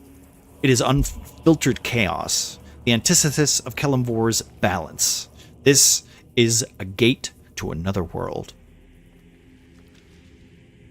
And in this moment, you realize that the cornerstone, the keystone that Godvin's father was talking about, is literally in front of you. It is the power to move or to allow travel between these realms. The cornerstone pumps violently.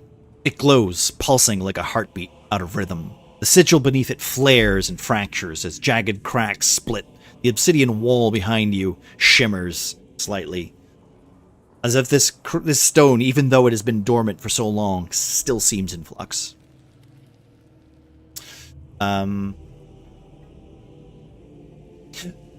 You stand before the cornerstone, the fulcrum upon which the hells are chained.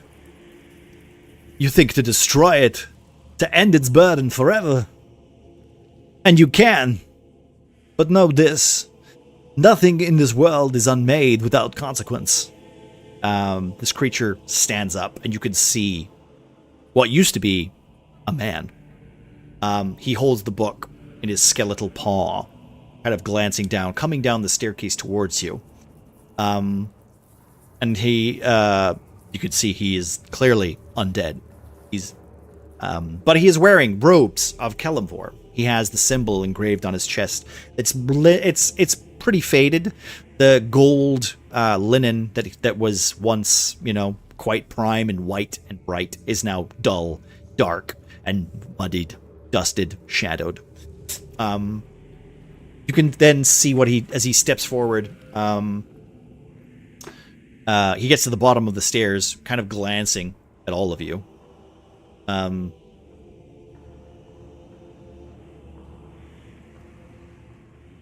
I'm raising my sword. I guess I'm tightening the grip and to be preparing the battle stance, I guess. If the keystone is shattered, the portal will collapse. Yes. The abyss will be denied its path. But the power bound here, it cannot vanish. It must bleed somewhere else. The weave will tear, and where it tears, a scar will form. A scar that does not heal. Perhaps the Shadowfell will seep into your cities. Brown, joy in endless twilight. Perhaps the Feywild will bloom unchecked.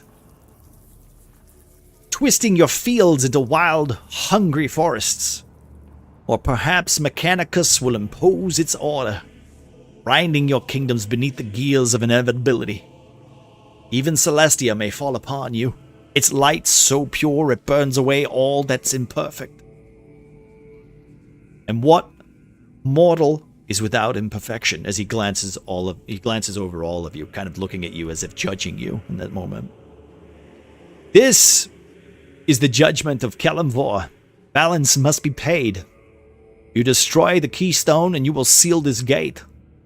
But you will condemn another corner of your world to corruption. Leave it and you condemn me to my damnation, and yourselves to the burden of its defense. Take it and you invite the abyss to follow you wherever you go. So choose, mortals. Choose not between good and evil, between which wound you will carve into the flesh of your world, because that is the price of balance. That is the truth. Judgment.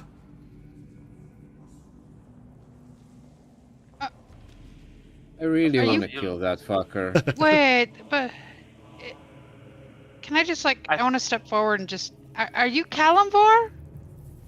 I do not know what my name is. I had a name a long time ago.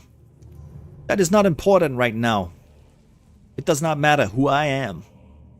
I am the guardian of this stone, and have been for many years.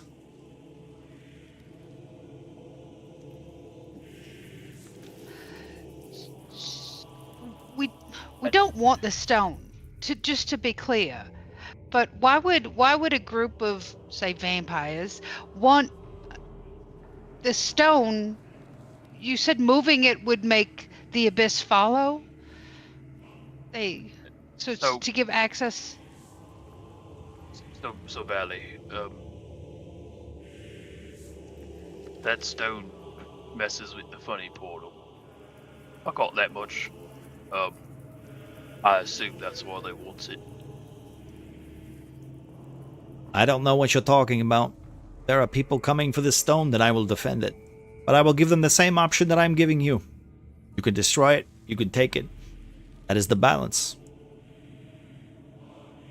And your job in all of this is to stand guardian for however long. It is my duty for Kelemvor, my brothers and sisters. We watched the line, we watched the realms. Eventually, we learned that at some point we must continue our fight, no matter the cost. And my brothers and sisters, well, they disagreed. But I stood, I waited. Here I am now. I will not fight you for the stone. Then take it. You can destroy it, but it is your choice. You will become the guardian. My fight is here to wait for the next person, and whoever makes it through this hall, makes it through this temple, they are worthy of whatever decision that is made.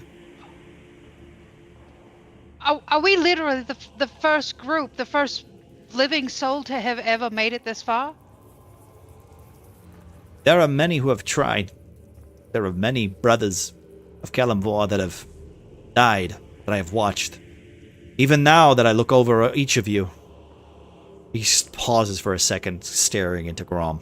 You should have died, but the fates, they deemed otherwise. If it was my duty right now, I should kill you, but remain balanced. He looks to Godwin, and you allow it. Just stand there, allow your friend An opportunity to live when he should have died. Are you a Kelamite or a coward? It is not. This time. It is not so easy to decide. Who are you to decide? Who am I to decide?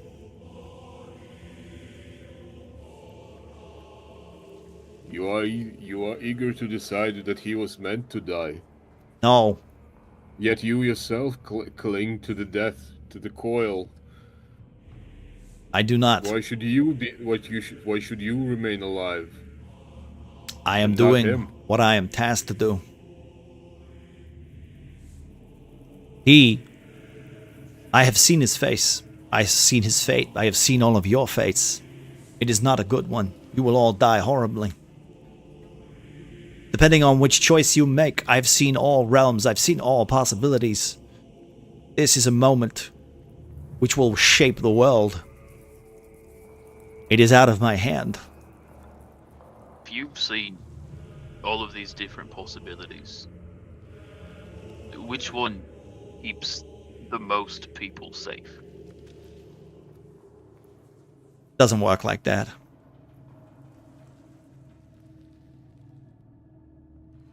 He glances to Val and literally kind of you're as if he's reading your text that you're saying in Fantasy Grounds. and says, inaction is also an action. Well, of course it is. I'm just gonna kind of turn my back on him and look at the guys and be like, guys, this thing has been here for how long? And I'll turn my head over. How long have you been here? Hundreds of years? Thousands of years? Honestly, can't we just leave? 74 days. The time is not important. You are focusing on details that do not matter. I beg to differ. Eventually, So what if someone we're will come out of that destroy door. the- Alright, go for it. I'll back up. What if we destroy the orb? I mean, I What literally will you just do? told you. No. What will you do? I Will will you pass. try to stop us? I just said I wouldn't. But you also said that you were tasked to defending it. I am tasked. Defend the orb. I am tasked to wait. As the fates have taught me. As Kelemvor has told me. My mission... I am too far gone to decide the fate of a world, so I wait. For someone stronger. Someone... well... different. Be it you or whoever comes next. If we were to take this, what would happen to this place? Well, the gate here would fade. Probably, well, I would hope that it would end. It would uncharge its, well, the energy that is being put through this entire temple. The building would probably, well, I think it would hold. It's hard to say. It's been here for so long. I cannot tell you the answers. It will only shape your fate. If I tell you that it falls down, you might not take it. I cannot willingly change your decision. It is not my place in Kelemvor. Well, praise be. But all things must be in balance. I don't think we can destroy this if what he said is true. If we do so, we actively choose to damn countless innocent lives here. We certainly can't give it to the vampires. No, I don't think we can just leave it here neither, because if we do, then they just keep hunting after it for God knows how long.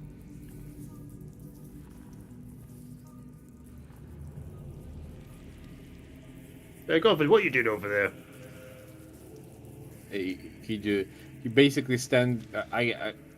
Would you say the guy still stands? He's standing at the right bottom of the here at stair. bottom He's of- he's standing at the very bottom of Here, the stairs. right. Like Okay, roundabout fair here. Well, I'm gonna be standing between him and the orb. Okay. Basically, I'm still not buying anything of he says.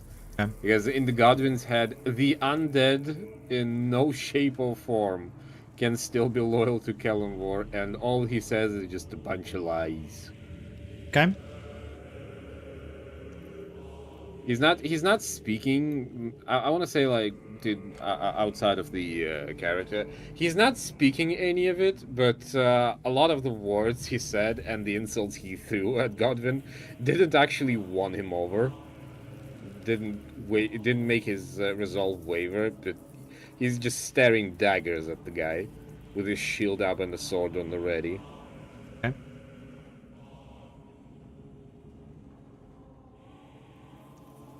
I think this experience has changed Grom's outlook near fundamentally, having aged 20 fucking years. Having had multiple brushes with death yet again.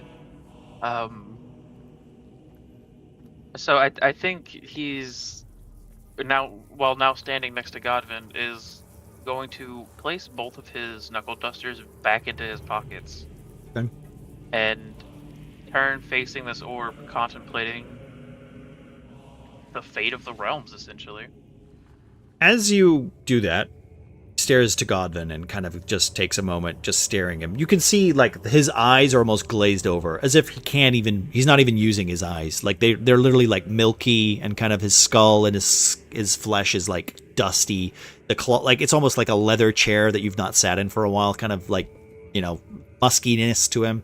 He's not moving quickly. He's missing bits of his fingertips. Like he's clearly like been sitting here for a very long time trying to like conserve his energy.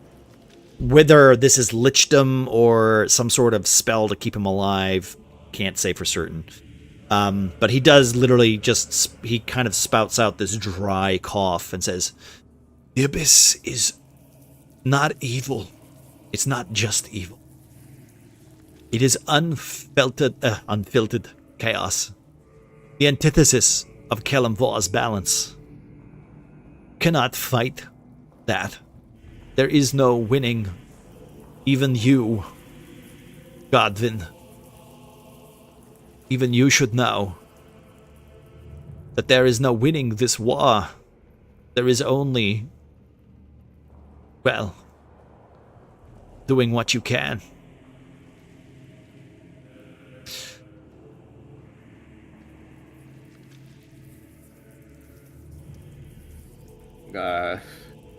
In this pause, I guess Godwin will just kind of lower his shield so he would meet the eyes of the being. The war. This was never about winning the war. There's no winning against death itself. But it's about containment. The balance doesn't mean forgetting. It doesn't mean imprisonment.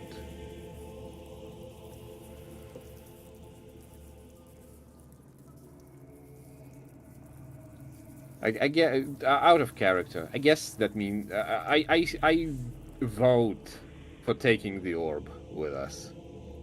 Out of character, I also agree with taking the orb. As chaos follows us, we can struggle against it and we can fight it off. But with it moving behind us, I don't think it will leave a lot of devastation. Now, if we destroy it, we, like Grom said in character, we damn countless people. Well, but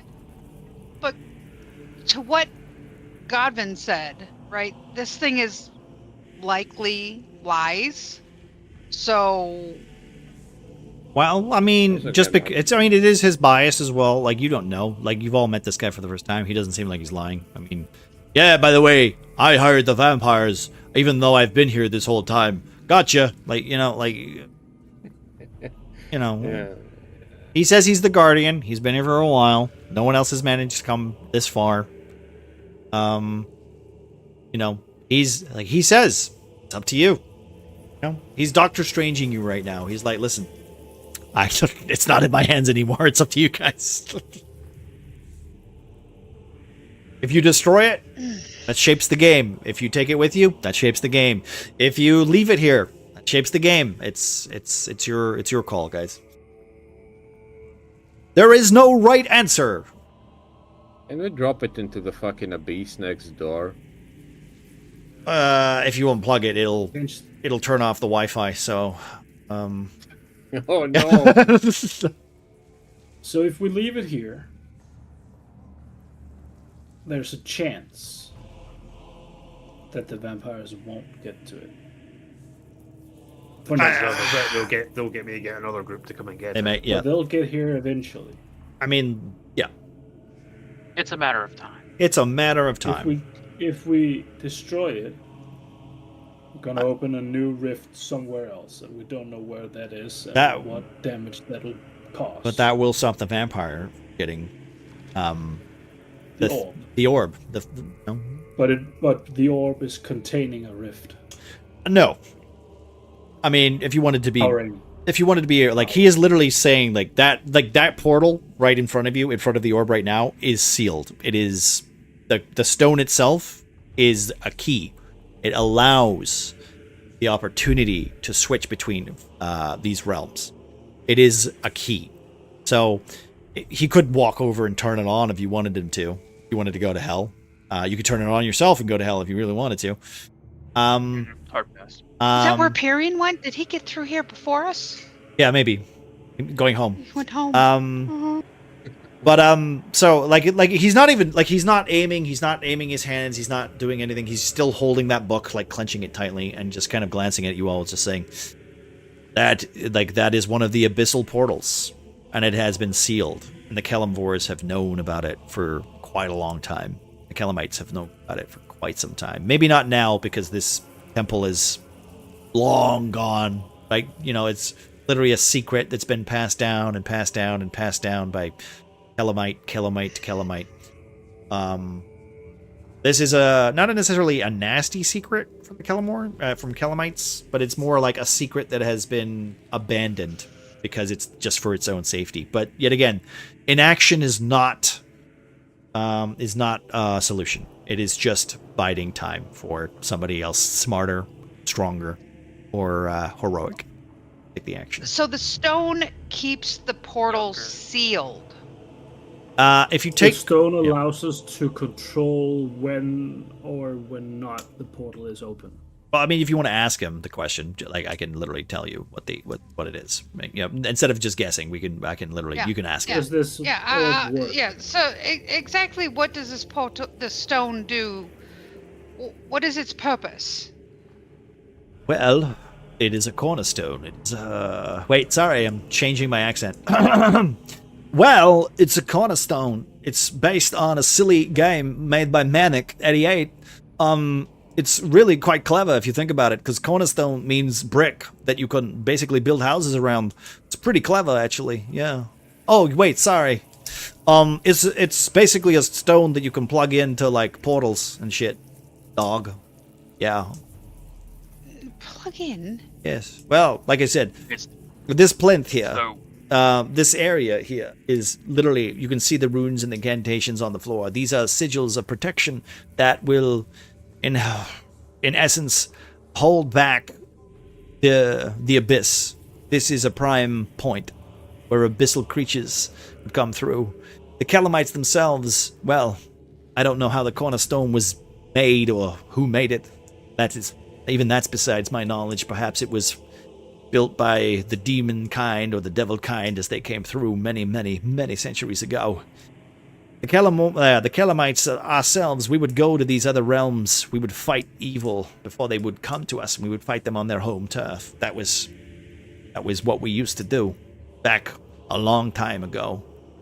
Until it became, well, mostly the human Kelemites were the only ones that lasted.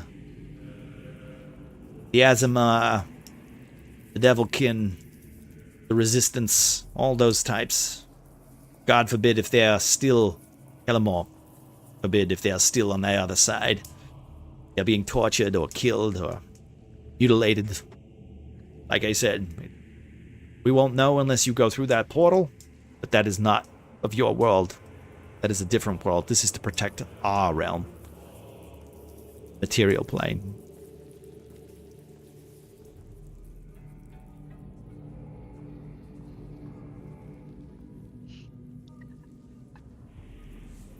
I think that I'm confused. If this is the weak spot where the plane, if we take the stone away, weak stone. Okay, weak point is like not the right word. What I should say is like a ley line. So like the perfect symmetry is happening where a portal, like the realm is touching another realm, and there's an area where enough magic can be spent in order to open the realm. So basically, think about if it you like have like the keystone. Okay. think about it like in order to open a portal, right, without a keystone requires a lot of blood sacrifices and a tiefling. Right? Right. So my understanding of it is that the cornerstone is like a car battery. It's essentially it's more a catalyst where you don't require a billion dead people in order to turn it on and off. It's like a skeleton key. It's a, you know what it is? It's a MacGuffin. That's what it is. But I have no idea what that means. it's just a Chekhov's gun. It's a plot device. Yes. Either whatever, you destroy it, then yeah. If we leave it here, the vampires will get it eventually. And then they can use the portal at their leisure. If we destroy it, no one can use the stone, at least. They could still use the portal, but it'll be harder to activate. This portal will once you take that stone, if you destroy it, this portal will be it will destroy. It will be broken. There will be no connection on this plane. So take it or destroy it. Taking it will close the portal. Destroying it will close the portal. They will both close the portal. The problem is that then it will no longer be sealed, and wherever is weakest on the ley line of magic will open up, and that will lead to catastrophe. Catastrophe. How does he say it? How does Walken say catastrophe? Catastrophe. God. Anyway. That's literally what I said, and I was told I was wrong. Anyways, whatever. So if we take Godwin, what's your vote? What do you think we should do?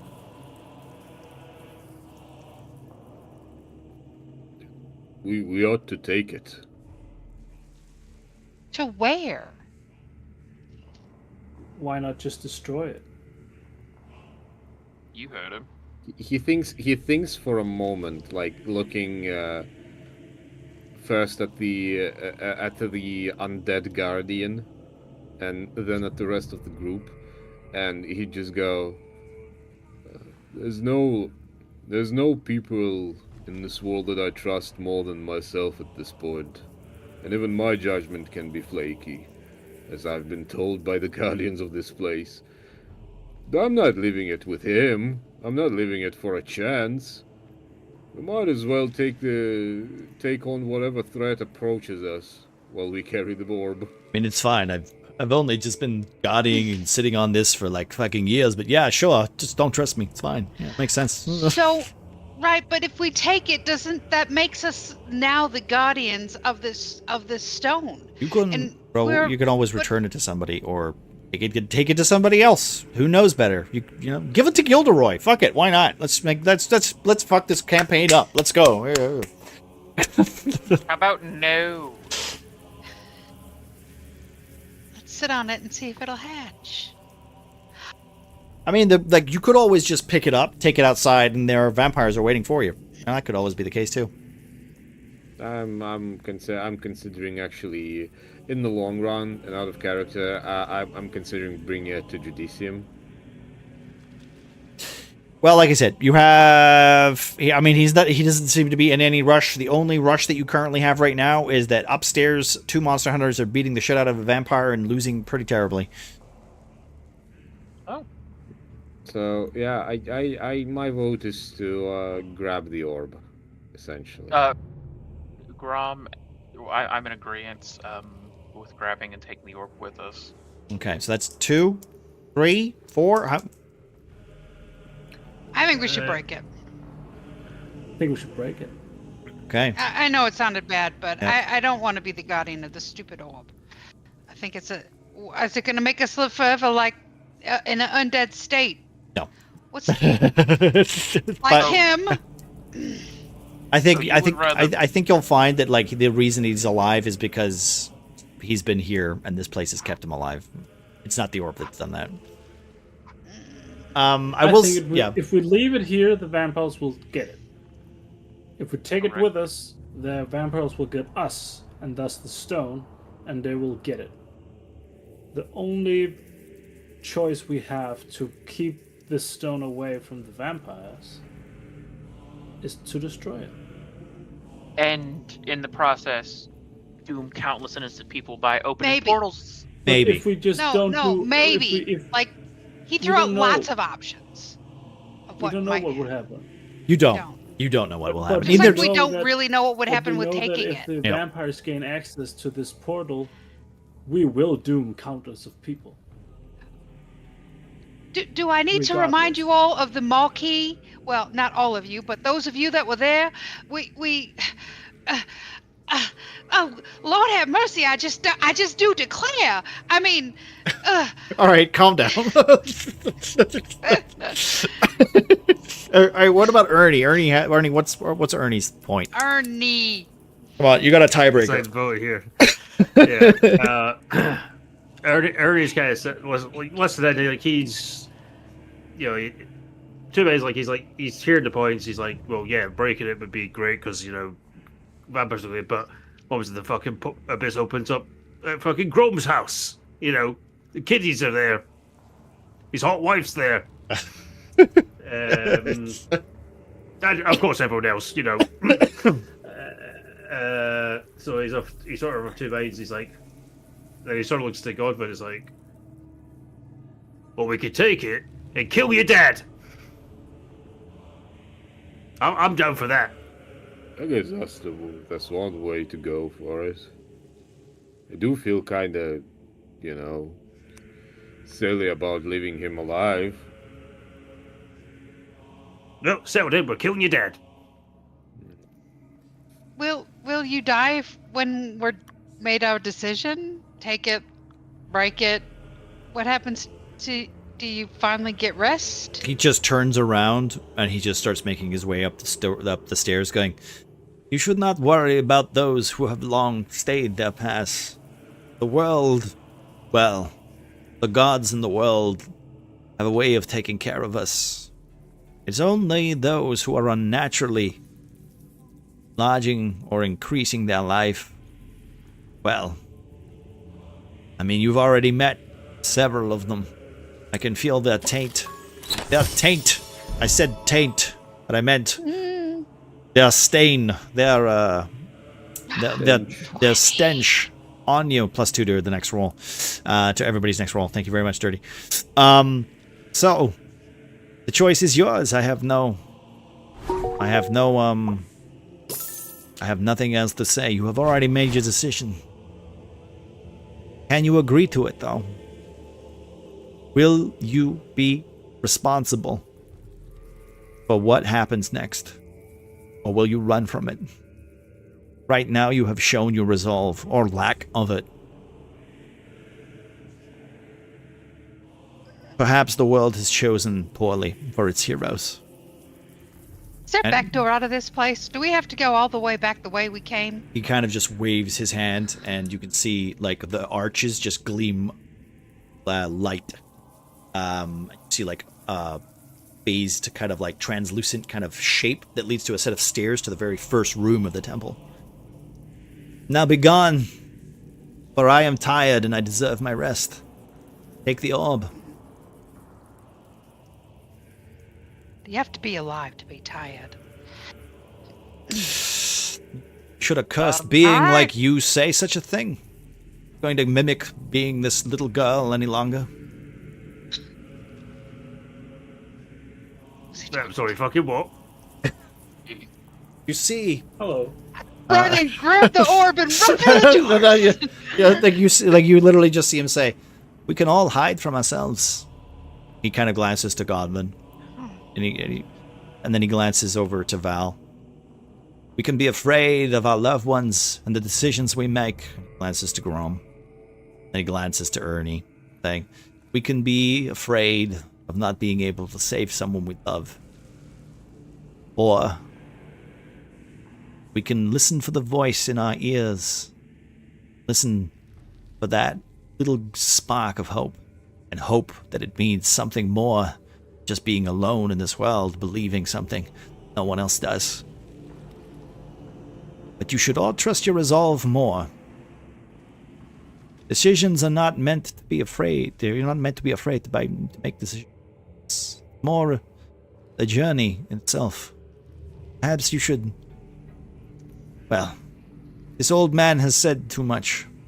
Kind of just steps walking, gets back to his chair, sits down, and he basically pulls back up his book of Timothy and the Goblin Pie, and he just starts to open it up.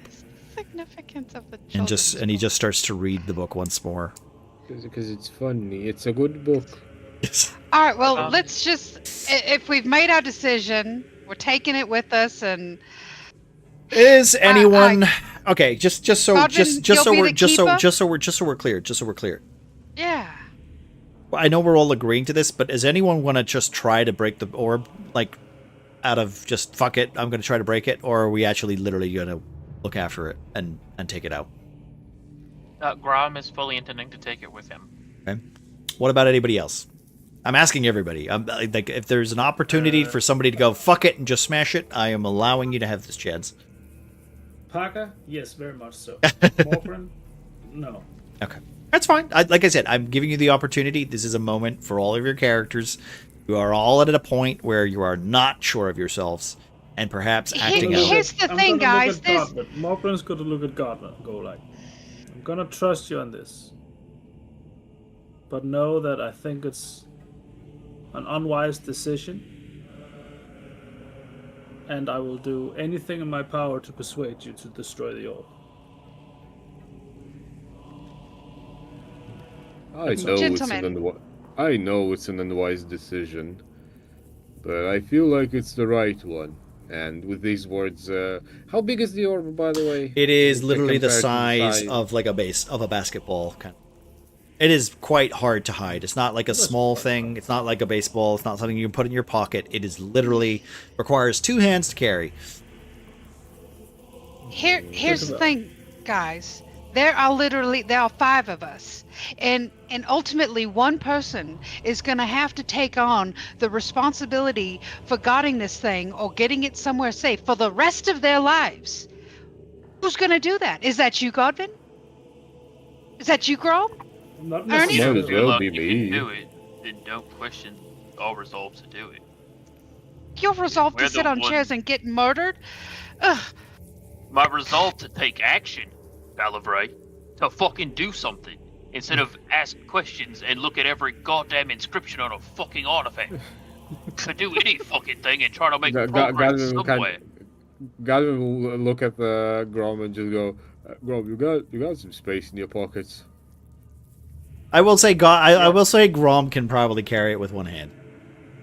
Yeah, no, Grom has I wanna shove the scale mail I have in my backpack to Grom to replace to replace it with an orb. The orb will not fit in your backpack. Alright, then just give Grom the fucking And orb. scale mail fucking does. No, it's just like it will literally not fit. You would have to take everything out of your backpack and to put it in, not just scale mail. You would have to literally just take everything out. It is literally a big old surfaced area thing. It is heavy. It's not like easy to carry around. It's a keystone. It's a cornerstone, as you will. Oh. So all Grom has in his backpack is like clothing and like a brewer's supplies. Who's picking it up? Who's picked it up first? Godwin? I guess I can. I wanted to pick it up. Yep. But, Give me. Well, I mean, who's picking it up? I need to know who's picking it up. I guess I'm going. Right now, Godwin kind of holds it in his hands. Okay, give me try to maneuver it a wisdom saving throw. Somewhere. Sure. That's +2, right? Yep, +2. Thanks to Dirty Rollers. 2. Thank you very much.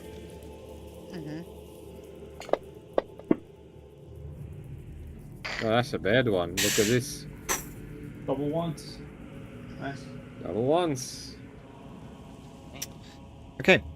You pick the Depending orb on up. what happens here, I am ready to do something. I'm going to hell. I am readying fucking shatter right now. Okay. Well, As the cornerstone hums violently, it glows, pulsing like a heartbeat once more. The jagged crack splits on the wall behind it, and you can see what seems like a ripple in the black film-like liquid that's coming through the portal. You see a rather almost like peering eyes, kind of like bleed, like, you know when you stick your face in one of those kind of like jelly molds, right? You can see like faces kind of like bleeding through it almost. You can hear a Wait, you stick your face in Jello? You have never done that as a kid? You know, it's like No. Okay, fair enough. You've never lived. Very therapeutic, I've heard. Yeah. So, like, you know, like, it's just like those things where, like, you get, okay, how about cling film then? Have you stuck your face in cling film? That's weird.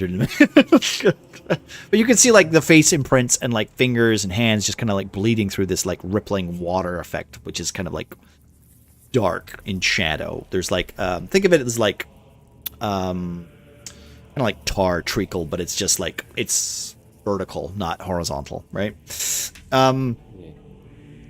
As you see this, you can see almost like creatures of hell, like bone devils, and all these weird kind of like goblinoid creatures just kind of like scream and like pull and twist, almost like they're trying to like break their way through. As your hands touch the orb, lifting it from its indent, your body drops. Like, you just feel like as if you've dropped yourself, right, into like the pit yourself, like you've fallen into the pit, right? You're almost like you know like a nightmare where you're like, you wake up when you're like, when you start falling. This is where the nightmare begins. You're falling.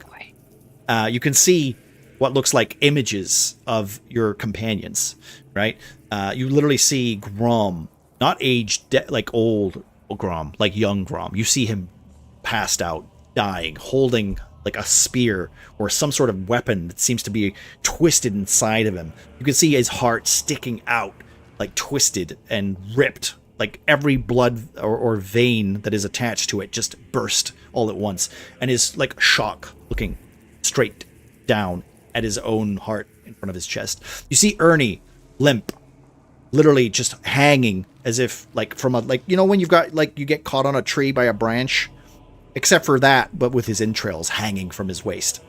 You can see Val literally just being splayed open, her robes ripped to shreds, and her hands almost finger by finger being dislocated and twisted like a frog's kind of fin kind of thing. Like, you like just picture that, but like it's instead of like the webbing, that is literally just sinew from her muscles that have been like torn apart. Get the idea. In this moment, your decision to take it with you, you feel the regret as you pick it up. But that is your decision. So you hand it.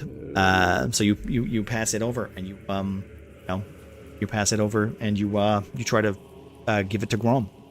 And in that moment, you feel deep regret. I never even got to Mogren. He was just going to be in a dark cave with no lights on. Just sits in the cave, vibing somewhere. it's just him going, "Told you so." Yeah. Anyway, one another margarita. Yeah. just as Guardian kind of turns around, picks up the orb. A little bit, guys. Also, thanks some. There's like a myriad of emotions going through his face in that span a couple of seconds, and from the confident and full of like resolve person to Grom turns like sweating, like pale, pale room, just going. I don't think that's a good idea. Also, I'm getting fucking sick of visions today. Just Grom with his heart in front of you going, "Yeah, just hand it over here, buddy." So, I'm going home. It's what I see, right? It's just permanently what I see while I hold the orb. No, not permanently. Just it literally just just flashes of the future. Flashes of the future. And as you glance over the shoulder of Grom, you see the Guardian smiling as he reads his book. His eyes meet yours, even though they're filmed over. Can't see his pupils. You know he's staring at you. You know he's looking at you. He is basically just saying that this is your future. This is what you've decided. And he looks down at the book, smiles, and enjoys the story of the Goblin Pie. And there's where we're going to end it tonight, guys. So congratulations, guys. Every person in this temple that we've met so far has been a dick. But you guys are in the temple. I know. Yeah, we're dicks. I'm not going to say, listen. We take a long rest before we walk through the door. No, unfortunately. But you do get a level. You do get a level, because congratulations, you won the fight with the Lich. That fucking Lich. But we don't get to level till we have a long rest. So. Yeah, I know. But you'll be able to level, though, so that's good, right? I assume it's just directly until the new level, or how? I'll say next session you will be next. Trust me. Okay. Like literally, like considering how quickly you went through this, and you missed a couple of rooms and stuff like that. Technically, you got there. It's not even nighttime yet, so you've got like a couple hours to to get up there, sort your dad out, sort the two monster hunters that are currently having a little bit of a flamenco hustle. Check on the parents, check on the family, check on the town before the vampires show up. You're doing it in record time. So yeah. Funny how a banshee will make you move quick, huh? Banshee? Or whatever the hell she was. The ghost thing. Literally a death. It was literally death. Wasn't a creature? Yeah, just death. Wife's a death. Just death. It's just Hey, so. the Yes. Grim Reaper. Thank you very much, folks. Thank you. Thank you for hosting, Mr. Maya Man. Yeah. We did it. Got through a whole stream, no disconnects. Are you going to No. Dean? Nah. No? Okay. If I do, it'll be later. Okay, after okay. a nap or Well, no, something. yeah, that's right. I'm just wondering. We could go to Mike, guys, could you guys do some D&D and stream it so that I could come and like raid into you guys? I feel like I need more D&D people. Who's Stormy DSSG? I mean, That's like somebody from Sebulon is Troll Lords, streaming maybe? Fable. Who? Sebulon. Sebulon? What the hell is Sebulon? Do I know Sebulon? Do I know who that is? I think so, yeah. Know who that is?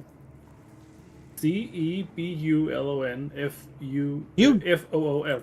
Type that. There's no way in hell I'm going to be able to hear what you're saying.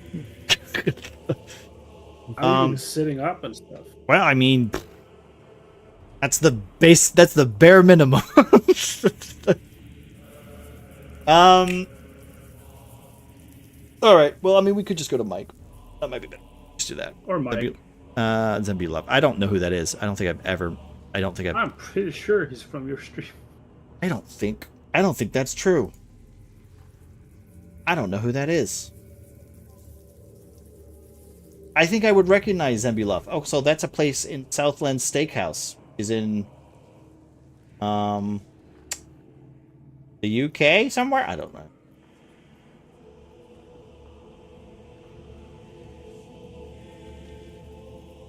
I have no idea.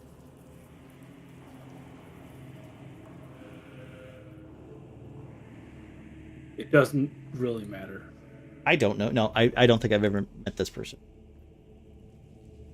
Not to shit on them or anything. I just don't know who they are.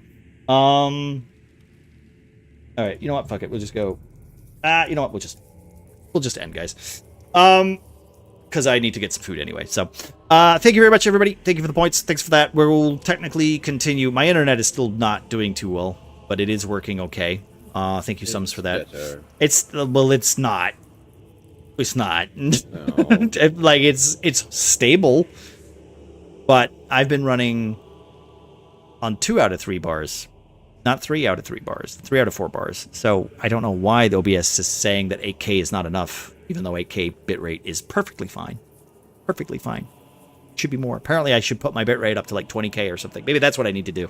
Anyways. Yep. Have a good one. I'll pack up. Appreciate you. Everybody, Good enjoy. night, We will be Packer. back in 2 weeks for the next session 17 or whatever. 16. This was 15, right? I thought this was. No, because we missed one I thought because this of was 2 16, weeks. but I don't know. Whatever it says in the title of the stream. Like, we'll be back for Yep, that in 2 weeks' next time. session is 17. 2 weeks' time, we'll be continue this. We'll put some channel point stuff in the for the next couple of weeks for some added fun.